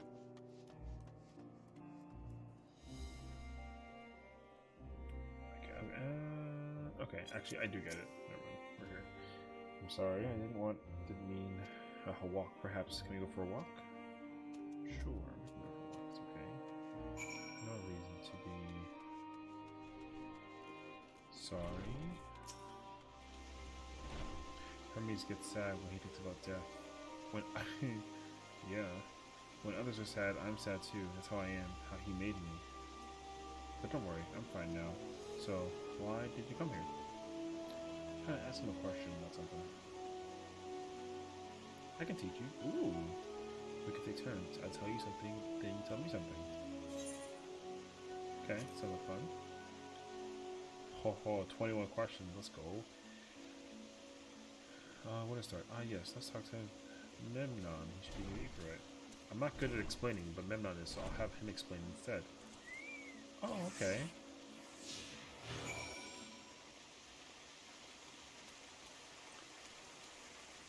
This little nugget is also precious. There are so many precious things that we have been experiencing throughout the time in this expansion, and honestly, it warrants for concern. As much as I shouldn't. Okay. The same way how I felt about Tesleen in Shadowbringers is the exact same way I feel about this character today. I kid you not. If anything were to ever happen in the history of anything pertaining to this character, I will actually fight somebody. I swear. Anyways. The Aetherite. Anyone can use it to teleport anywhere. Well, maybe not anywhere, not to the grounds or the other isles. For that, you need teleporters. Oh, and permission. Come on now. Tell me she's not perfect. Also, bird people? Can that be actually... Is this like a hint that we can get this as like a new future race? Can you imagine?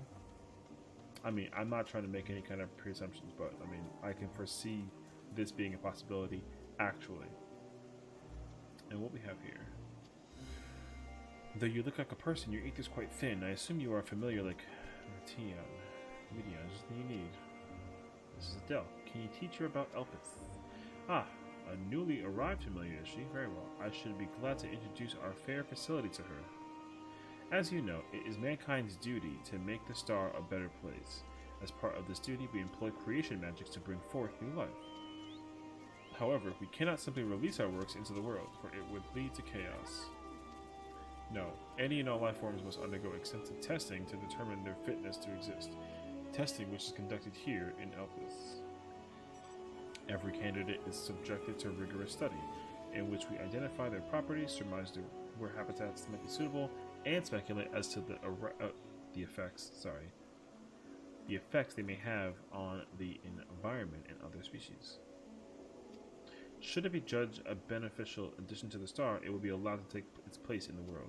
The two of you, too, were created in the hope of making the star a better place. So, heed your masters well and be good, do you hear? We will, Memon, we will. Thank you for the lesson. Okay. You had a turn. Now I get a turn. What? Oh, okay, okay. True, true. Where'd you come from?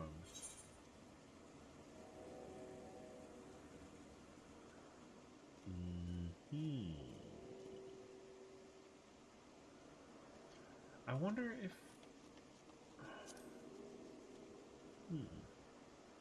that there's such a place? I had no idea.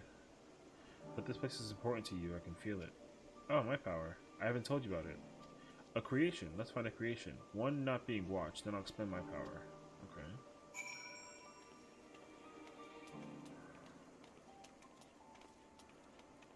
Yeah, I mean, of course, like, so... Amarashans obviously have the will to just create stuff for the world, and even if their contribution is minor, hypothetically speaking, but present in Theris, then, you know, life is good as it should be. And that's cool. A motionless bird. Also, they have Spriggans here. Hello. Spriggans? What are Spriggans? Literally, yeah. Oh no, we call them Orii. If there's many, if it's just one, we say Orius. What? Okay. Though they're cute, they can be naughty. Sometimes they run off with concept crystals, and Hermes has to run after them. Huh. It's interesting though, because the name of things that they have in this world is not the same that we actually call them. So then I wonder how that even gets manifested. And also, like, if that's the case, do they change the name after it's brought into Theris, or do we just kind of figure out our own nonsense? Honestly, it warrants a lot of questions. Oh my god, it's a freaking duckbill. Oh, it's a shoe bill. I just realized that. Oh, this creation is perfect. But I don't remember seeing it before. Perhaps it's new? Anyway, I'll try reading its mind. She can read minds? Okay. Also, this shoe bill definitely came from the first. All the way over here. Real talk. I came from Umray. That's your power though? You can read minds? It's gonna... nothing. You're gonna understand nothing from this thing. It's a shoe bill. They literally don't think.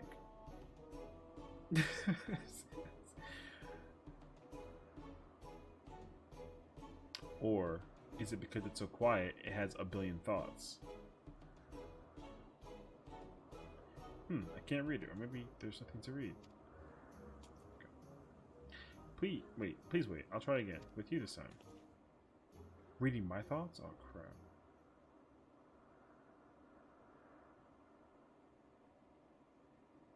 Greetings, can you hear me? This is my power. I can read the emotions of those around me and project my emotions to others in return. I'm not actually speaking to you in your mind, rather you are converting my emotions into words and intention. Wait, what? So she's not like mind projecting, she's converting... I'm converting her emotions into words and intention. How does that work? Okay, I don't know. That's science that I can't explain. A process performed subconsciously by intelligent life forms. This ability is vital to my mission, for it allows me to interact with intelligent beings even should they communicate via unknown languages or other nonverbal means. Oh! Alright, I got it. As a consequence, I am clumsy at speaking. Yet, though I struggle to express myself in this fashion, Hermes wants me to speak as much as possible, for everyone has thoughts and feelings that they may wish to hide.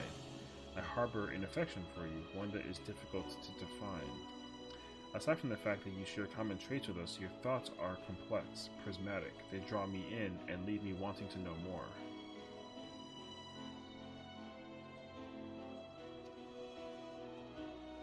Out of respect for your privacy, I will refrain from using my power when speaking with you. Nevertheless, I want you to know that I wish to be your friend.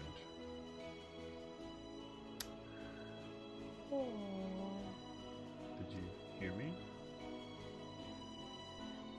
Yeah, good, now it's my turn again. So, what are you good at? Ooh, good at fighting.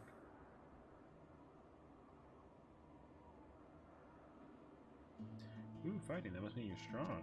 Hermes is strong too, but he doesn't like to fight, even when creations fight him. Oh my gosh. This should feel scary.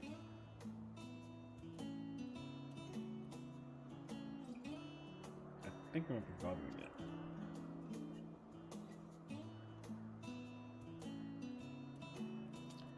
Let's keep going. We'll go and see Untitled next.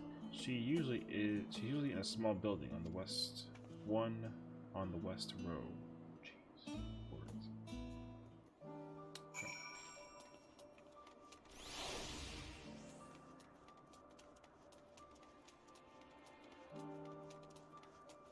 Pitter patter. She's so precious. Super, absolutely, just adorable dog.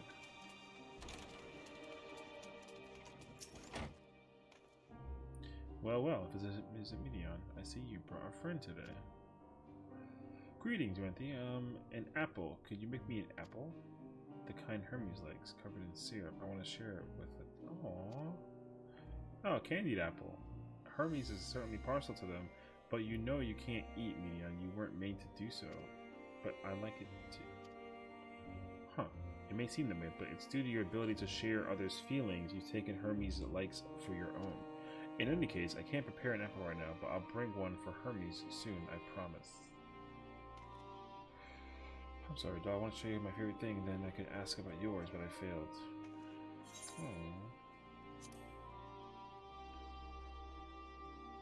Oh, that's what you like. Yes, I can feel it, your joy and happiness. And it makes me happy too. Thanks for sharing with me. Well, we've walked and talked a lot. Maybe Hermes has finished talking too. Shall we go and see? Yes. What do I like? I like tea. Also seltzer water. Tea and seltzer water. Yeah. Alright. What's up, boys? What? Back already? Pity. A bit longer than me. Snuck away without you. Bro, he's a hater, man. Ah, excellent timing. 'Twas a refreshing constitutional, I hope.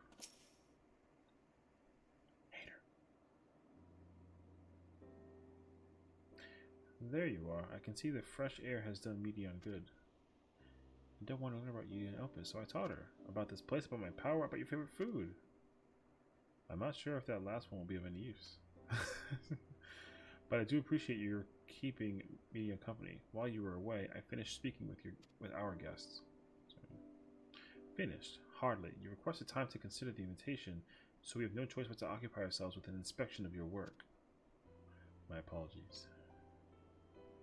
It has been decided that Emmett Silk and Hitholidaes will accompany me as I tend to my duties. If you wish to learn more, perhaps you would like to come too. I've compelled to remind you that she is in no way associated with the convocation. We simply chanced to meet at Propylaeon. There is no guarantee that the matters we discuss will remain private. I do not mind. To see the joy of her presence brings Medion, and I cannot imagine our mysterious friend harbors malicious intent. Oh, would you know? Adele's kind. Really, truly. She's taught me as much as I taught her.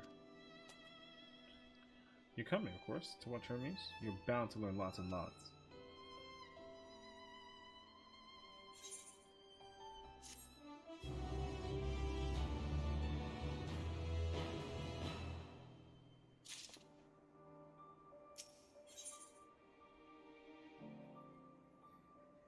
Sorry, wait, give me 1 second. Let's do this, because that way I can also, kind of mentally prepare in the near future when I have to return back to like normal world.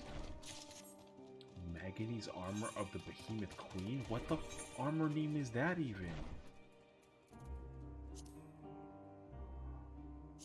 Oh, okay. It's future-looking Behemoth Queen armor from PvP. I like. They've done well. That's good. Composure regained. Hermes to return to his duties. If everyone is ready, there are a few creations I need to check on. First, we shall return to the spot where we found our wayward Embystoma. Have care when you step outside the hub, where there may be more unruly creatures about. Okay.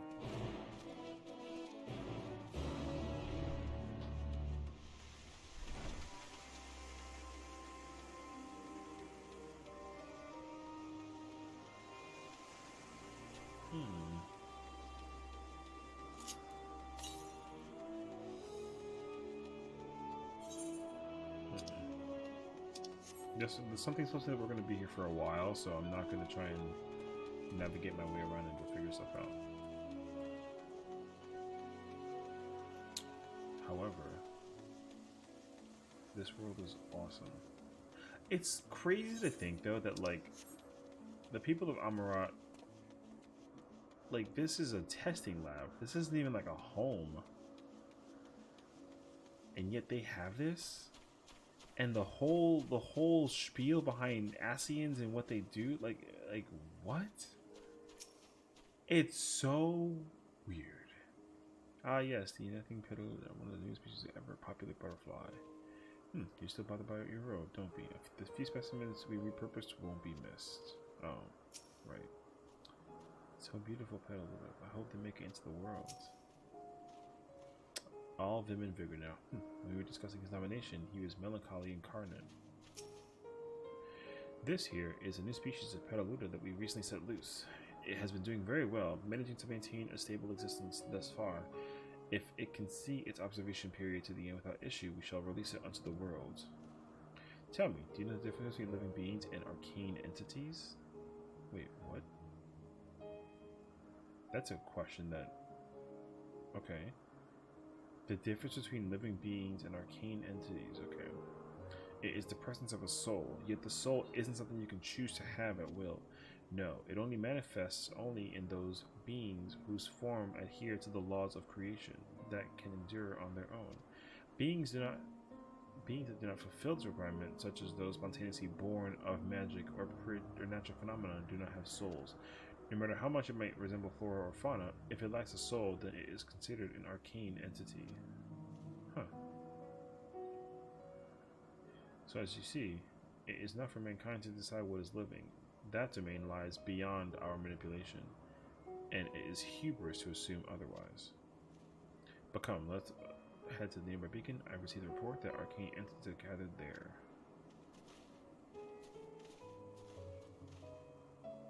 That butterfly's pretty. Okay, so anything that doesn't have a soul is an arcane entity, and anything that is a living being. So I think by that notion, you can just differentiate and say that arcane entities are, in fact, the blasphemy that are currently wreaking havoc all over the place. Which is weird. Because I guess they also kind of gives you the impression that, like, you know, because arcane kind of reminds you of, like, magic, and an entity is just like a husk. So it's like a magic, you know, just like creature thing that it just exists as it is.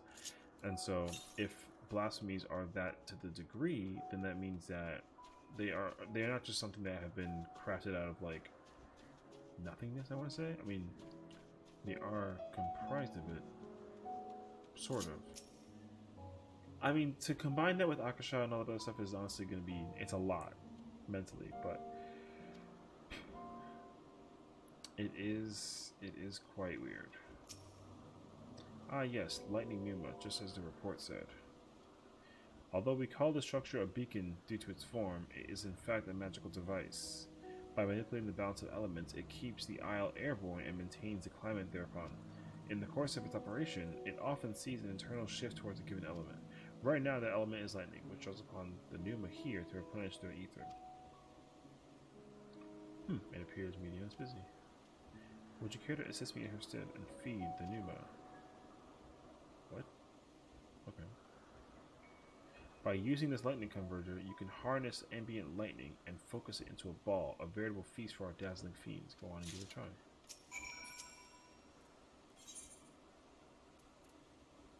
Oh, wait, what?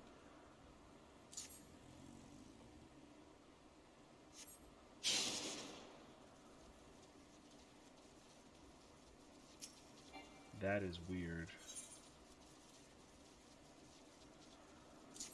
Imagine I shock myself and hurt in the process. Oh. Oh, I have to actually hit this hard. Okay. See, I thought I had to hit the actual, like... Okay. The lightning, but I don't. I have to put it on destination.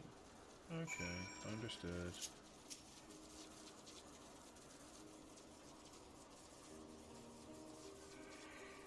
Perfectly done, Del. Look.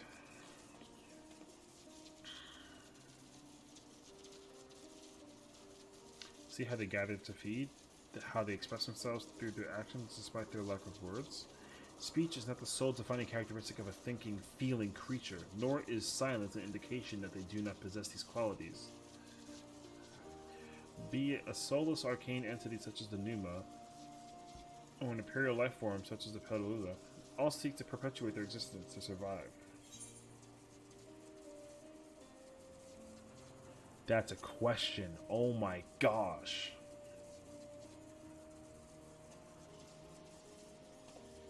A good question. I can answer from a theoretical standpoint, but it ultimately falls to the Bureau of the Architect to pass judgment.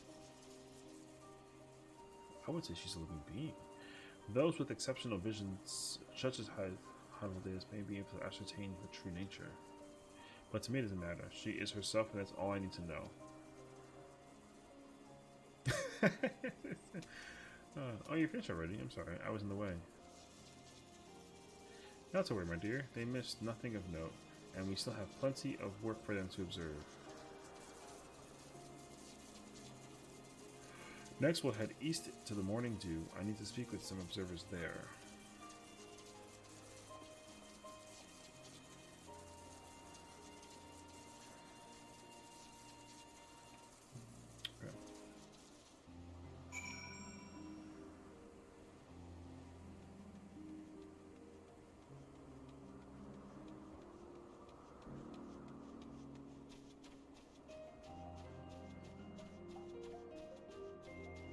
Ooh, the day music.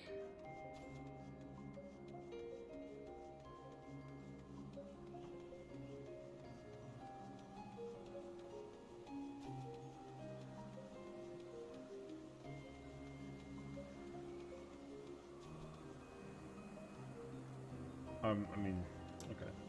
I'm probably gonna come back down.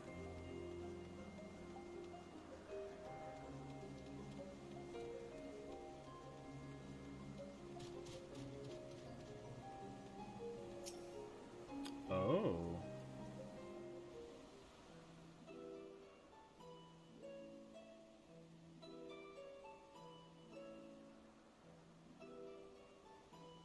Amazing, is it not?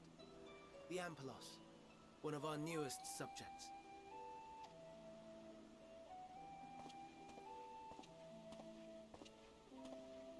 So, how are we coming along?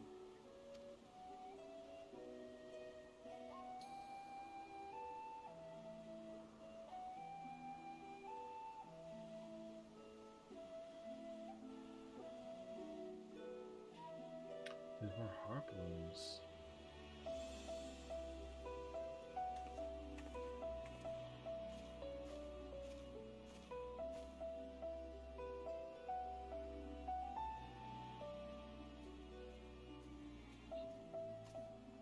This place is Elpis. Those flowers. Elpis. Entelekes. Like me.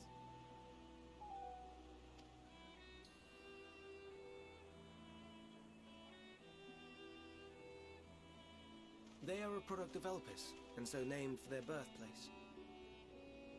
A happy accident, born of the hands of a former researcher who loved beautiful blossoms.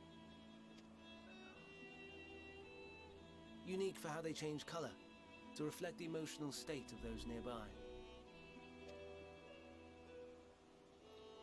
Though be it here or elsewhere, they are seldom seen in any hue save purest white. Reflect the emotional state, you say? By what means do they achieve this?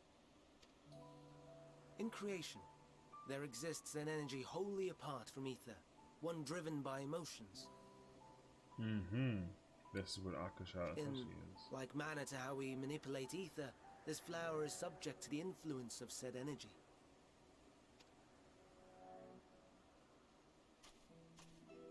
Well, it has no will of its own.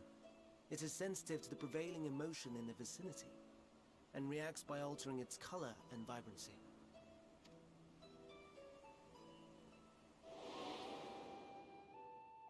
Akasha? It is one of the unseen energies defined by Harnish alchemical theory. Though a gross oversimplification, some describe it as an essence influenced by feelings.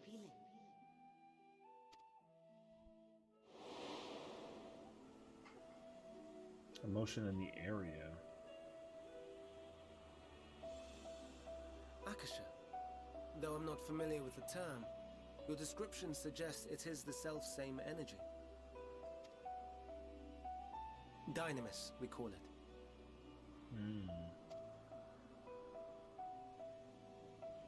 And those entities like the Elpis flower that have the ability to interact with this energy, converting emotions into tangible phenomena,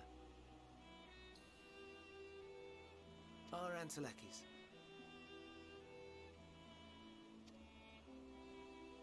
That's me! That's me! An Enteleki! That you are, my dear.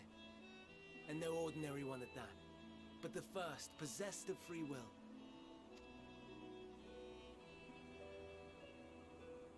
Wait! A form of energy other than ether? Dynamis? I've never heard of such a thing. Hardly surprising. Dynamis cannot be seen, much less felt. And though its existence has long been theorized, we had no proof until the flower's serendipitous creation. What's more, Dynamis is far weaker than ether. Under normal circumstances, its effects are drowned out by the latter.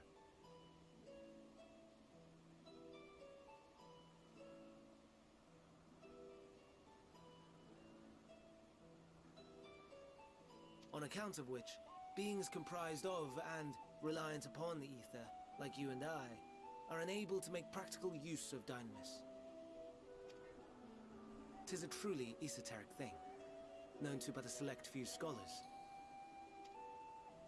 Intriguing. Then, given the limitations you described, why create Meteon?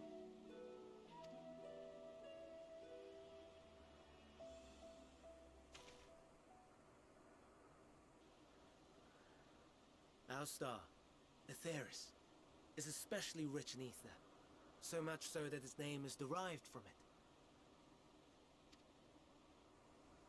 However, when we consider all energy in existence here and in the vast space beyond, Dynamis may account for as much as 68.3%.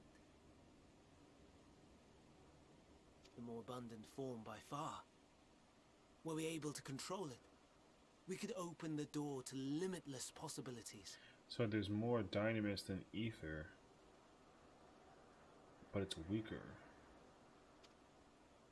'Tis not unlike a gently flowing stream, unable to break through the dam of ether barring its path. But if we could imbue the stream with the vigor of a raging river...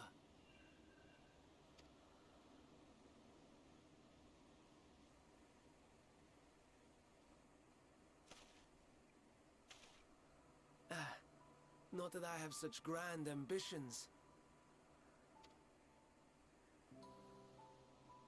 Nay. I merely wish to create a being that could traverse the great expanse.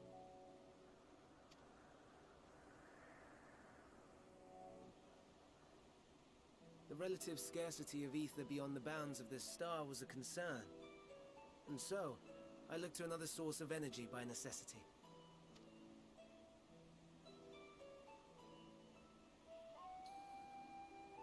That being Dynamis. No wonder her ether is so thin. Precisely. Yours is thin too. Like an entelechy. Like me. So, are we the same? Entelecchies.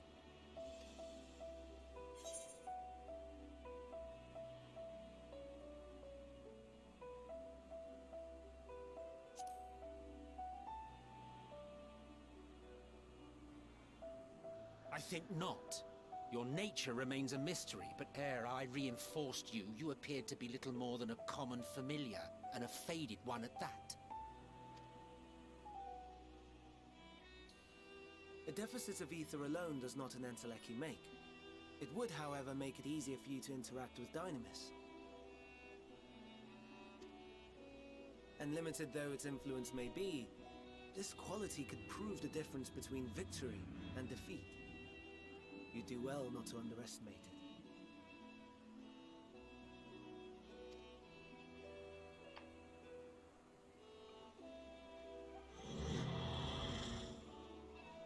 I think we just yawned. Oh dear. I'd forgotten about the poor fella. You must excuse me a moment while I go and verify a few more things. I think it literally yawned and it made me yawn.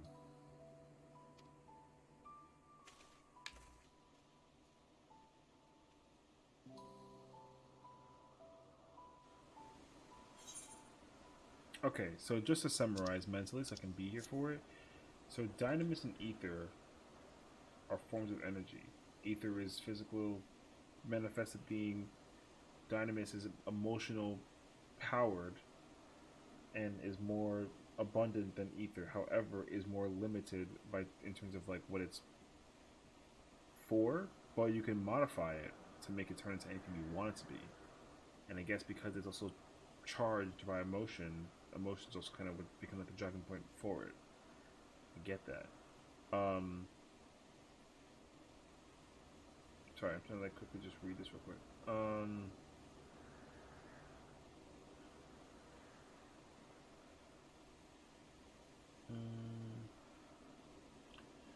While it has no will of its own.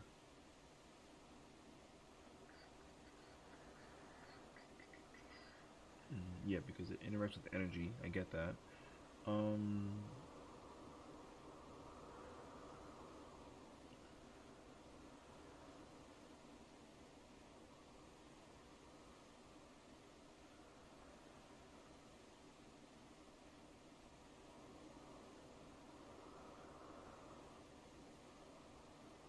And then being made out of Dynamis doesn't necessarily make you an Entelechy. It does make it easier to interact with Dynamis. So if a thing is made out of Dynamis, then you can interact with other things also made out of Dynamis. But then that makes sense because then same thing with Ether. Like Ether and Ether kind of match together in terms of how they function. So the same thing can be applied with Dynamis, which makes a lot of sense. But I guess the question kind of falls into place of whether or not it's like still like a divine entity or arcane entity rather than divine, or if it's a living being that technically isn't not defined yet. But so in question to the creatures that are currently happening with whatchamacallit, you know, could they be created from this? That's a good question, actually.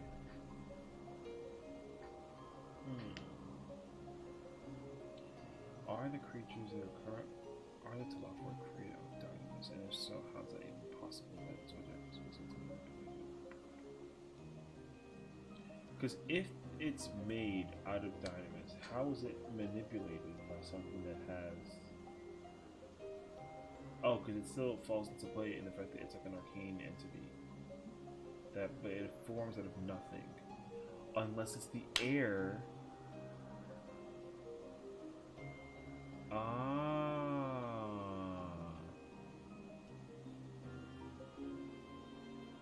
right, because Dynamis is still able to be woven over ether, because it's thinner, but it can still be manifested and modified. Henceforth, the possibility of creation. Okay. We're cooking. I'm getting it. Well, I mean, I think I'm getting it. That's to the Bureau before I joined. Their greatest contribution. Not that I or anyone else would be able to make use of it, even if we knew, but it irks me to discover that there is an entirely different form of energy and no one told me. Their personal annoyance aside, Hermes' knowledge is undeniably impressive. Given that there are none among the 14 who specialize in the Celestial, he would be a welcome addition. Assuming he can be persuaded to join it, I still can't understand his hesitation.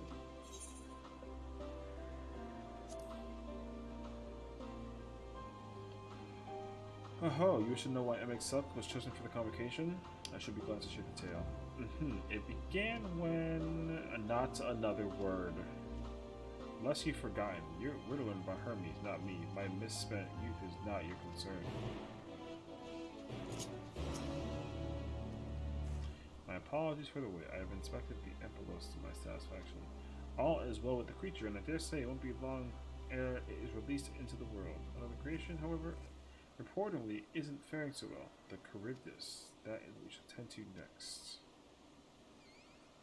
If you will allow me, my friends, we shall return to the main isle and head north. The Charybdis. I know not exactly what that might be. Also, I don't know. Okay. But whenever I think of Charybdis, I think of the Final Fantasy V AoE attack that brings everyone's HP to 1. And that is not at all the same, obviously. But... sorry, what? I think I missed my first ether current out of hype of the story. I'm gonna go get that.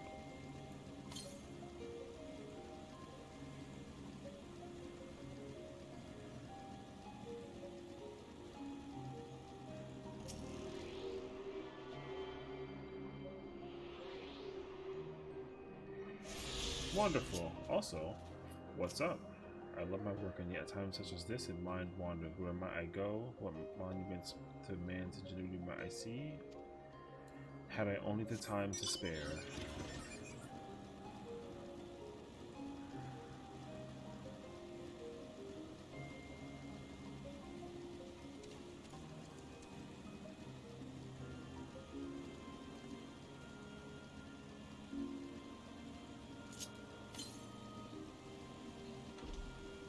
Oh, pain. No! There we go. Wait, this thing? Oh, I didn't even realize I was actually, like, traveling the right way to... this is a Charybdis? Okay, well, there's a slight difference in etheric balance between these Charybdises. By this, it may be assumed that they aren't original creations, but their offspring. Serpentine bird or a winged snake? Oh goodness. Okay. Interesting.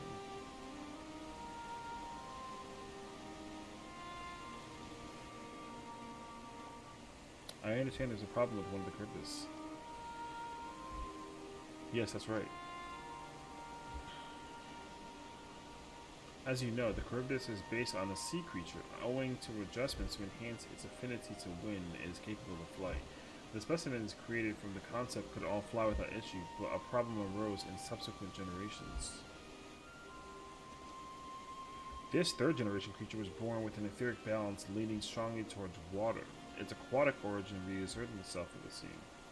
The result being its affinity to wind is diminished, and it cannot fly no matter what we try. We can't get it to rise even the slightest bit. For such change to manifest in so few generations, I fear they too are unstable and flawed. With your permission, I will revert the creatures and recommend to the Bureau that the concept be revised. With its etheric balance leaning towards water, the Charybdis would indeed struggle to manipulate wind. Yet it is too early to conclude that it cannot fly. Having failed at first, it may simply have developed a fear. I shall transform and fly with it, helping it to manipulate wind until it finds its wings. What? You need to go to such lengths. You can fly though? I mean, that's a dumb thought. Or transform rather. You don't know? But of course not. I mean, Hermes does. Transformation is an art in which one manipulates a vast quantity of ether to construct another body around itself. In practice, this allows one to assume any conceivable form and thereby transcend the limits of one's flesh. Yet, convenient though as it may be, transforming in the presence of others is considered vainglorious in the extreme. It's uncouth and unseemly as running about robeless. Shameful. You might not understand you make a habit of this. Nothing of the sort. It's just that when transformed, I can wield the wind and fly. It may seem excessive, but what is our shame next to the lives of these creatures? They deserve a chance, and we owe it to them to do all in their power. Be that as it may.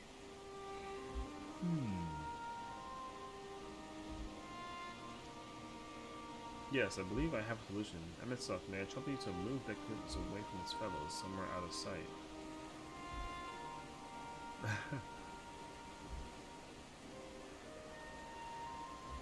Meanwhile, I'd like the rest of you to help me prepare here. What mischief are you screaming now? No mischief, I assure you. I would but spare you the need to report your colleagues that Hermes has committed an indiscretion. So have a little faith and run along.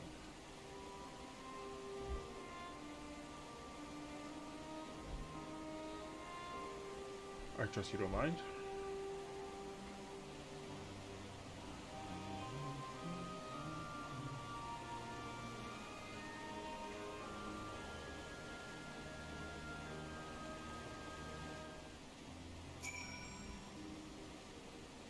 Hitholidaes is a man of ideas. I wonder what he's thought up this time. Emetsuck is out of sight? Good. Let's speak of the plan. It's a stroke of genius, really. We have Emetsuck train the Charybdis. Aside from being able to fly untransformed, he can readily see ether currents. And with his adept spellcraft, he can also employ suitable wind magics to guide the creature along.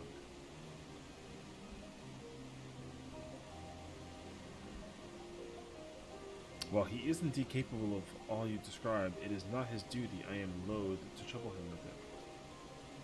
Don't be. As I mentioned, it would also be for his own sake. With that settled, let us begin at once. Adele, when you go to Emetsuck, tell him that you have a favor to ask. He will be disinclined to cooperate at first, but you mustn't be discouraged. With our friend, the trick is to be unflaggingly persistent. Now, off you go now, and good luck. Okay.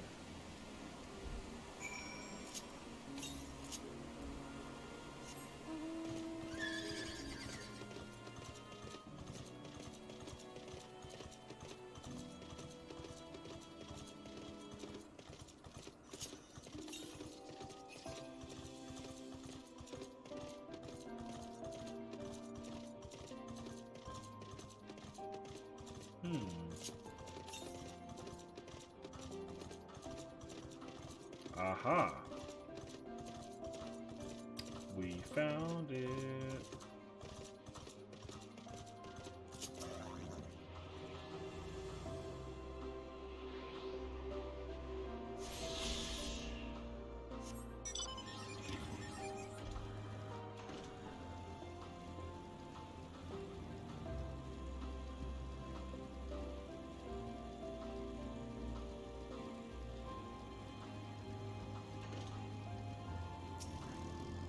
Okay. I gotta click up the game. Right.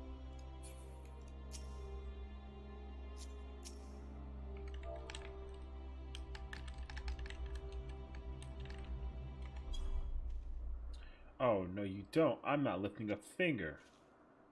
Ugh, I know what Hitholidaes is up to, and I will not be made to know. I refuse. If Hitholidaes is to be believed, relentless insistence may serve to wear down the ever-wary Emmett Selk. Okay.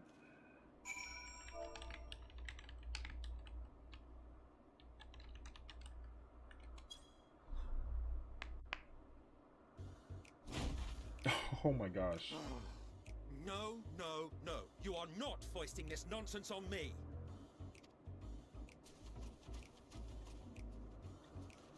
I'm given to understand you have the power to help the Charybdis, and should be quite willing to do so.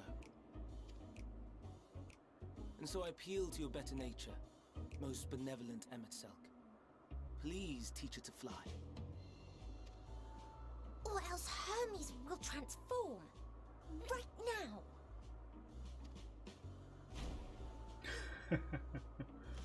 Now, there's no need to go quite that far. Altruism is its own reward, as I'm sure he would agree. Oh, would he now? And who contrived to put me in this position, pray tell? Nothing so devious. I merely suggested a possible course of action.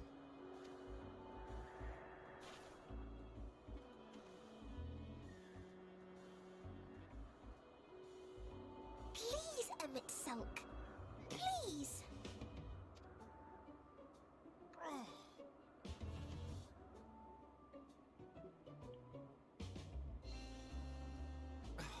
I did not come all this way to play nursemaid to your creations. I'd thank you to remember this favor and let it be the last.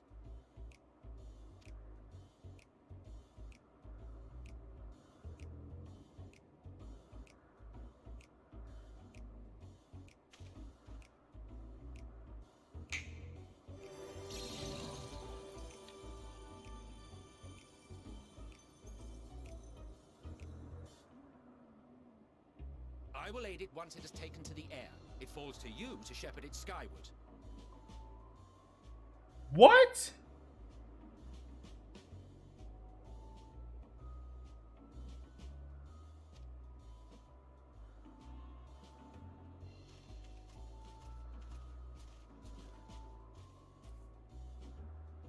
Well, let's relax and enjoy the spectacle, shall we? Wait, but like, what?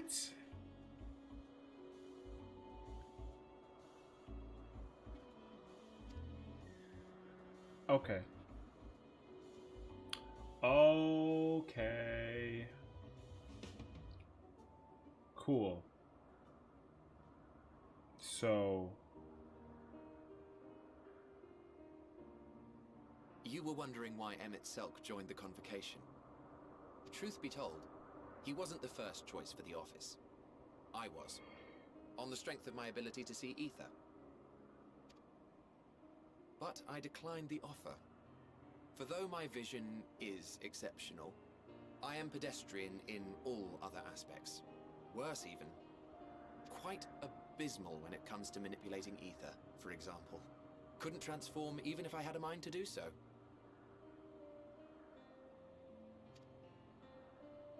What good is the ability to perceive a problem if one cannot act to address it? Emmett Selk has no such shortcomings. He excels in vision and manipulation both, the latter to an extraordinary degree. If there is a mage more powerful, I do not know of them.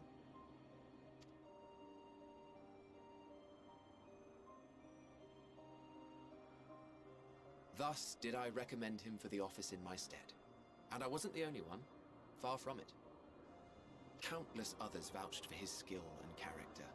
People the world over, to whom he had previously lent a helping hand. Oh, how surprised he was. Claimed he hadn't done anything remarkable for anyone. Modest to a fault. He deserved every bit of acclaim he received.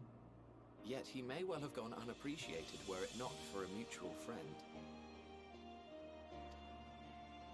A singular soul who can't help but involve herself in the business of others. Where she walks, excitement is certain to follow. Her antics irritate Emmett Selk to no end. But much of his grumbling stems from genuine concern.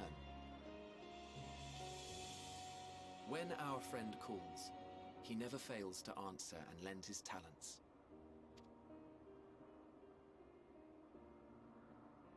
And in the course of doing so, he himself came to be recognized and respected by those around him.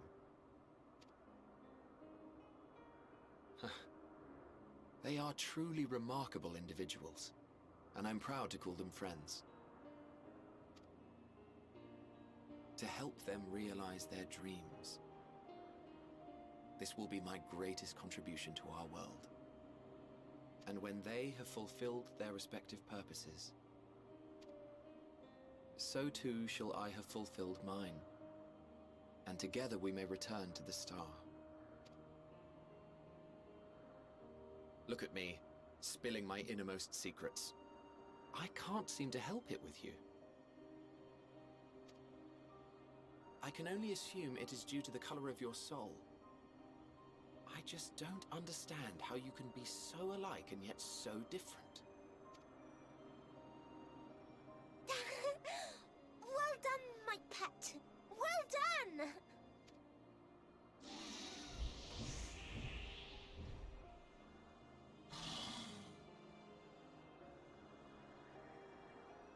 Ah, yes. I dare say the Charybdis will be fine here on. Why don't you go and signal to Emmett Selk?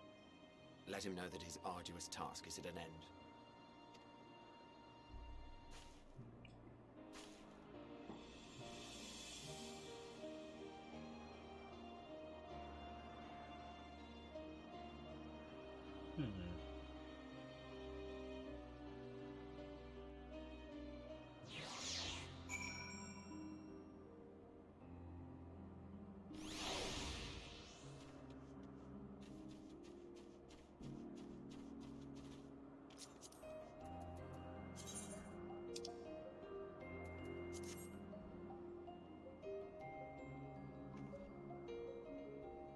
Emerged from his reverie, Emmett Selk notices you and begins to descend with Charybdis.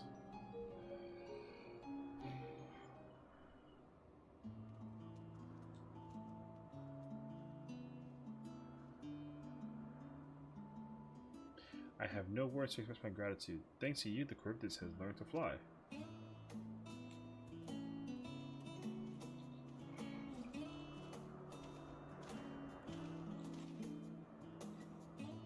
And it felt like a relaxing and shot.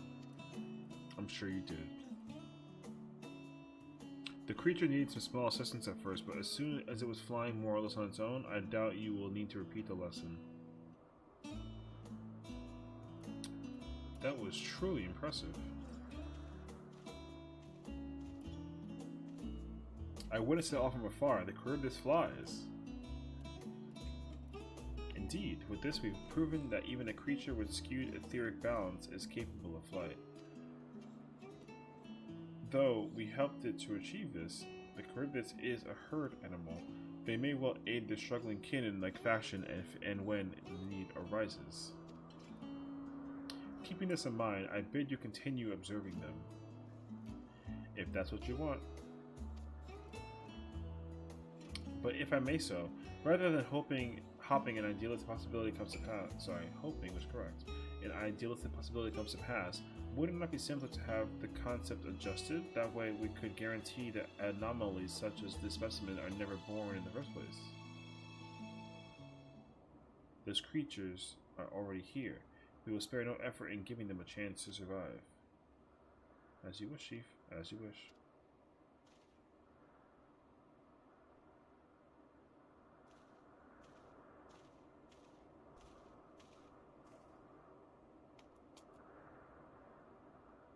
Hermes.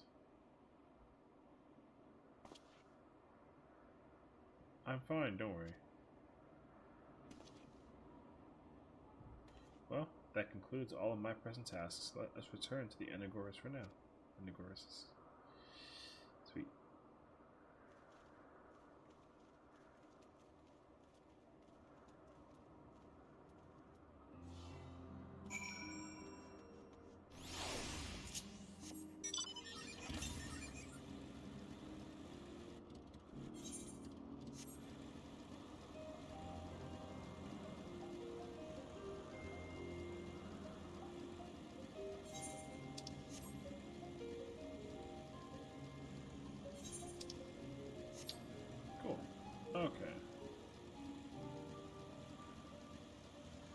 Amazing timing.